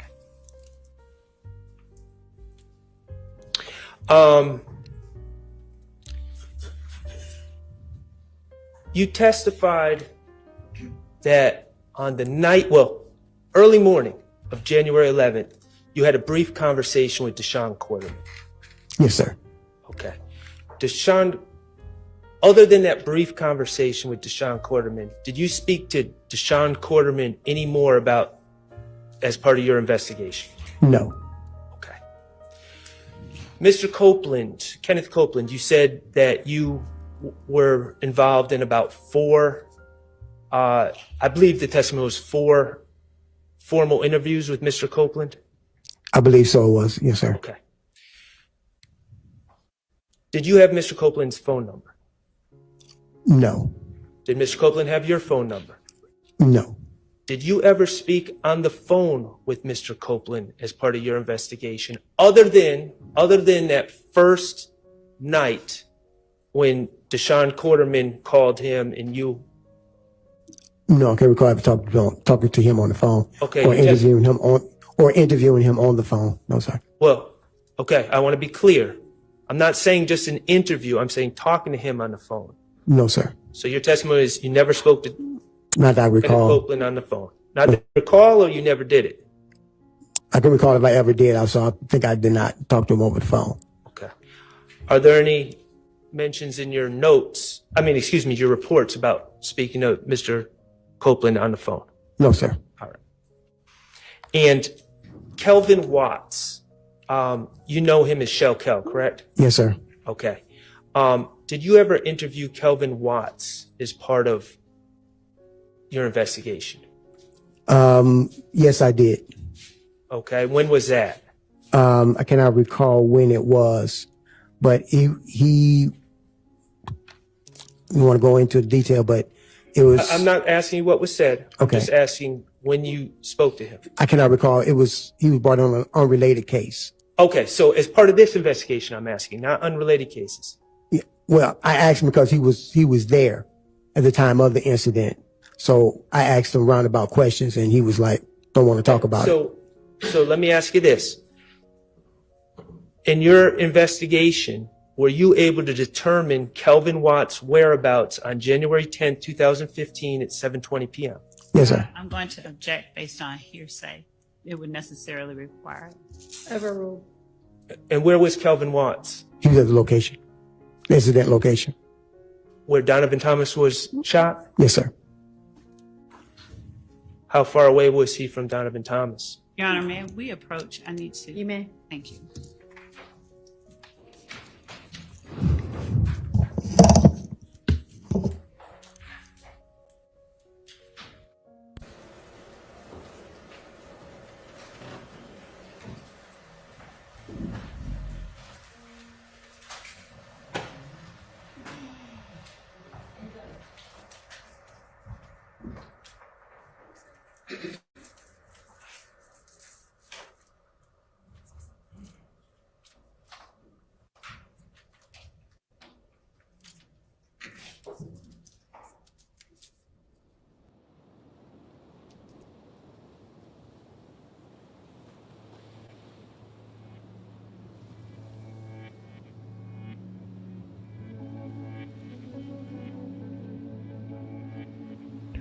All right, brothers, we should be able to skip right by that.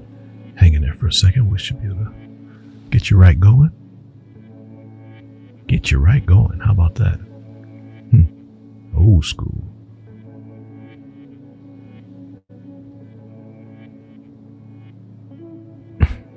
You know, you go and get a Phillips. Remember getting the Phillips?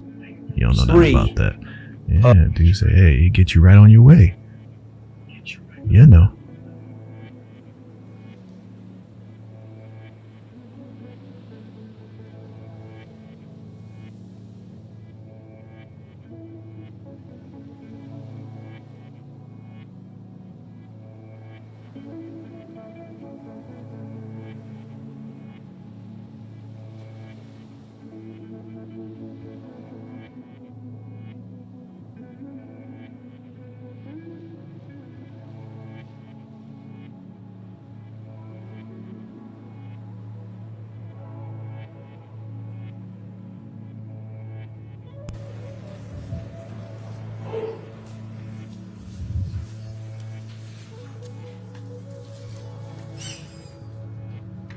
Good.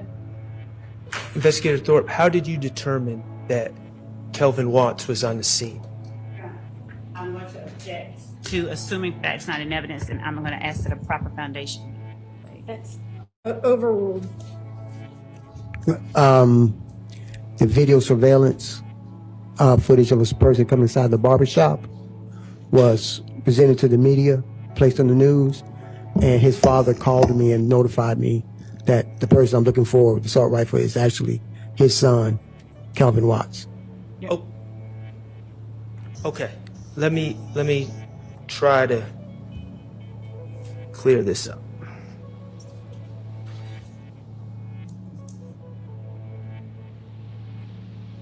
Okay. Investigator Thorpe, could you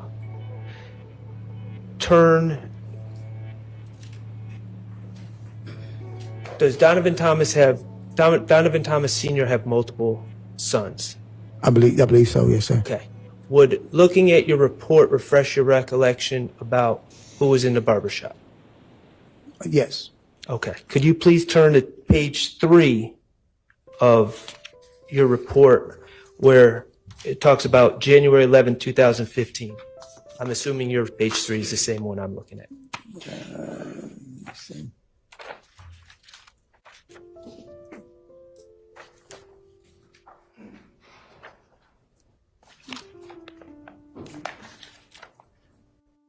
Do you see where it says on January 11, 2015 at approximately 18:45 hours? Yes, sir. Okay. Could you read that to yourself and see if that refreshes your recollection about who was in the barbershop with the gun? Yeah, okay. Yes, sir. Okay. Who was in fact the individual that was in the barbershop with the gun? Okay. DeMonte Thomas. Okay. And is that another one of Donovan Thomas's senior's children? Yes, sir. Okay. Now, Kelvin Watts, I'm going to ask again. Do you know whether he was at the scene or not? No, sir. You don't know one way or another? No, sir. Okay. And did you ever specifically ask him, without giving me the answer, did you ever specifically ask him when you interviewed him about a Objection, different case? relevance as to whether he asked him, it would. Overruled. Did you ever specifically ask him if he was at the scene or not? Yes, sir. Okay. And were you able to identify, you've seen the surveillance video, correct? Yes, sir. Were you able to identify all of the people that were standing by Mr. Donovan Thomas Jr. when he was shot? No, sir. Okay. Thank you. I have no further questions. Any other defense attorneys with questions for this witness? Mr. Williams? Questions for this witness? Okay. Is there redirect? Yes, Your Honor. Detective Thorpe, you were asked on cross-examination about an alibi that Mr. Copeland gave at the time of Donovan Thomas's murder. Do you recall that? Yes, sir. Yes, ma'am. I'm sorry. And do you recall exactly what it was that Mr. Copeland told you he was doing at the time of Donovan Thomas's murder? Yes, if I recall correctly, he stated that he was home in the bed asleep. Okay. So did he ever tell you that he was at the green store at the time of Donovan Thomas's murder? No, ma'am. Did he ever tell you he was at the McDonald's at the time of Donovan Thomas's murder? No, ma'am.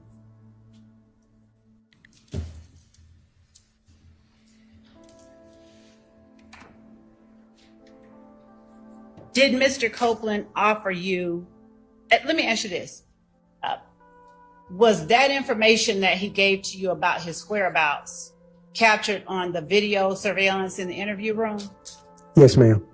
Did Mr. Copeland ever tell you anything different about what he was doing or where he was at the time of Donovan Thomas's murder outside the interview room? No, ma'am. Now, how many, you said you worked 300 homicides or more during your time with APD? Yes, ma'am. How is it that you give to the district attorney's office the results of your investigation? Do you normally just turn over your notepad or do you summarize it in a report? I summarize in a report. Okay. It was called the lead investigator supplement. All right.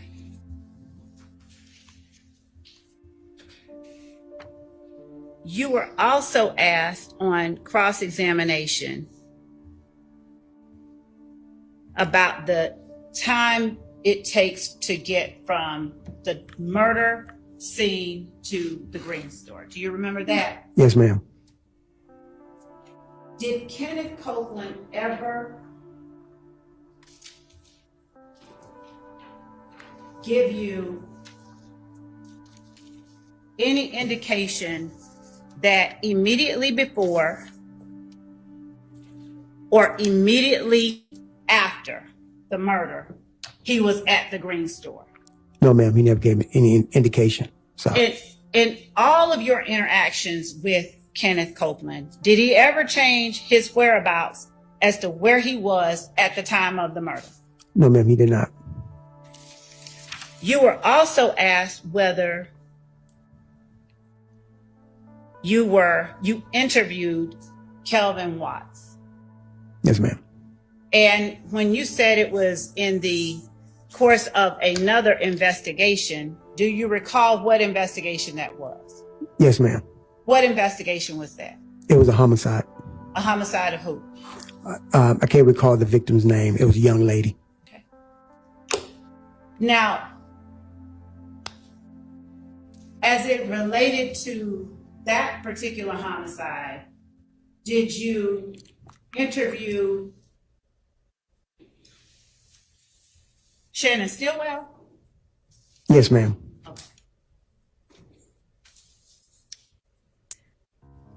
And when you were asked on cross-examination about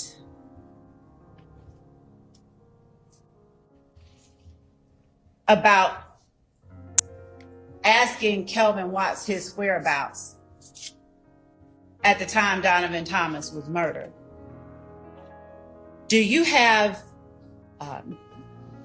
any indication, or did you see any indication on the surveillance footage that you saw that Kelvin Watts was there at the scene of the murder? Not definitively, no, ma'am. Okay. And regarding the victim of the murder that you were speaking to Kelvin Watts and that you interviewed Shannon Stillwell about, was that victim Tiara Jones? I believe so, yes. When you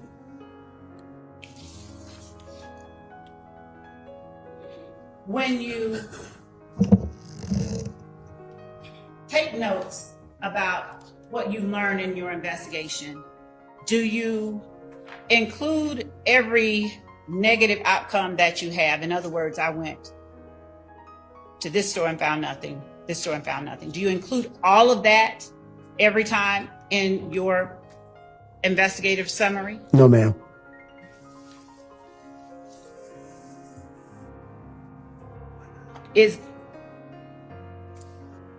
Would you keep that information or share that information if you were asked about it? Yes, ma'am. You would share it? Yes, ma'am. So why don't you put all of the negative information, like in terms of not having found anything, in your investigative report? I try and keep my supplements relative to the investigation. So if they wish to do a follow-up, they say, okay, this is where he went. He got this. Let me go back and verify this, verify that.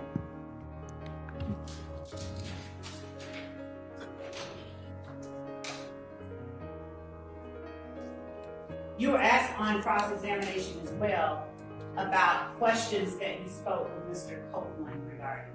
Yes, ma'am. And specifically, if he rented a gray Infiniti. Yes, ma'am.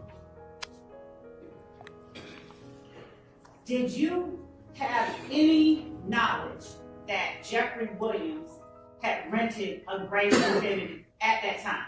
No, ma'am. None.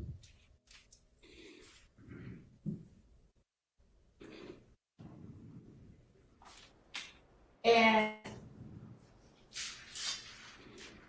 when you say that you met Kenneth Copeland at the back of police headquarters, Yes, ma'am. did you see how he arrived? No, ma'am. Were you given information about how he arrived from you? Yes, ma'am.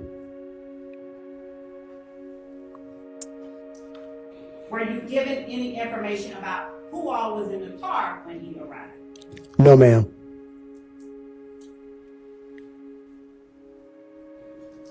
Did your questions regarding what kind of car that Mr. Copeland may have owned or rented have anything to do with what you believe he arrived? Yes, ma'am.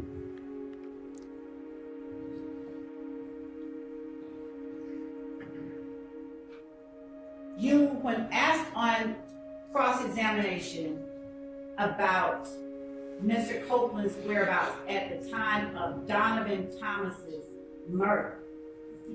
Do you know or have personal knowledge of where his cell phone records indicate he was at the time of the murder? Personal knowledge, do you? No, ma'am. I do not have personal knowledge. Did you see yourself and Mr. Copeland on the screen when you were asked on cross-examination about defense? Jeffrey Williams defense exhibit number 241D. Yes, ma'am. Did you see the cell phone on the table before you in front of Mr. Copeland? Yes, ma'am. When I asked you earlier if Mr. Copeland carried a cell phone, did you recall at the time that he had one during the interview? I didn't realize he had one during the time of the interview. When you video record interviews such as this one and others, does the video recording of the interviews, do they serve to preserve information that you may not remember later? Yes, ma'am.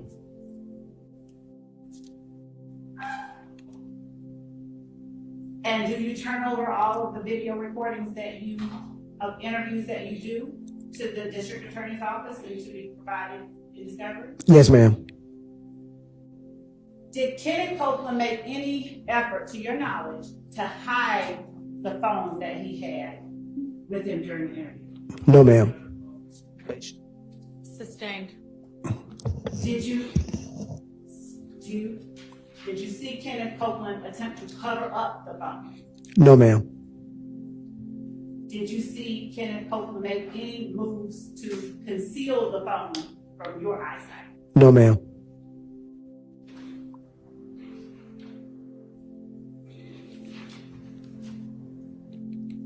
Do you recall whether Kenneth Copeland pulled out that phone during the interview and offered to show you stuff? Do you recall? No, I do not recall him doing that. Would looking at that interview, a certain portion of it, refresh your memory? Yes, ma'am.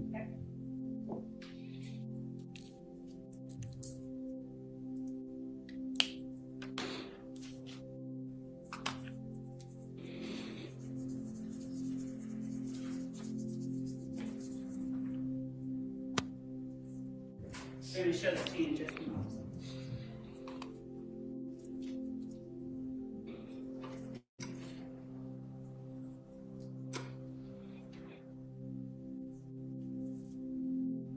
Do you know who or where it is that you got the name Walter Lee Maddox?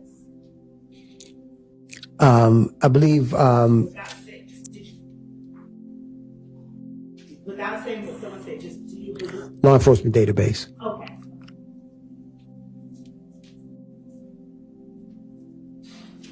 Prior to Kenneth Copeland telling you, did you know that his brother drove a Dodge Charger?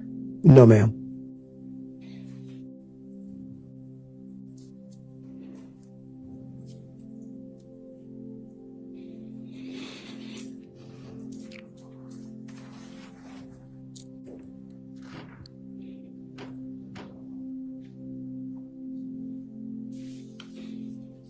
I'm going to show you what has been admitted as State's Exhibit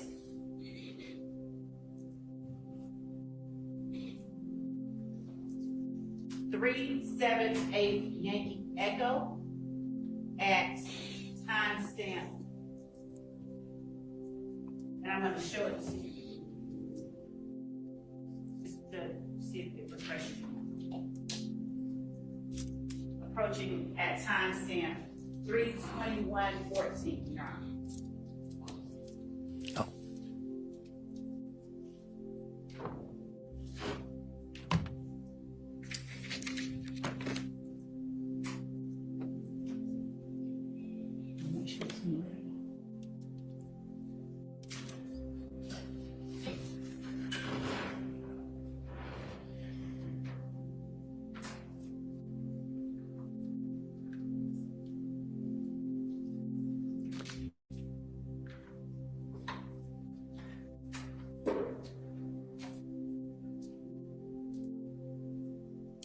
And since I'm not playing sound, are you able to remember whether or not Kenneth Copeland pulled out his phone to show you information by looking at this exhibit? Yes, ma'am. Is your memory refreshed after reviewing? Yes, ma'am. Somewhat. Yes, ma'am. During the interview, did Kenneth Copeland, and it's 378 Yankee Alpha, during that interview, did Kenneth Copeland pull out his cell phone and show you and offer to show you information? I believe he did. Yes, ma'am. Did you see him pulling it out and extending it towards you? No, he was mostly keying it up himself. Was he keying it up himself in front of you, under your nose? Yes, ma'am.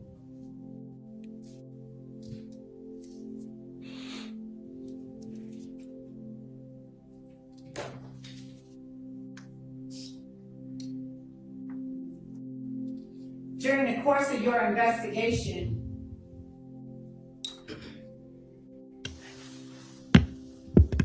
was it common or uncommon for the people you were interviewing to essentially key up information under your nose? No, ma'am. It's not unusual. Did anyone else do that during the course of your investigation? No, ma'am. Sustained.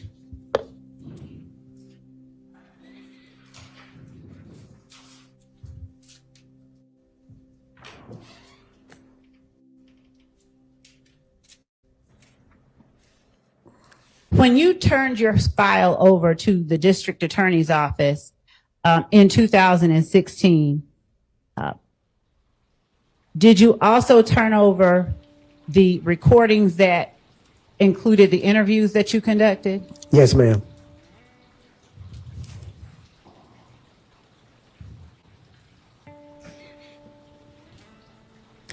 And when you were asked about the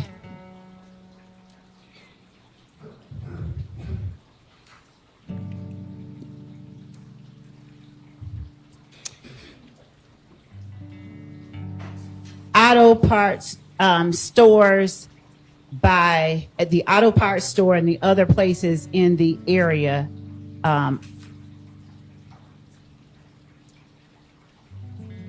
nearby where the murder of Mr. Thomas occurred, at the time that you were investigating the homicide, do you recall what time it was or when in proximity to the murder that Kenneth Copeland said he was at the McDonald's? He said afterwards. And did he also give you information about persons who were at the McDonald's with him? Yes, ma'am. Through your investigation, did you attempt to and gain phone records for people who he said were at the McDonald's with him? Yes, ma'am.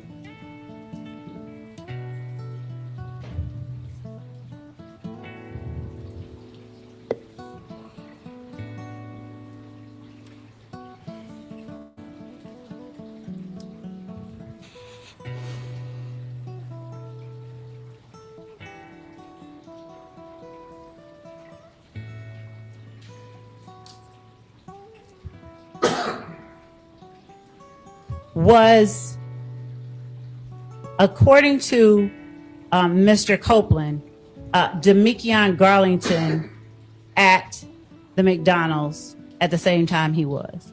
Yes, ma'am. Did Mr. Copeland, to your memory, give you information during any one of his interviews about where he and other people went after leaving the McDonald's? Yes, ma'am. And where was that? Jeffrey Williams' residence. Okay. Did you determine the location of that residence after speaking with Mr. Copeland? Yes, ma'am.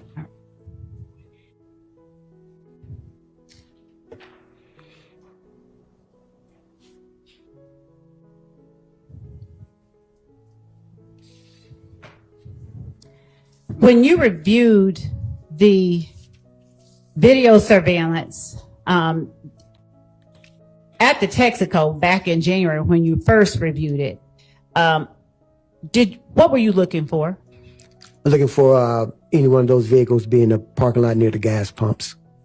When you first reviewed the surveillance footage at the Texaco, did you know what Diamante Kendrick looked like? No, ma'am.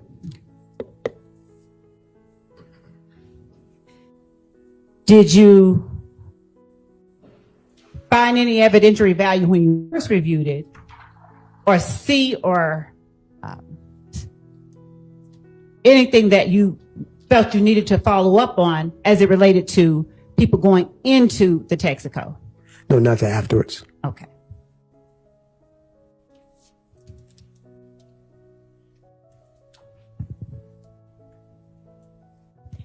And when you say not until afterwards, what do you mean? As we, when the case file was turned over to Senior 88 Mike Sprinkle, we started going over it, and he noticed, he opened up the interior cameras and saw subjects of interest. Your Honor, he's not talking. Go ahead. He saw people of interest walking in. When you say he opened up the interior cameras, can you explain what you mean? Yes. We downloaded both interior and exterior cameras. What I was looking for on the exterior cameras was possible a tag for the vehicle that was used in the drive-by, or that if the car posted up at the gas station, circle the block, how many people was inside the vehicle, and if I can identify the people inside the vehicle. Senior 88 Sprinkle, he said, let's go and look and see if anybody was inside the store.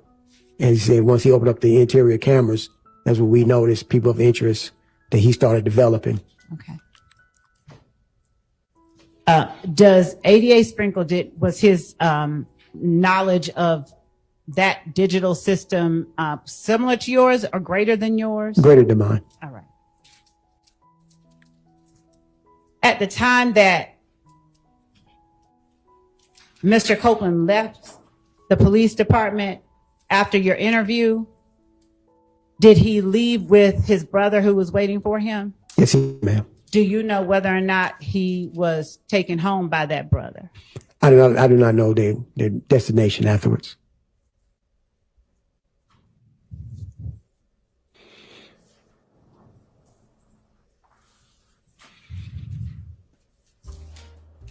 Now, when you looked at the video surveillance at the Texaco initially, did you find anything of evidentiary value? Did you recognize anything of evidentiary value? Objection asked and answered. Sustained. Were you able to get a license plate on any vehicles? No, ma'am.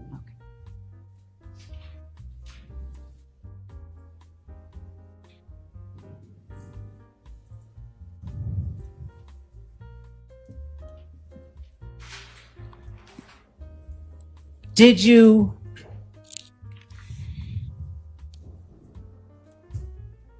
do anything to intentionally hold back or withhold anything in the notes you talked about on cross-examination? Did you intentionally destroy them or anything? No, ma'am.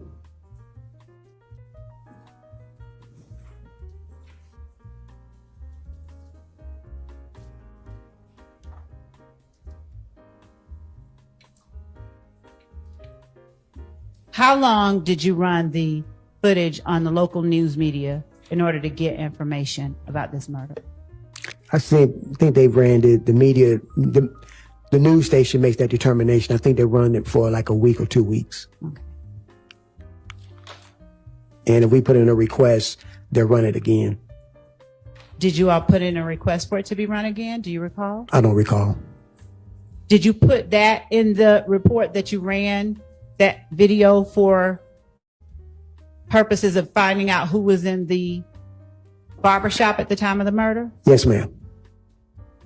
And what other kind of information, you were asked on cross what you didn't put in your report. What other kind of information did you put in your report? That was it. No, I mean in terms of, did you detail who you interviewed? Yes, ma'am. I detail who I interviewed. Did you detail the times that you interviewed them? Yes, ma'am. Did you detail information that was shared during the interviews? Yes, ma'am. Did you detail your efforts to, for instance, follow up on who shot up Mr. Copeland's house? Yes, ma'am.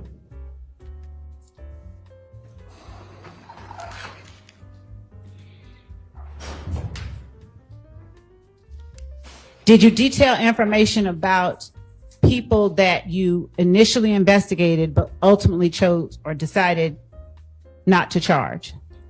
I believe so, ma'am. Yes. Did you put information about Quintez Griffin in your interview? Yes, ma'am. In your report? Yes, ma'am. Did you put the information about Spencer Wright in your report? Yes, ma'am. Did you put that Spencer Wright initially gave you a name Nicholas Yes, in your ma'am. report? Yes, ma'am.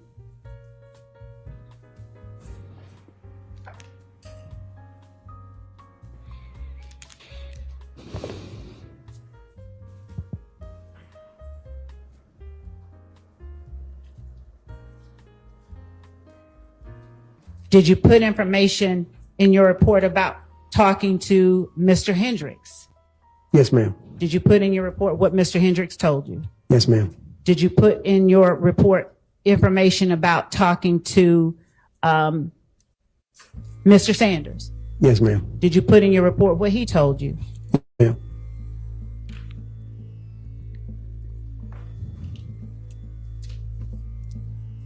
Did you detail in your report each time that you talked with Mr. Copeland prior to 2016? Yes, ma'am.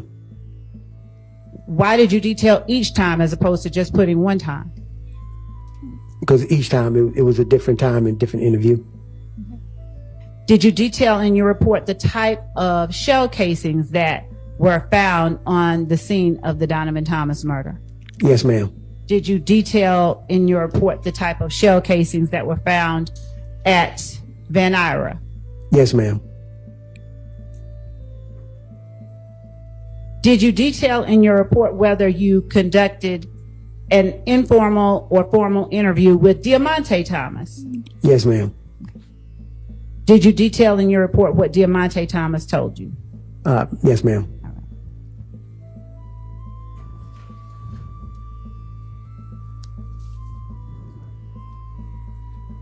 Did you detail in your report information regarding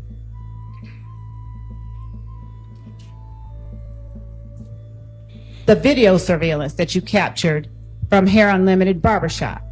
Yes, ma'am. Did you detail in your report social media posts that you investigated? Yes, ma'am. Did you detail in your report the type of the type of vehicle described by persons that you interviewed? Yes, ma'am. Did you put in your report information about what your investigation revealed were retaliatory shootings after the murder of Donovan Thomas? Yes, ma'am. Did you only interview Kenneth Copeland while he was outside of custody and voluntarily came in, or did you interview him after he had been taken into custody for other things? After he'd been taken into custody for other things.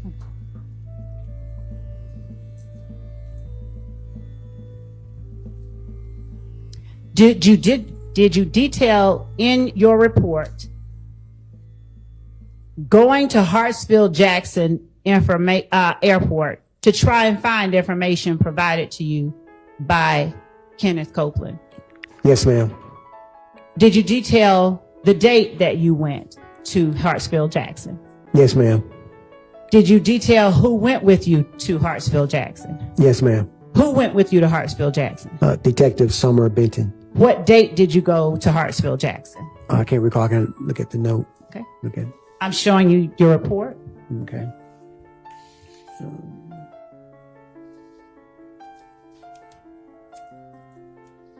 believe it was June 11th, 2015.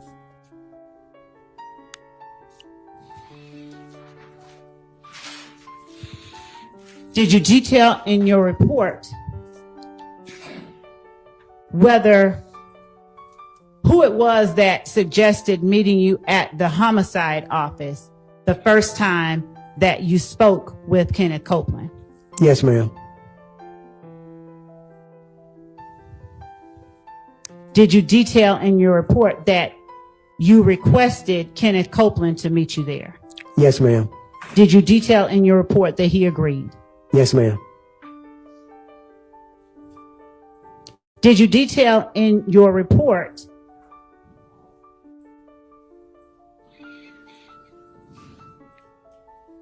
that you were not able to find any information about the rental that Jeffrey Williams did when you and Summer Benton went? Yes, ma'am. Did you detail in your report the date and time that you interviewed Demekion Garlington? Yes, ma'am. Did you detail in your report what he told you? Yes, ma'am. Did you detail in your report that you interviewed Justin Cobb? Yes, ma'am. Did you detail in your report the date and time that you interviewed him? Yes, ma'am.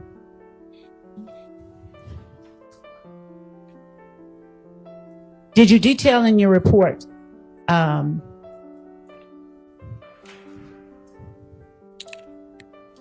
the names of the persons that Kenneth Copeland gave you that were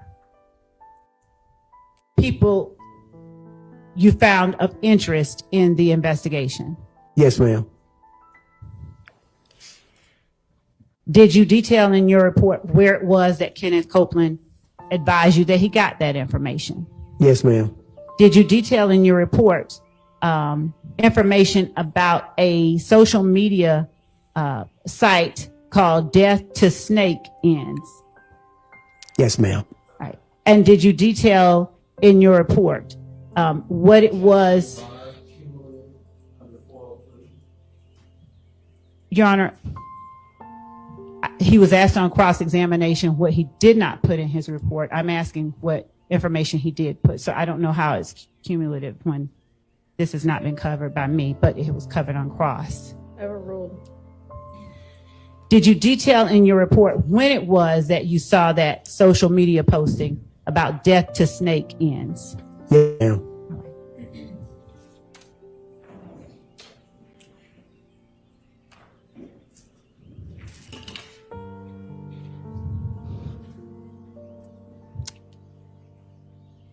Did you detail in your report who all was present at the time you interviewed Diamante Kendricks?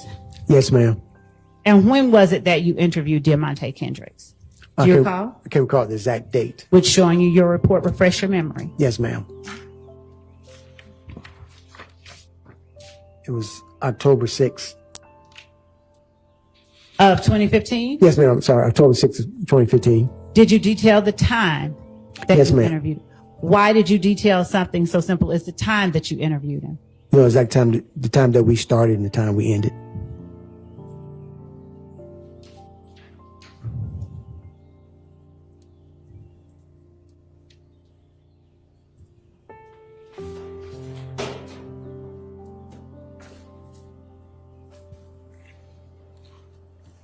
Did you detail in your report that Spencer Wright admitted giving you the false name of Nicholas Robinson? Yes, ma'am. And did you detail in your report when and against whom you took out arrest warrants for this case? Yes, ma'am. Right.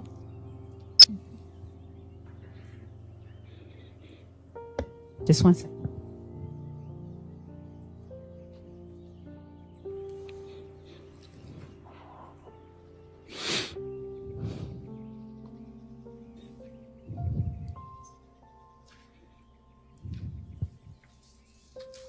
Other than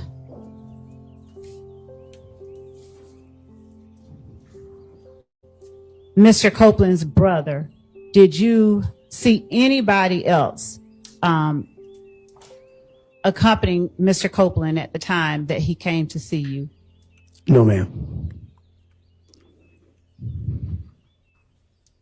Did you detail in your report that Mr. Copeland came to see you with his girlfriend, Deshaun Quarterman? Yes, ma'am.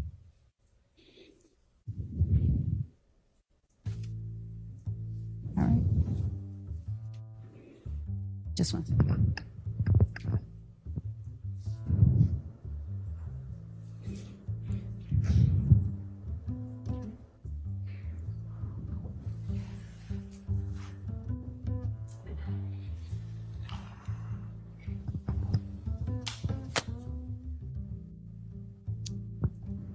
Your Honor, with the exception of a matter I'd just like to approach the bench about, that may be the only Okay. question that I have. All right, come on up.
Mr. Kendricks said in the interview. let me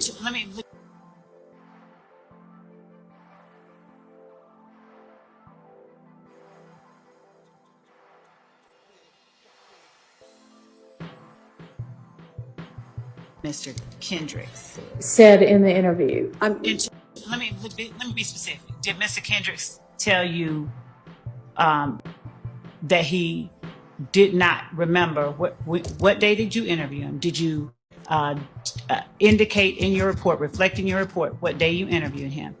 Did Mr. Kendricks, did you ask him where he was or what he was doing on January 10th? And did he reply he couldn't even remember that day?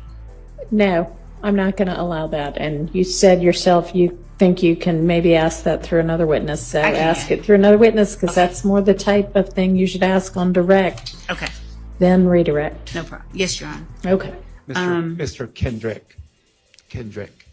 What did I say? There's no S at the end. No S at the end. No S at the end. Okay, anything else before we get this witness back and the jury back?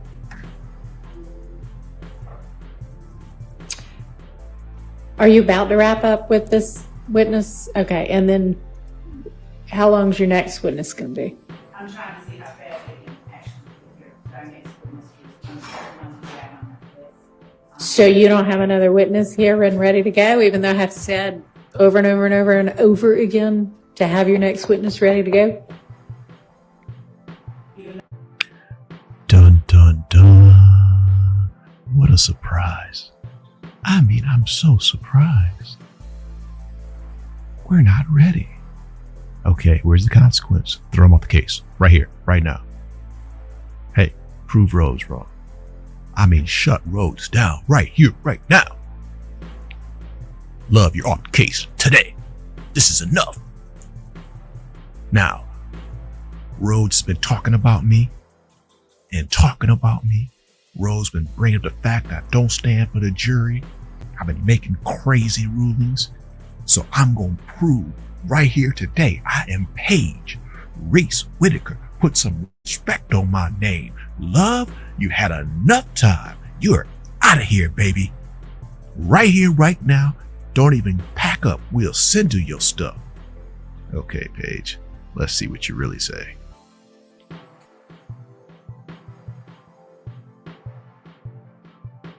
And then how long is your next witness going to be? I'm trying to see how fast they can actually hear our next witness. So you don't have another witness here and ready to go, even though I have said over and over and over and over again to have your next witness ready to go? Even though our best efforts have been made to make that happen, the person, I'm not going to represent that they're not. I just want to find out where they are before I say something different. Can we know who the mystery witness is? I intend that it will be G. Baker. Go ahead, Weinstein. My man said the mystery witness. Go ahead, Weinstein.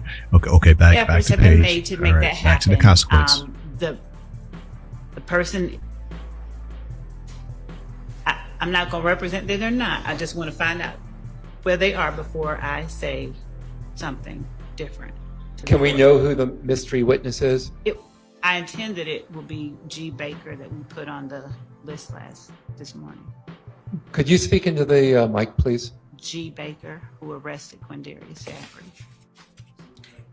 G. Baker, I think is what she's saying. Yes.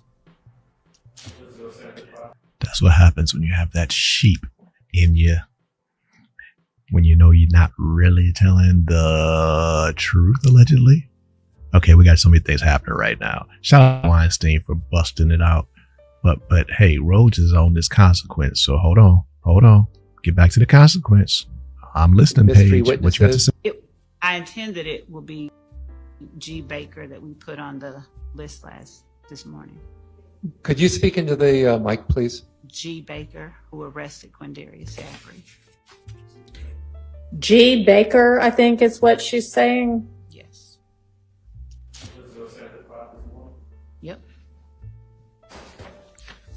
And, okay, well, is there somebody else if that witness isn't available? Let's see.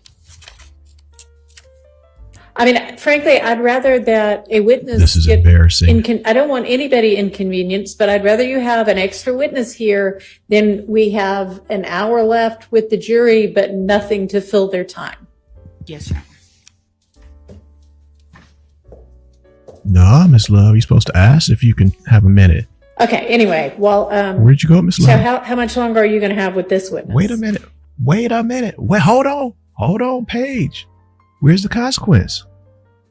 Man, Paige, you're garbage. Allegedly.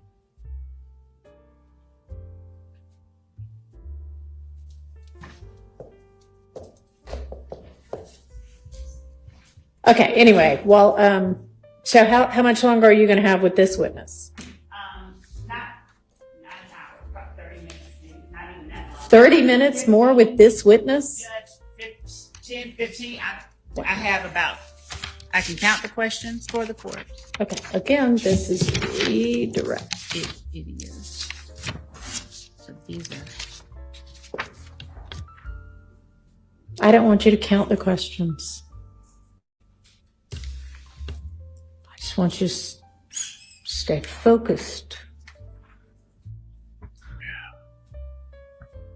Come on. We're on the same team. I need you to work with me here. Come on now, Miss Love. You know how we talked about last night? You know, when we were doing our thing with Fani? You know. Come on, Miss Love. You know. You know. Now, we agreed last night, allegedly, we agreed that you were gonna, stay focused so I can act like, I'm worthy of the next political appointment that I'm searching for. You know, the politics of it all, love. You know how it goes. Bonnie's trying to, hook us both up. Because, she's the next one. She could become vice president. DA. Oh, no, wait a minute. She's got to be attorney general first. And then vice president. And then she can run for... Yeah. And then Paige, I could be vice president. Wow. That's awfully speedy. I'm trying to help. We're on the same team. Okay, again, this is redirect. It is. Coach, Paige, coach. I don't want you to count the questions. I just want you to stay focused. Do we have an answer This is to the pathetic. question how long the next witness is away? Oh, don't even try it. Don't even ask her anything. Where was the consequence? Age. Terrible.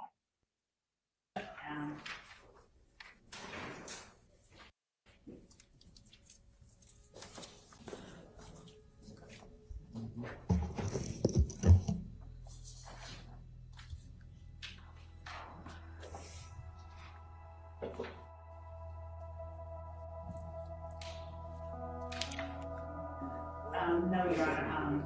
Okay, well, let's just continue with the redirect, and then there may or may not be any recross, and then we'll see if the witness is here yet, and they better be.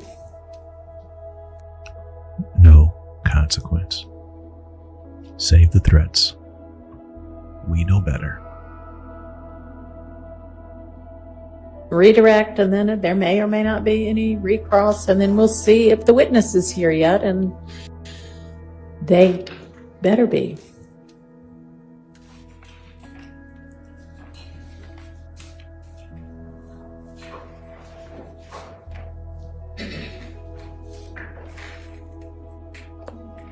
Serious, I know. Okay, so let's get the witness and get the jury.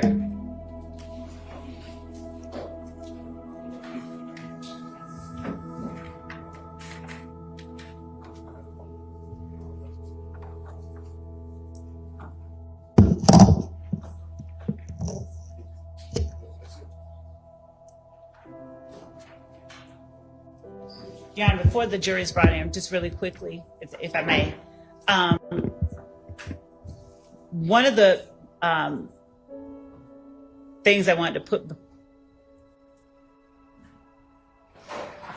to inquire of one of our investigators about their efforts to secure one of the witnesses and the difficulty that we have had with respect to that witness. I expect that witness will be coming in. It's the one that we've been discussing, but I think it's pertinent information. Not right now. And frankly, it doesn't matter if you have a particular witness. What you have been instructed is to have enough witnesses to fill the day. Yes. Okay? So if one witness is difficult, then you need to have another one lined up. Yes, Your Honor. Okay, so tell her 5 different ways. How about Spanish? Hablo español? How about parlez-vous français? I mean, hey, aka. I mean, which language? It doesn't matter which language. Where's the consequence, Paige? Garbage. Straight garbage. So just keep on telling her. How about that? Because that's been working. Just keep telling her.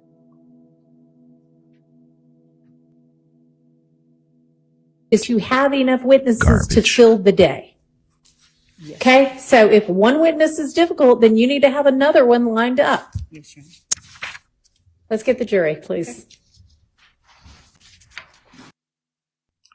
Furthermore, Paige, you really jacked us up right here. You know what I mean? There are people here been waiting to hear about the condition of Brother Zachary.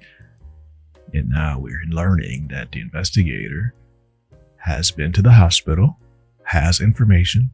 Miss Love wanted to give us the update. Hey, we want to hear what the update is. And then you, Paige, your ratings go up, Paige, if you let her say the information right there. Good Lord, Paige. You don't even know how to help your own career. Lord have mercy.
All rise. Except for Paige. She's better than us, guys. You didn't know that? Paige is better than you. All rise does not include her. All rise.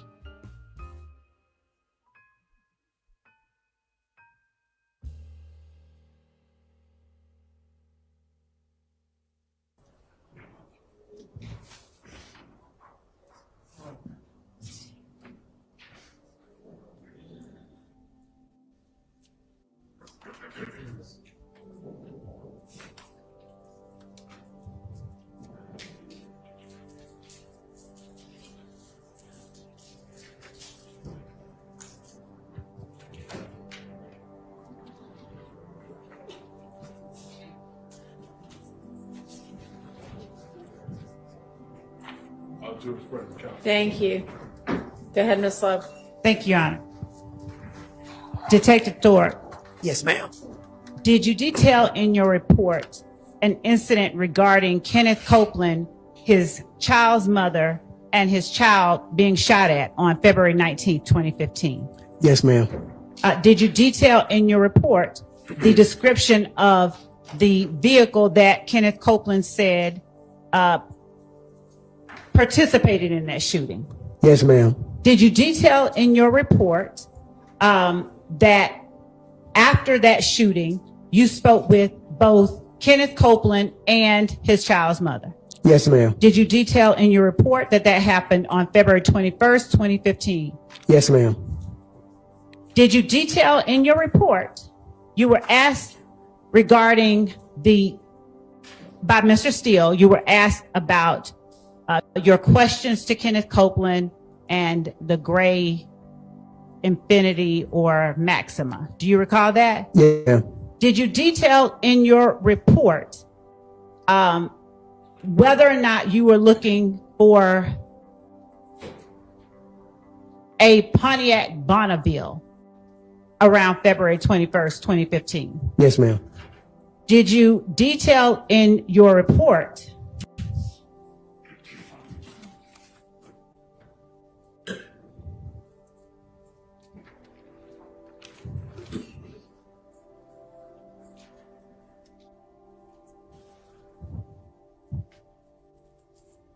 asking Kenneth Copeland about waiting so long to talk about the date of the homicide incident? Yes, ma'am. Did you detail in your report him stating that he was not a snitch? Yes, ma'am. Did you detail in your report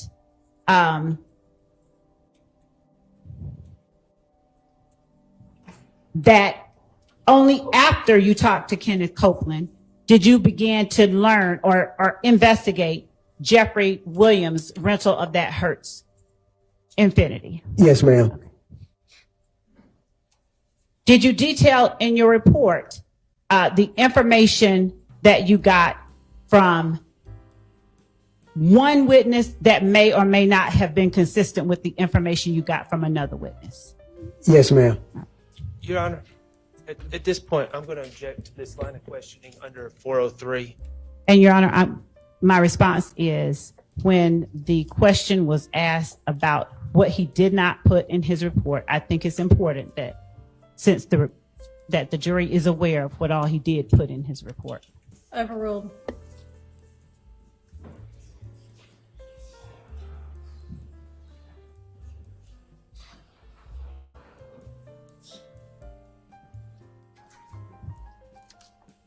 Did you detail in your report who it was that was in the room with you at the time that you interviewed Quindarius Zachary? Yes, ma'am. Did you detail in your report that you interviewed him on August 5th, 2015? Yes, ma'am.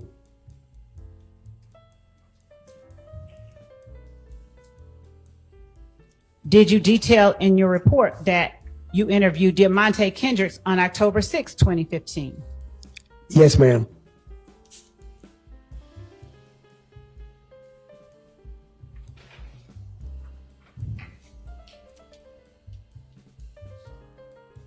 Did you detail in your report that the date that you spoke with Spencer Wright or Nicholas Robinson at the time was October 19th, 2015? Yes, ma'am.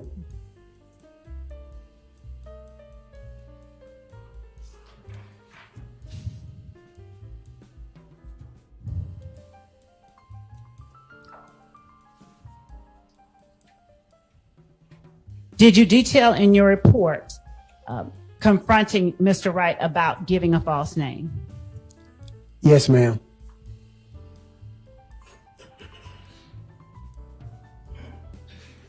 Did you detail in your report taking Mr. Wright anywhere for him to show you particular places? Yes, ma'am. You were asked on cross-examination regarding the date that you took out warrants, and you said that it was October 20th, 2015. Do you remember that? Yes, ma'am. Did you detail in your report that you took those warrants out the day after you went with Spencer Wright to a certain location on Yes. October 19th, 2015? Yes, ma'am.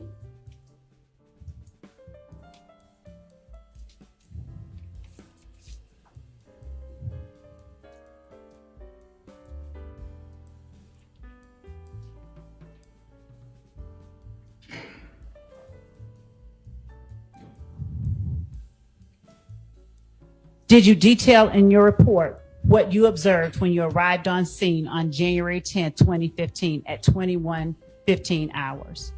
Yes, ma'am. Did you detail in your report seeing yellow crime scene tape restricting pedestrian and vehicle traffic into the area? Yes, ma'am. Did you detail in your report who you met with when you reported on scene?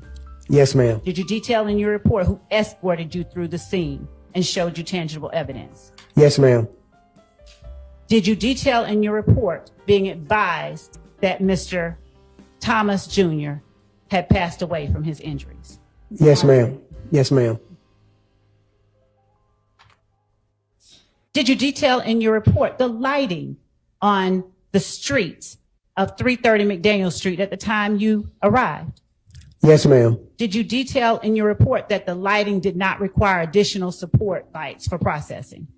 Yes, ma'am. Did you detail in your reports that there were 3 different shell casings on the street, 3 different types of shell casings on the street?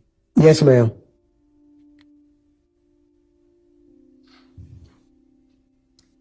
Did you detail in your report information that you got? Okay, brothers and sisters, is it possible that this could boost Miss Love's confidence? I mean, she's been, she deserves all of it, allegedly, but, she's been getting pretty,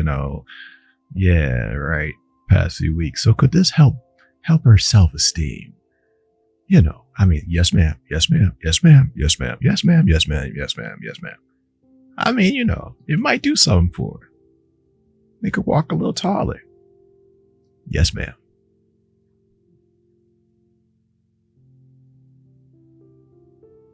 Got from the anonymous person about what may have led to the shooting? Yes, ma'am.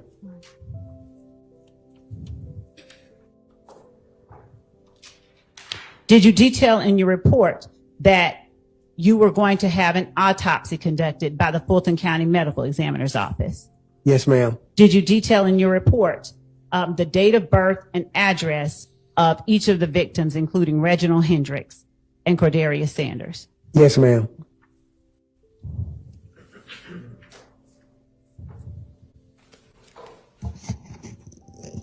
How many of the notepads or when you describe on cross-examination the notepad that you keep notes in through your investigations, what kind of notepad is that? Is that a big notebook like the one in front of me or a small one? Small one, ma'am. How many notepads have you kept throughout your time as a homicide investigator? Relatively none. Once I get through transcribing all my notes over into my case file, I usually refurbish those notepads into working other scenes with other people when I'm not the lead. How many notepads have you kept? Have you made over the years? Made over the years, probably close to 200, 300.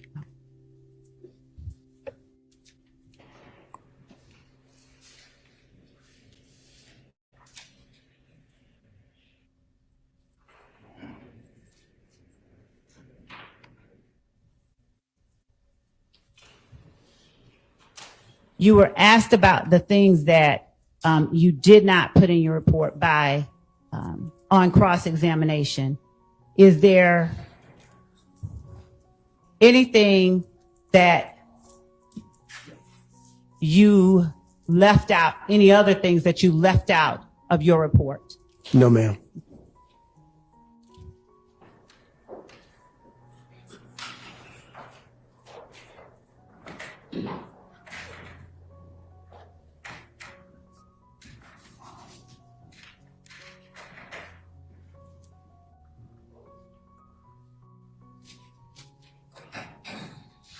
Your Honor, I think that that's all that I have of this witness. All right, thank you. Is there recross from anyone? Mr. Schardt, Mr. Steele.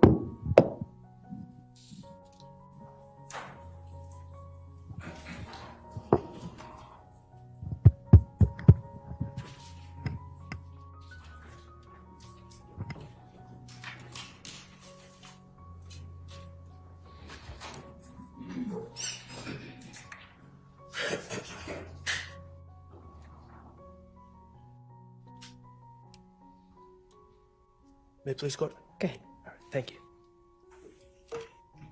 Investigator Thorpe, first of all, I just want to clear this up. You spoke about interviewing Kelvin Watts in relation to the murder of Tierra Jones. Yes. Okay. And then Miss Love asked you if that was the case you interviewed Mr. Stillwell about, correct? Yes, sir. Okay, let's be clear. You interviewed Mr. Stillwell as a victim in that case, correct? Correct, sir. Okay.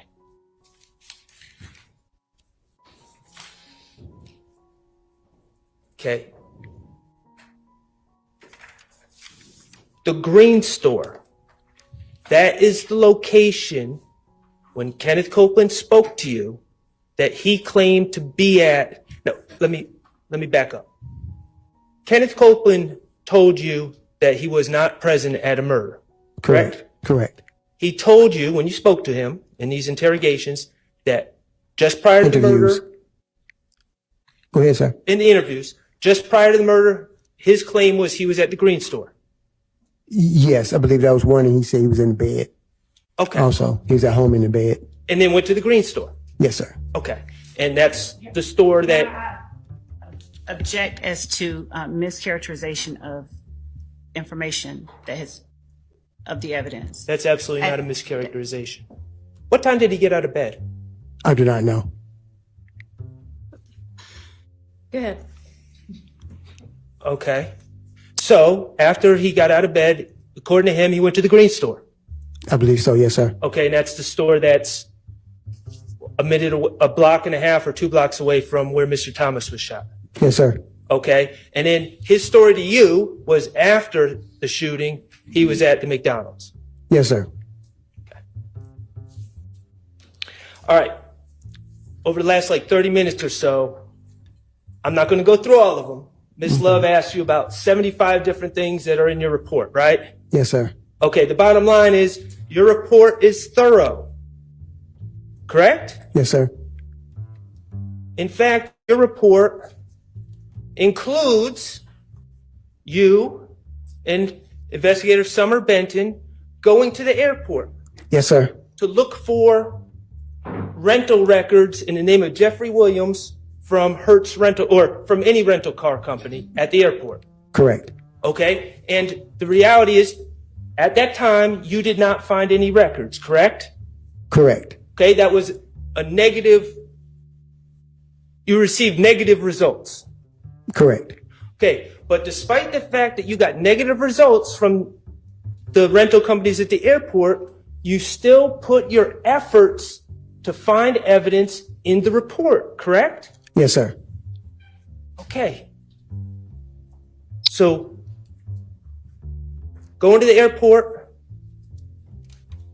looking for rental records, not finding them, made your report, right? Yes, sir. Okay. But going to the Green Store, looking for surveillance and not finding it, that didn't make your report. Yes, sir. Going to the McDonald's, looking for surveillance and not finding it, that didn't make the report. Yes, sir. Going to the going to the AutoZone or the auto parts store right next to the McDonald's and not filing surveillance, that didn't make the report. Yes, sir.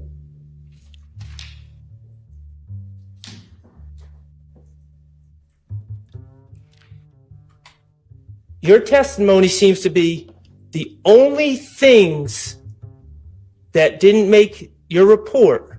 Your Honor, I object to the characterization of the testimony. The jury can hear what the testimony You were was. just asked by Ms. Love if anything else didn't make the report, and you said no, correct? Yes, sir. So your testimony is the only 3 things that make your report are going to the McDonald's, going to the green store, and going to the auto parts store looking for surveillance. Yes, sir. And we can't find your notes. Correct, sir. No further questions. All right. Schardt.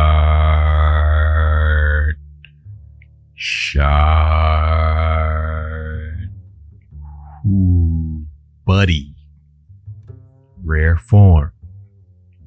Dropping mics on him with the walk off. Schardt. I see you, brother. I see you. That's how you Surveillance. do it. Yes, sir. And we can't find your notes. Correct, sir. No further questions. All right. Your Honor, Yes. Your Honor, may I ask just one, based on what was just asked, may I ask just, Come on, Mr. Steele. Y'all just missing watching the Rhodes universe. Yeah, that's all y'all missing. Because you would have had the slam dunk of his private conversation with Professor Woody and coming back in with the polished up testimony recorded. If y'all could have brought in the fact that the state switched the doggone camera angle on y'all, on the jury, if y'all could have brought that in, if you would have watched the Rhodes universe, oh man, Max could have put that together, what he just laid down. Touchdown.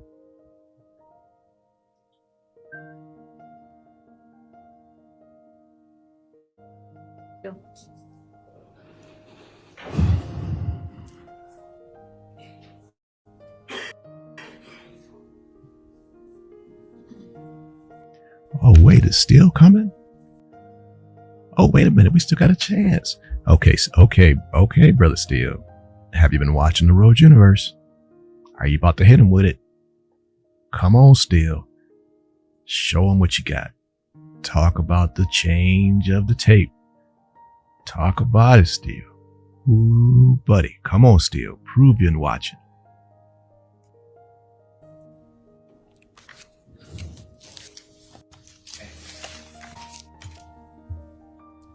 This is the witness. This is the guy with the changed camera angle that the state slipped in. Come on, Steele.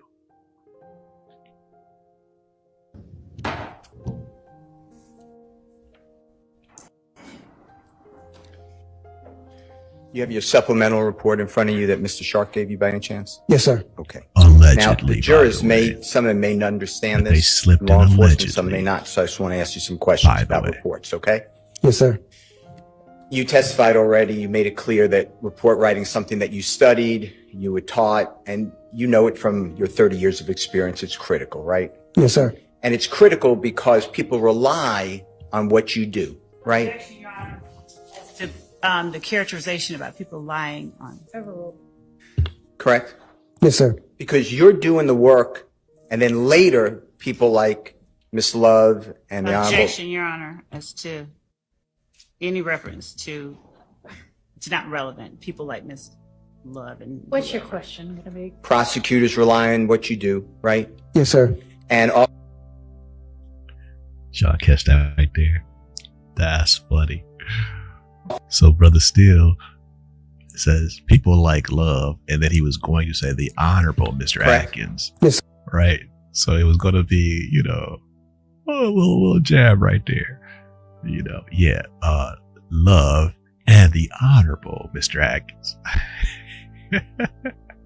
and it's not a slip by Steele, because he does that. Because remember when he took back that with Glanville, Brother Glanville is like, this honorable court, this court. Still, that's funny.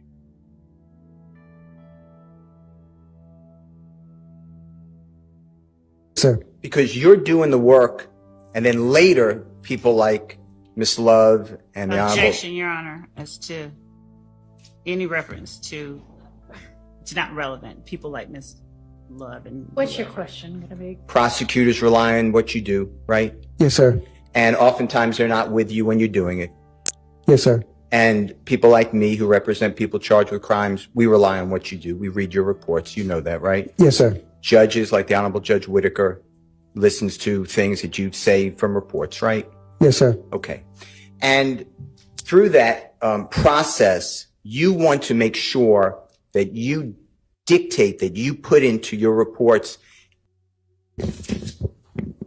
And Detective Thorpe, I know.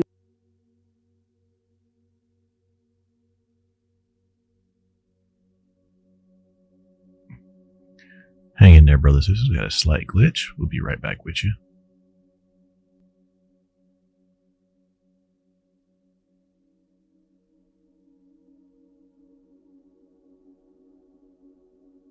Right? Yes, sir. And your memory, I'm not trying to argue. You tell Only 3 things that didn't make your report.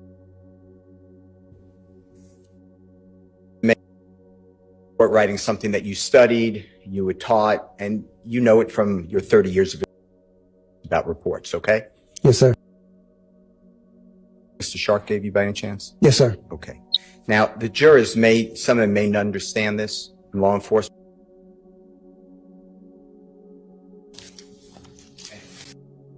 Some questions of experience, it's critical, right? Correct? Yes, sir. Because you're doing the work, and then later, people like Miss Love and the Honorable... Objection, Your Honor, as to any reference to, it's not relevant. People like Miss Love and. What's your question gonna be? Prosecutors rely on what you do, right? Yes, sir. And oftentimes they're not with you when you're doing it. Yes, sir. And people like me who represent people charged with crimes, we rely on what you do. We read your reports. You know that, right? Yes, sir. Judges like the Honorable Judge Whitaker listens to things that you say from reports, right? Yes, sir. Okay. And through that process, you want to make sure that you dictate, that you put into your reports everything you can that you did in the case. That's material, correct? Yes, sir. In fact, at the bottom of each report, you have to sign and you take an oath and you swear, right? Yes, sir. That the report is true, correct? Yes, sir. Correct. Yes, sir. Legible. Yes, sir. And complete. Yes, sir. And that's what you did in this case. Yes, sir. And you tell the jurors and you put in all the details of what you did, whether it was negative, positive, or whether it had to get further investigation or not. You put it into the reports, right? Yes, sir. Because you want to be fair to everybody and explain to them what you do, right? Yes, sir. What you do is important. Yes, sir. By not putting in anything, because there's no mention, and if there is a mention, just tell me I missed it. There's no mention of getting the McDonald's video in your report. Am I true? Yes, sir. You're right. And there's no mention of getting the video of what we're calling the green store, right? Yes, sir. So you're going back approximately 9 years, 8 years, 9.5 years, whatever the date is, to your memory of when you went to the McDonald's, right? Yes, sir. But you can't remember who you spoke with at the McDonald's, right? Yes, sir. And to be fair to you, are you telling this jury on your oath that McDonald's told you that the day before or 2 days before, we don't have that video? Your Honor, objection as to the question. It was asked and answered, and to ask if he's telling him under oath it's to harass and embarrass. Well, overruled. Okay, what was that, sir? You're relying on your memory, right? Yes, sir. And your memory, I'm not trying to argue how good or bad your memory is, but the reason you write the reports is so you have something contemporaneous, meaning at the time, right? Yes, sir. That's why you bring your notepad, correct? Yes, sir. And in your notepad that you brought with you to the McDonald's, right? Yes, sir. And you wrote down who you spoke with, right? Yes, sir. You got a telephone number in case you had to follow up, correct? Yes, sir. You saw their videos to ensure that they were correct, right? Yes, sir. Because you're not going to take somebody's word for it, because they could be telling you the truth, but they could be mistaken, right? Yes, sir. And you have all that information in there, right? Yes, sir. You might have even taken the video that they had, right? Objection, Your Honor. That assumes facts not in evidence, and that question was asked and answered regarding the video. Sustained as asked and answered. The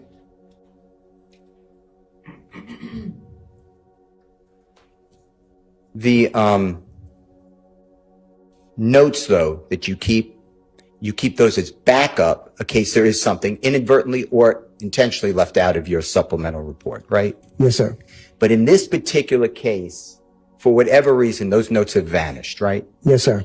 Now, do you remember testifying in a case? Do you know who the Honorable Judge Ellerby is Yes, sir. in this courthouse? Another judge? Yes, sir. Powerful like Judge Whitaker? Yes, sir. And do you remember testifying in a case, State of Georgia versus Brandon Kirkland, also Your known Honor, as Big objection Red? as to relevance. I don't know what the relevance might be, so I can't It- rule on that. Your Honor, this is a whole other. Why don't we approach?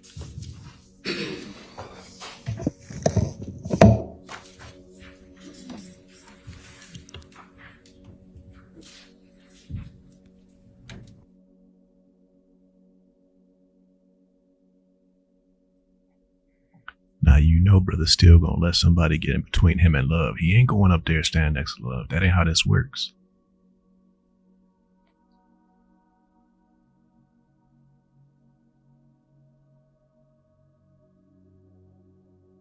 There it is. The Honorable Keith Adams. Rhodes, we let y'all know.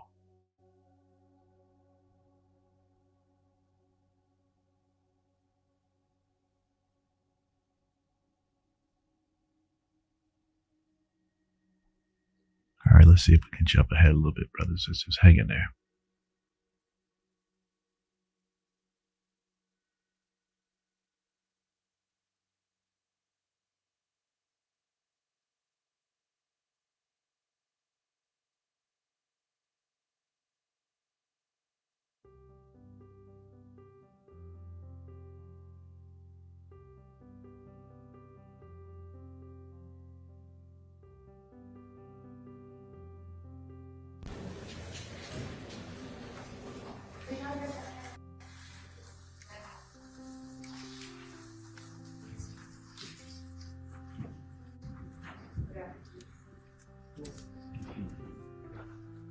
And you'll all, who were up here, pass along what we just said.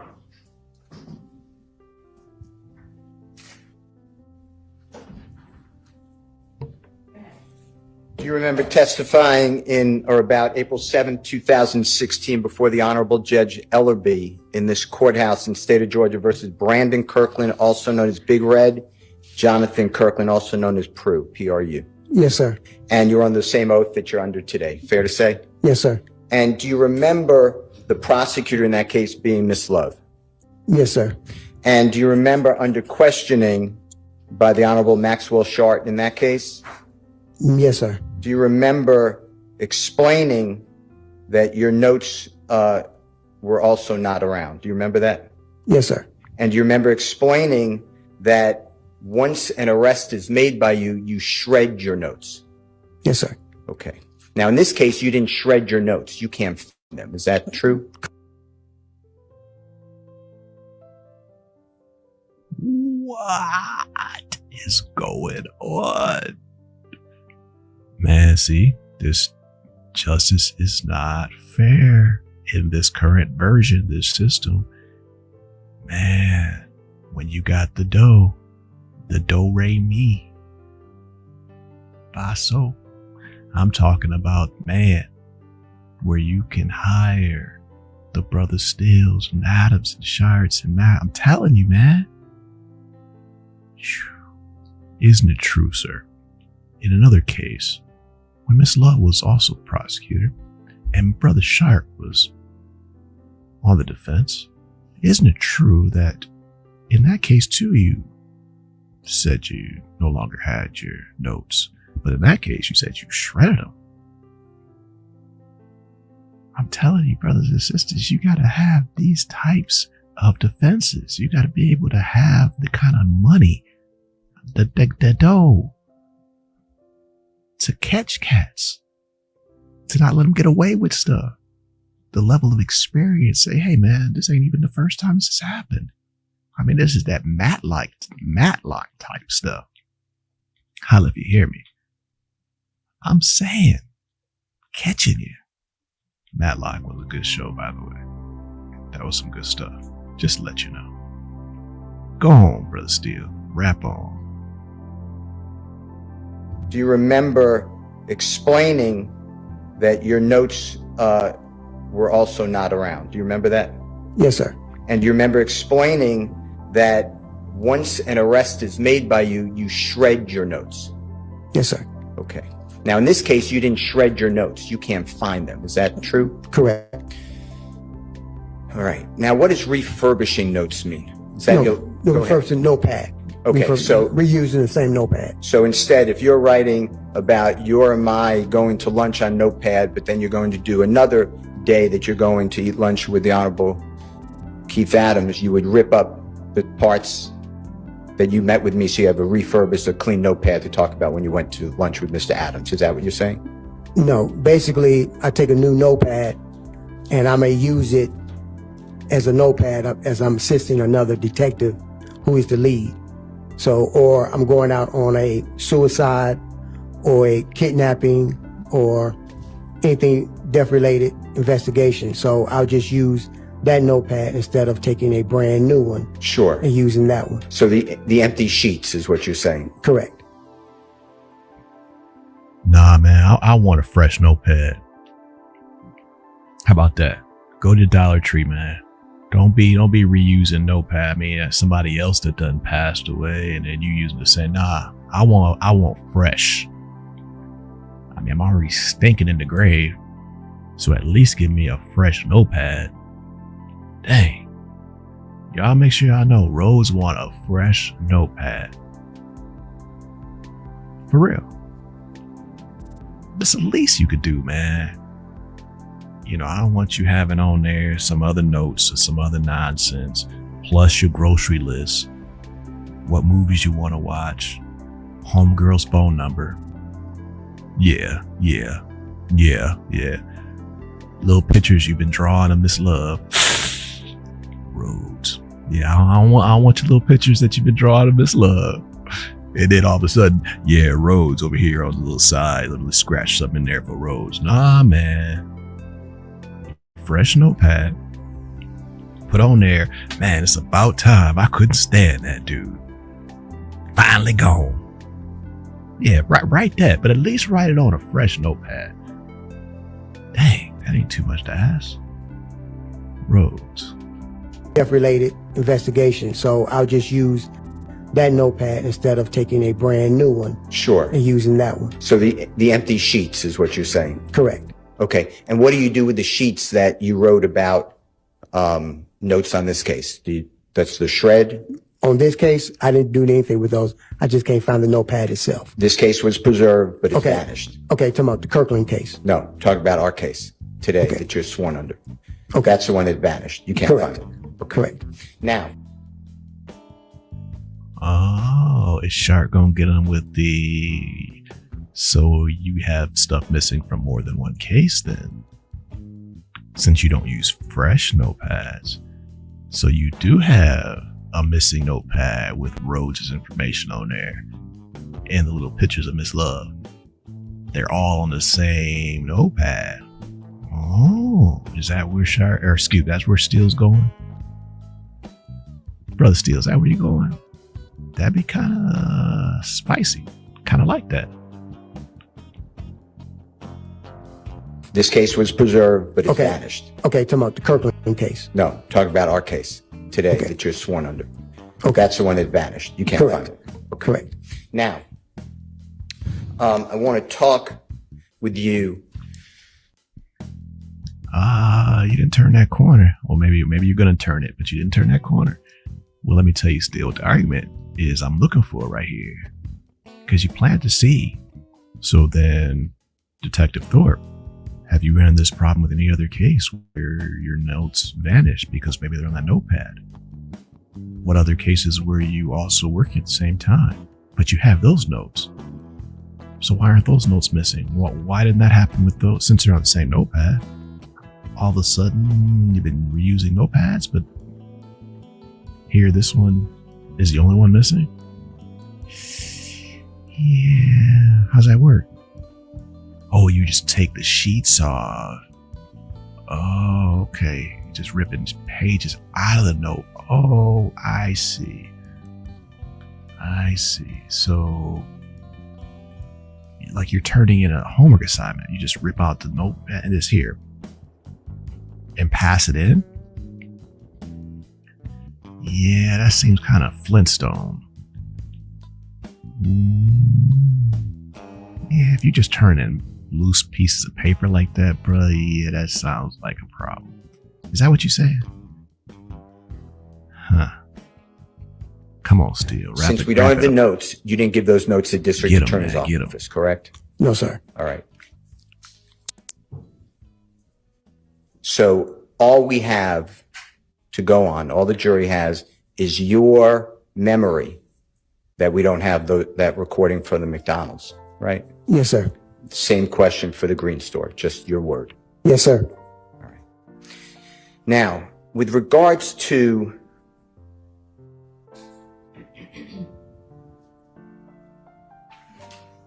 questions that you asked on redirect examination by Miss Love. No, Brother Steele, ask him. Has it happened before? Have you ever lost your notes from these various notepads? Is this just an amazing one? Because you said the other one got shredded, but this one just can't find it all. Has that happened before? Come on, Steele. That there were certain people in this case that you charged with murder on or about October 20th, 2015. Do you remember that? Yes, sir. And one of those people was Mr. Sledge. It came out, right? Yes, sir. One of those people was Mr. Copeland, correct? Yes, sir. And do you remember stating that you're aware that the district attorney's office did not charge the offense of murder of Donovan Thomas to Mr. Sledge? You aware of that? You remember those questions? Yes, sir. Okay. And same with Mr. Copeland. They did not Yes, sir. charge him with that either. You never charged Jeffrey Williams with murder of Donovan Thomas, fair to say? Yes, sir. You never charged Jeffrey Williams with any crimes, fair to say? Yes, sir. Fair to say. You know the district attorney's office hasn't charged Jeffrey Williams with the murder of Donovan Thomas. Well, actually, I'll let him go with that one. I thought he was going to ask a different question. I withdraw the objection. All right. You're aware of that, correct? Okay, repeat that again, sir. Sure. You're aware that the district attorney's office through the grand jury did not charge Jeffrey Williams with the murder of Donovan Thomas. Am I correct? Yes, sir. Okay. Now,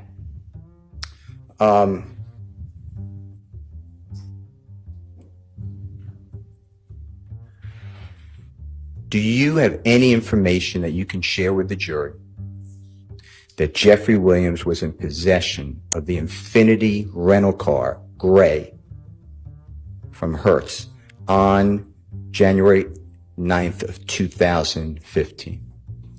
Nothing that I discovered. No, sir.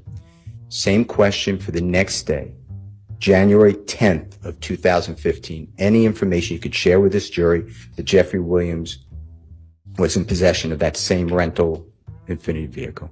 No, sir. Not on my investigation. No, sir. January 11th. You realize that's the day it's returned? Yes, You don't sir. remember? Okay. Do you have any information to share with this jury that Jeffrey Your Williams... Honor, as it relates to this portion regarding the objection about the scope, I would object that it goes beyond. Sustained. I have no other questions. All right. Very briefly, Ms. Love. Thank you. Wait a minute. Come on, Brother Steele. I mean, we gotta get them to at least acknowledge Either he's totally clumsy as a detective and he loses stuff all the time. These little notepads, you know, just the system doesn't work. So through the years, through your 30 some odd years, or 20 as a detective, whatever it is, how many times has this happened? Have you upgraded your strategy? What have you done to make sure it never happened again? Has it happened again? Do you like have digital notes now, or do you still use these notepads? You know, I just want to know how all of a sudden in this case, out of all these cases, you said you worked 300, out of all these cases, are you saying this is the only one, this one and the other one where you work with Miss Love and Brother Schardt brought out that you shredded the notes? I mean, so just 2 times out of 300? That's just awfully interesting, isn't it? Now, if it's 20 times, 30, 40 times, okay, well then you're just incompetent. You're just a sloppy detective. You can't find anything that belongs to yourself, let alone who's done these things. Is that what it is? I mean, what is it? Because the state has you up here as a witness that's supposed to be credible, which is still a conflict because they want us to believe in you, but yet you're the one who said Professor Woody did the deed. Boy, there's just so many problems.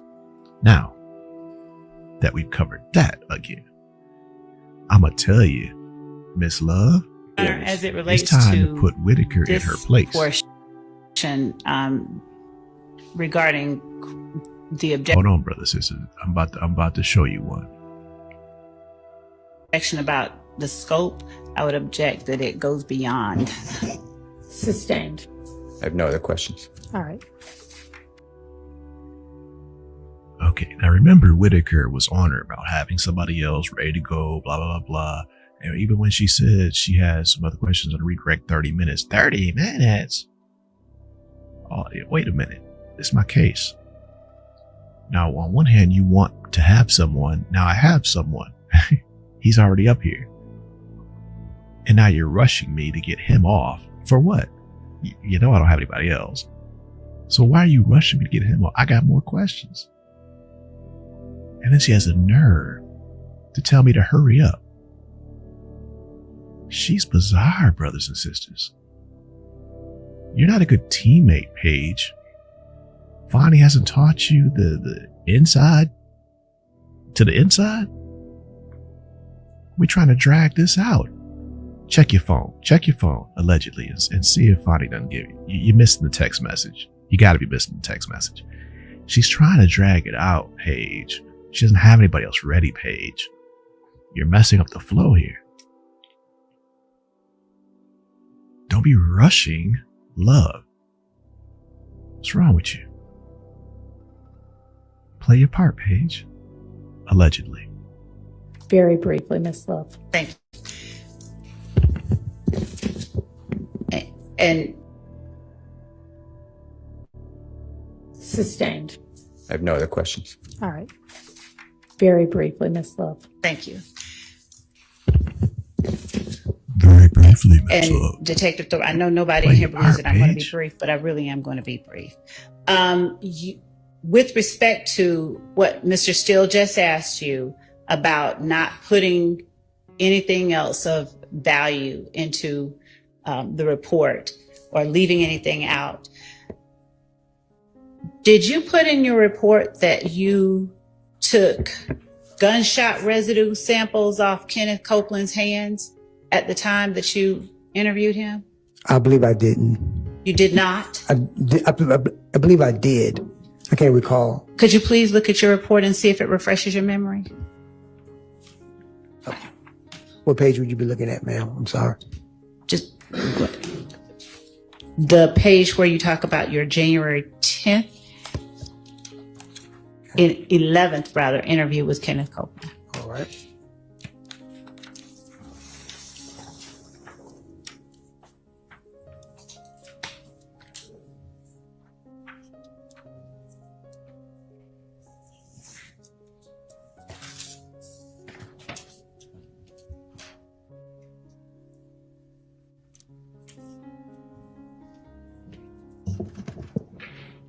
Jurors, I'm going to remind y'all, if there's some time like this where there's a pause when a witness is looking at something or looking for something and y'all feel the need to stand up and stretch, please feel free to do that, okay? Especially towards the end of the day.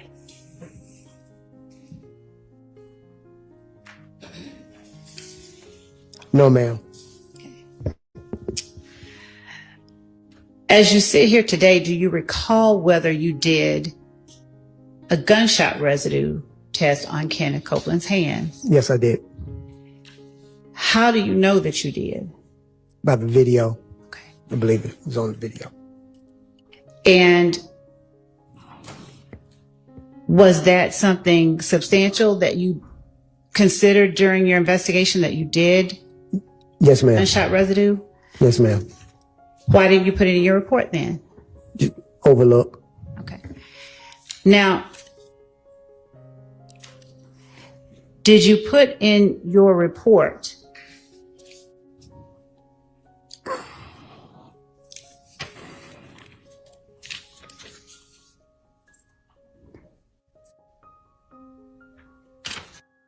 Something he overlooked. I thought Brother Steele had already asked if there were only those 3 things.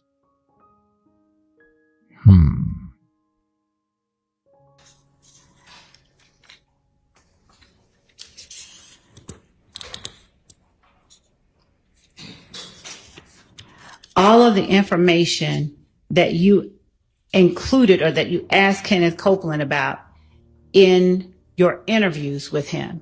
Yes, ma'am. Did you put every piece of information in the report that you talked to? And when I say every piece, I mean, did you put every detail of your interview with Kenneth Copeland into your report? No, ma'am. That's why the video is included and say refer to details from the video. Did you put in your report that after you took gunshot residue from Kenneth Copeland's hands, that you resumed your interview with him? No, ma'am. Did you resume your interview with him at about 4:00 a.m.? Yes, ma'am. All right. Now, you were asked on Recross by Mr. Schardt, I believe, whether Kenneth Copeland said after he got up, he went to the green store. Do you remember that? Yes, ma'am. Did you put in your report exactly what Kenneth Copeland told you he did in chronological order after he got up? No, ma'am. Is it recorded on the video? Yes, ma'am. Did Kenneth Copeland tell you that after he got up, he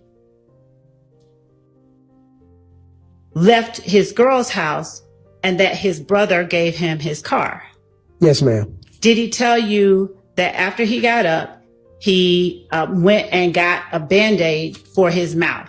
Your Honor, objection. This is outside the scope of cross. Your Honor, I'm asking information that Mr. Schardt pulled up regarding what Kenneth Copeland did after he got up. Mr. Schardt specifically asked him, did he tell you he went to the green store after he got up? Overruled, but let's keep in mind that we're on redirect at this point. Ask if whatever the necessary few questions are, and let's be done with this witness. Yes, Your Honor. On January the 11th, while you're talking to Kenneth Copeland, do you tell him exactly what time Mr. Thomas Jr. gets shot? No, ma'am. Okay. So do you have any way of getting from Mr. Copeland exactly how long it was before or after Mr. Thomas got shot that he actually got up from his girlfriend's house? No, ma'am.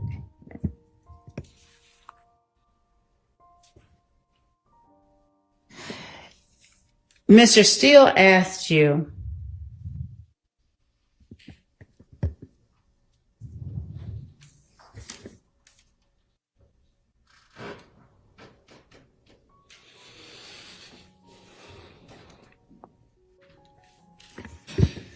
at the time that you made the arrests in October of 2015, did you have the Hertz rental records that the DA's office were able to get? No, ma'am, I did not. And on Recross, you were asked by Mr. Steele whether or not you charged Jeffrey Williams with any crime. No, I did not charge. In October 2015. No, I did not. At the time that you took out those warrants in October of 2015, did you know that Jeffrey Williams had rented the gray Infiniti? No, I did not. I have no more questions.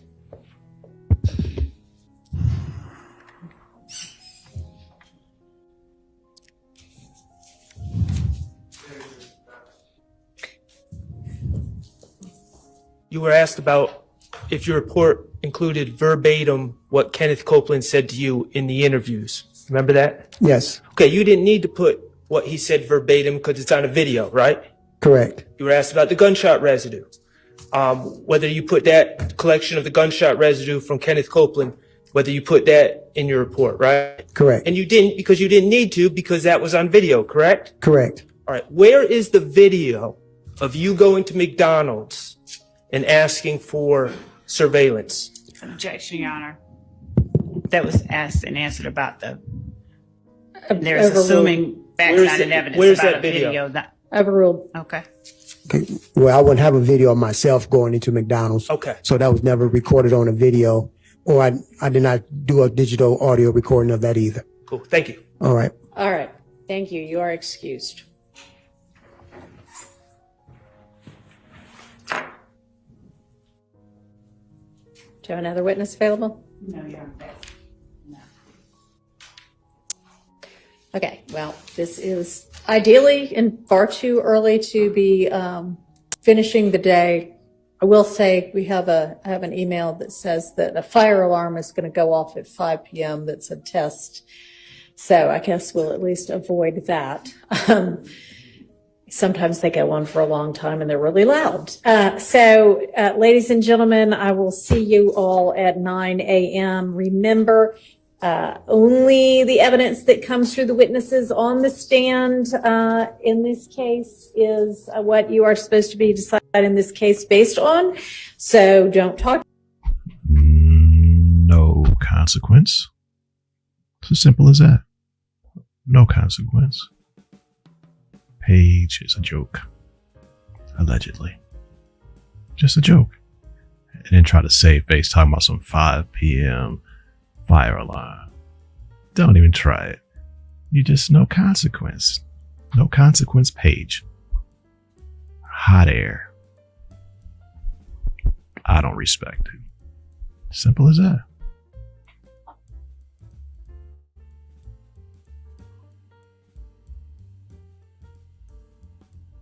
Talk to anybody about this case. Don't allow anybody else to talk to you about the case. Don't research in any way, internet or otherwise. Don't watch, listen to, absorb in any way any kind of media accounts about this case or anybody involved in it. And I will see y'all in the morning. Thank you.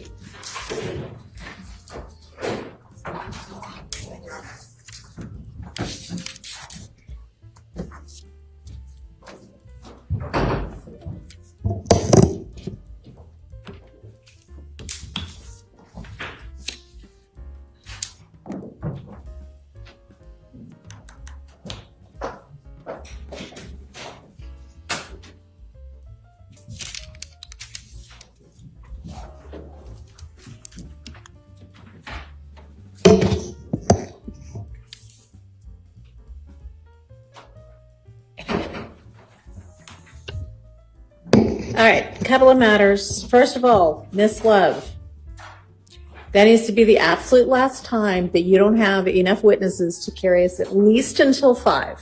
And if it happens again and there is something less than an earthquake, an 8-car pileup, somebody died, 3 people died, and so none of the witnesses were available, Yes. I may just say you can't have that witness, because at this point in this incredibly long trial, to have to end at 4:25 is Not a good use of anybody's time. Do you understand? I do. All right.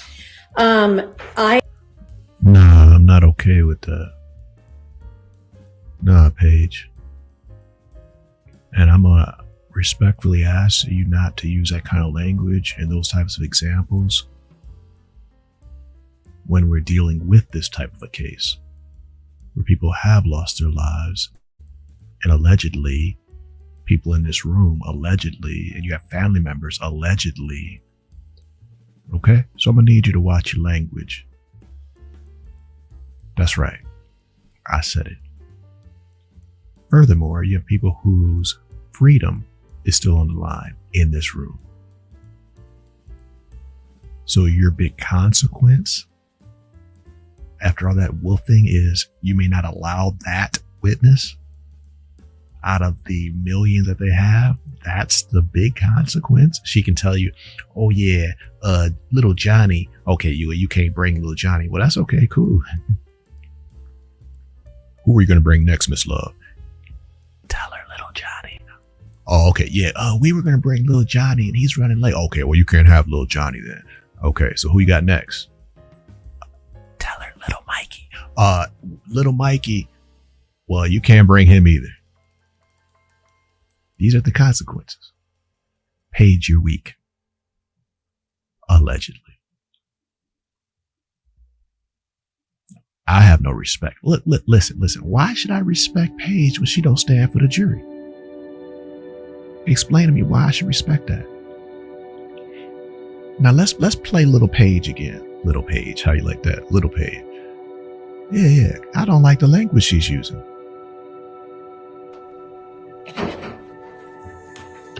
Let alone the lack of All right, consequence. a couple of matters. First of all, Miss Love, that needs to be the absolute last time that you don't have enough witnesses to carry us at least until 5. And if it happens again and there is something less than an earthquake, an 8-car pileup, somebody died, 3 people died, and so none of the witnesses were available. See, that's not cool language, sisters. See? Don't that sound like somebody that comes from the outside? From the outside? Yo, like today, the brother known as Rich Homie Quan, they had his service today, right? Today. So a lot of people around the world who know that, are feeling that again right now, right? The Rich Homie Quan loss, right? His service was today. Few hours ago. So you see what I'm saying? Paige is just, you don't just use stuff like that. But I guess if you're that far out of touch, you don't care. Just something to say. I can't give you the benefit of the doubt because you won't stand for the jury. It shows so much respect to me, hey. Yeah, I don't like that kind of language when in your little trite examples. I give examples all day long, quote unquote. They don't sound like that. Or pile up, somebody died, 3 people died, and so none of the witnesses. Man, come on. That's the type of stuff you talk. Skip you, Paige. Allegedly. That's what I'm saying. For real. Just no reason to respect it. No reason to respect it. You haven't shown true depth. You haven't shown true care. You certainly aren't giving true consequences. Then how are you defending and protecting justice? I'm not seeing it.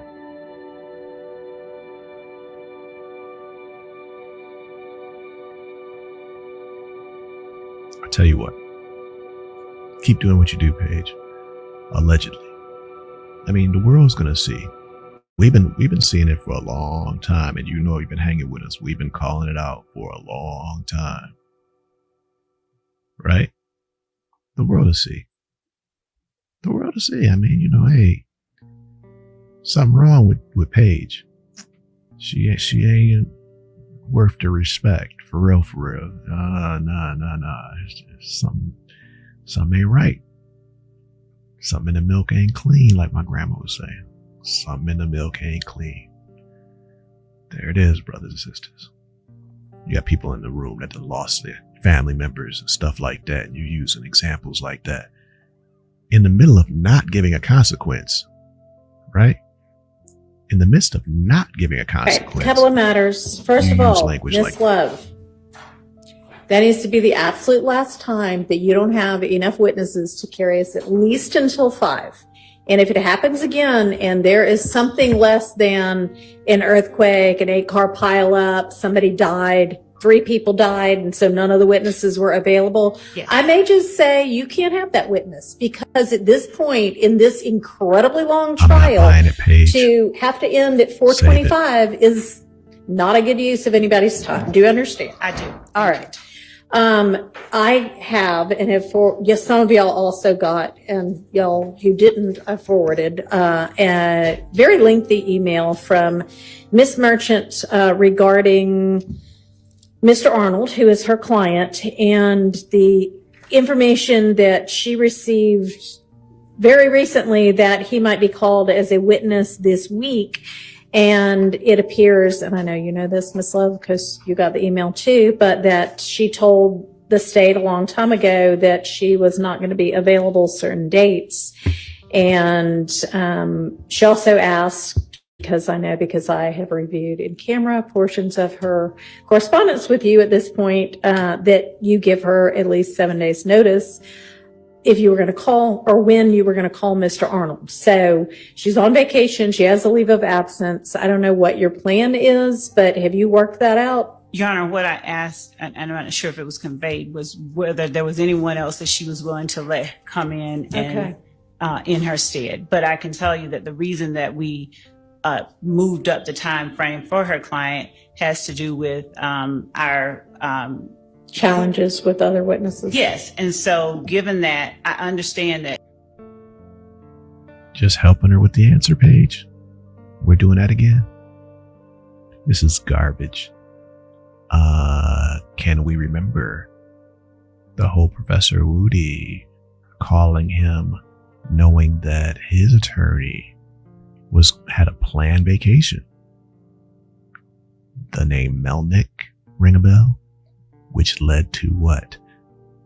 Him going out, Caleb Bumpus coming in, ex parte meetings, the removal of Brother Glanville, all of that.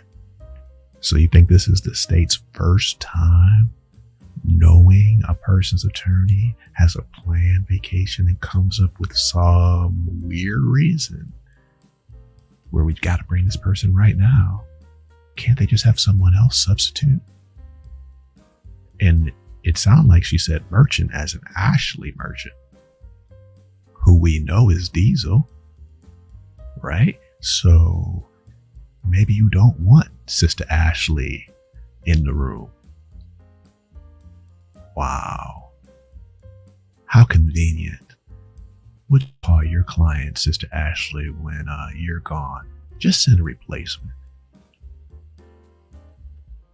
Dirty, man. Dirty. Allegedly. That Miss Merchant wants 7 days in advance. Well, that's not as much the issue as the fact that if she can't be here and he's still going to be on the stand, then you need to not start him. Right, I understand that. If she had someone that he was okay with being here, then and that was all right. So you and she have worked that out then? No, I haven't had a chance to talk to her. I had someone talking to her on my behalf. I'll respond to her and say that, because if she didn't, I haven't responded, even though it got sent directly to me, because I don't normally do that. But if you would please let her know that, as far as I'm concerned, she's not expected to cut her leave off. No, I understand. You need to work around that. And we were, I was, yes. All right. That's fine. A couple of other things.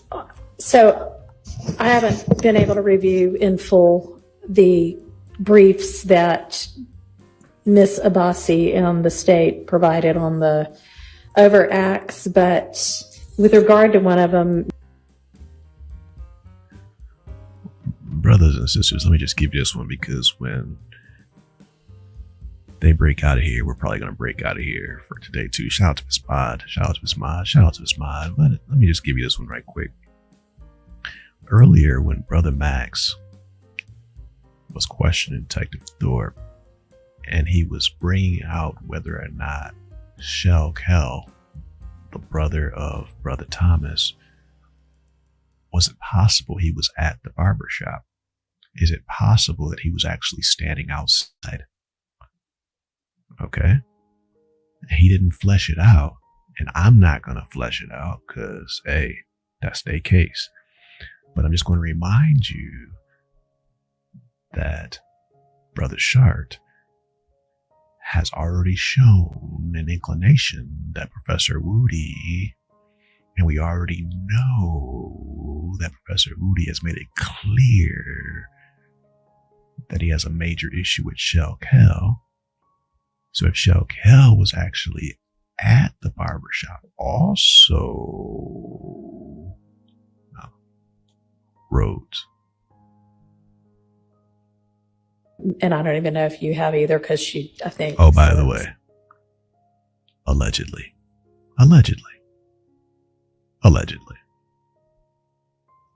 Don't you know? This morning, but there was indication in her letter brief that the issue at the jail may have been a self-defense issue. And so I would like to see the video. Okay. And find out whether there was any evidence at all of a shank being on Bussy or whatever his name is. I think that he took one. I think there was one after, but I will show you the video. I think Okay. that's easy enough to do. We can send that to the court. Okay. And then finally, when I started looking through all of the in-camera looking in camera through all of the correspondence between the state and various attorneys for one-time co-defendants, it's at this point about this thick, which is a lot. And I am wondering, and I know that I'm kind of the one that said, do you want me to do it in camera? But do you have an objection to just providing all of it to the defense? Because frankly, I'd rather they do the work than me.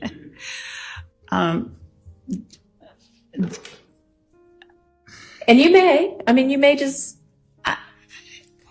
I would prefer if the court would allow us to just review them, given. All right, I'll trudge through it, but it's going to take me a while because, as y'all know, I'm here with you every day. So, okay. All right, anything else?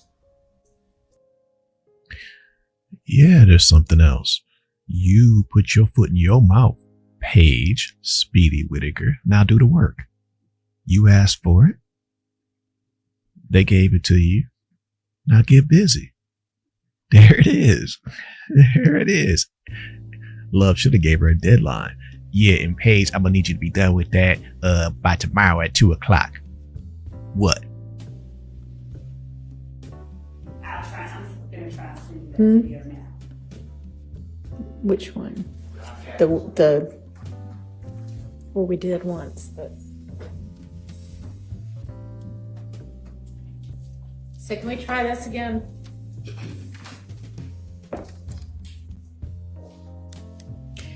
For some reason, I do not know. Are they gonna let Love, man, see Paige messed up? Love was trying to give us an update from the investigator who went and met with Brother Zachary in the hospital. So are we gonna hear their update or not? Why this keeps resetting itself to 40% volume today. So it's at 100% now. So let me.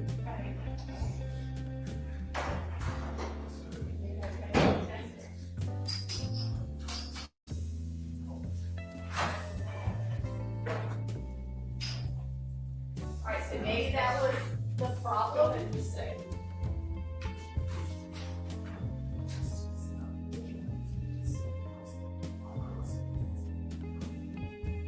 It's not this, you think it might be. Well, you've just got really good hearing then. Do you have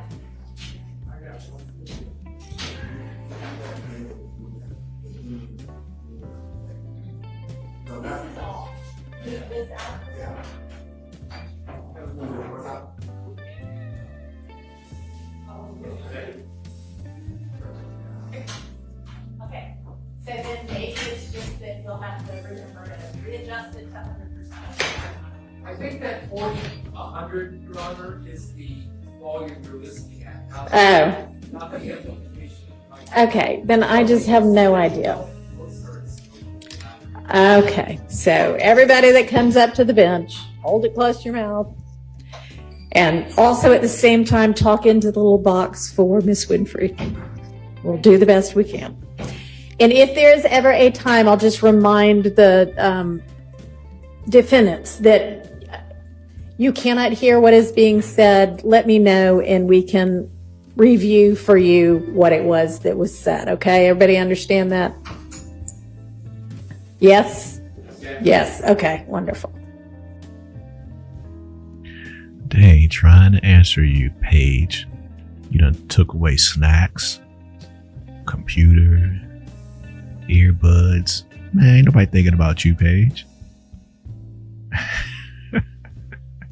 For real though. Man, come on.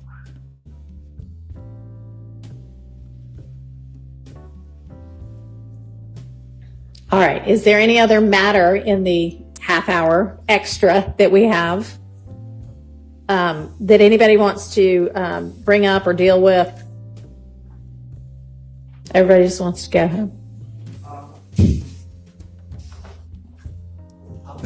I'll put this in writing just for ease, but on it's pronounced nice. The firearms, nice. NIBIN, on the NIBIN report, for two different officers, I just want to alert the state again, just as a courtesy to Mr. Williams and everyone. There are 2 firearms that are listed that were seized in the unlawful search of Mr. Williams' home. I'll put it in writing again, but I just, I'm not trying to delay things, so I just want to make the state aware, and I will put it in writing, but you have it on for 2 witnesses. Make sure those witnesses don't mention anything about those firearms. Yes, make it clear, because he's bringing it to your attention. I'm bringing it to your attention. These are professionals anyway, so once you tell them that should not happen. Okay. All right. Yes. Assuming QZ is not here tomorrow, and is the plan that we are just going down the list that was provided this morning? Is that? I don't know what the plan is. I'm just trying to figure out what materials to bring tomorrow.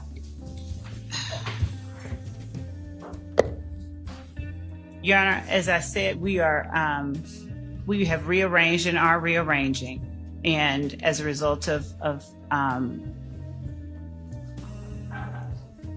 the change in circumstances, and as we have to rearrange that, we are not putting up who we intended to put up, and so we are rearranging in real time, and we have people doing that and working on that, and so that's where we are. And I don't know. We found out some information. You're so mysterious all the time, Miss Love. Is it your plan, if Mr. Zachary is available, to call him? And if not, could you share with everybody else who you plan to call instead? Man, I tell you, brother. Shout out to Miss Ma. We have a recent post with the mysterious Miss Love. And then Paige uses the word on the same day where little Jeff comes out with the Al Green again. One of our other recent posts. We ain't even gonna talk about the other one though. That's just huge. We ain't even gonna talk about it. We ain't gonna talk about it. But okay. But for those of you who know, way back when Brother Biden, what's Rhodes talking about? Biden? Yeah, way back when Brother Biden was saying he wasn't gonna quit. There was no way he was gonna step down. He was gonna run and he was gonna win. Check this out. Go look at the channel. Rhodes was posting pictures of Brother Biden wearing that Trump hat. Prove me wrong. Prove me wrong. And did y'all see the other day? Brother Biden put on the Trump hat. Man, you can't make that up. Okay, we're not going to talk about it though. That might be too spooky for you.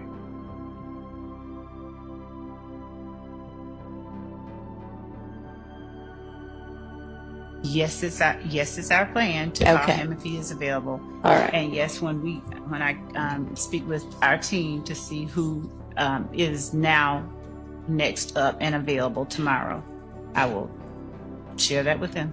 When will that be? Well, It's 4:35 right now.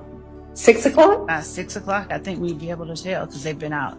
Okay. Is that a real 6 o'clock? Because we were supposed to get the list yesterday by 8 o'clock, and it didn't come until 5 something this morning.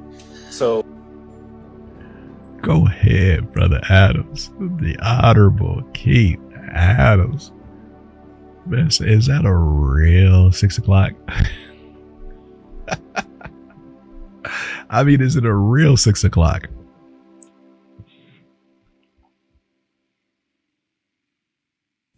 Share that with them. When will that be? Well, It's 4:35 right now. 6 o'clock? 6 o'clock, I think we'd be able to tell because they've been out. Okay. is that a real 6 o'clock? Because we were supposed to get the list yesterday by 8 o'clock, and it didn't come until 5 something this morning. So I don't know. I mean, we just need to know what to bring tomorrow. Your Honor, it's Well, I mean, it'll at least be somebody off of this list that y'all came up with. No. It's not your job to try to help them. Well, it'll at least be somebody else. Ain't no at least. Wait a minute. Hold on. Deal with what I just brought up. I said, is it a real 6 o'clock? In other words, is it real? So that we can defend our clients and prep properly. And you're going to make a joke. It ain't funny. And don't try to answer for them. How about you deal with what I just said? There should be a direct consequence right here and right now. She agreed. And then it didn't come until in the morning. Now that just happened. We just had to experience that and fight through and try to defend our clients. That just happened. And now you're going to soft toe the thing again. Come to her defense. Well, it's going to at least be these people on the, what do you mean these people on? Okay. That's not justice. We should be able to prepare, right? We should be able to prepare the way it was with Brother Glanville. Do y'all remember that with Brother Glanville? A week's worth, right? Remember how they had it going on Monday before, letting you know what the next week's supposed to look like, right? They had a little system going. Can you dig it? So on Monday, they were supposed to release stuff. Remember that? Okay. The Honorable Brother Keith Adams is saying that didn't even work last night. We're being surprised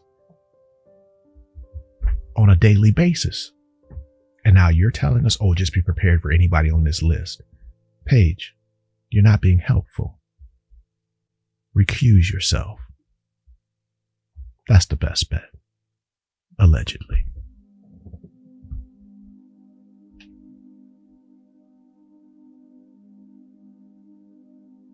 To know what to bring tomorrow.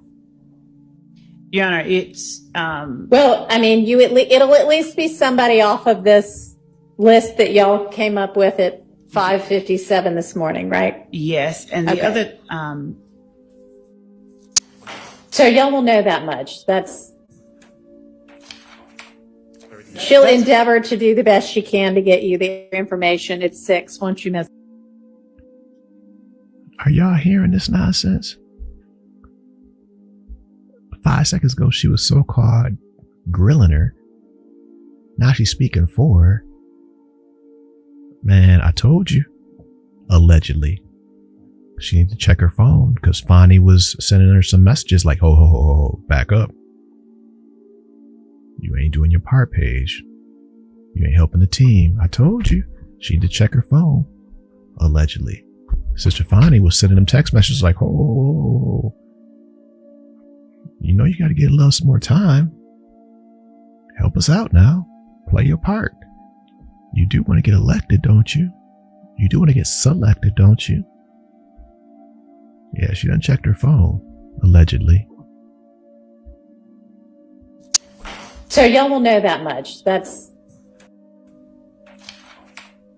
She'll endeavor to do the best she can to get you the other information. It's 6, won't you, Miss Love? Yes. It's a big list, Your Honor. I sure will. Y'all, we covered some of them today. It's not that big of a list. Y'all are all professionals, and you've been prepping this trial for who knows how long now.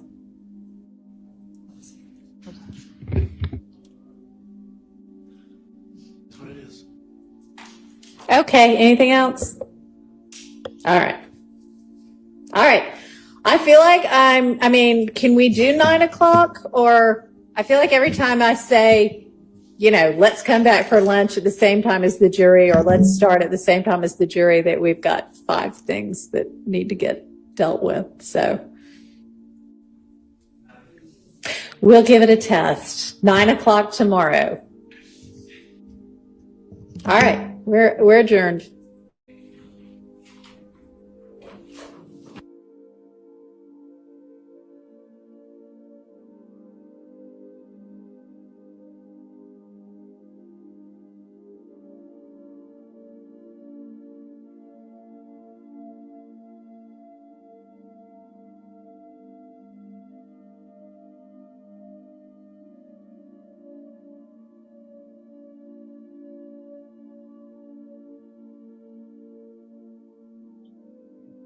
All right, brothers and sisters, we appreciate you rolling with us. Shout out to Miss M.Ed. Be safe, be strong. Look forward to doing it again.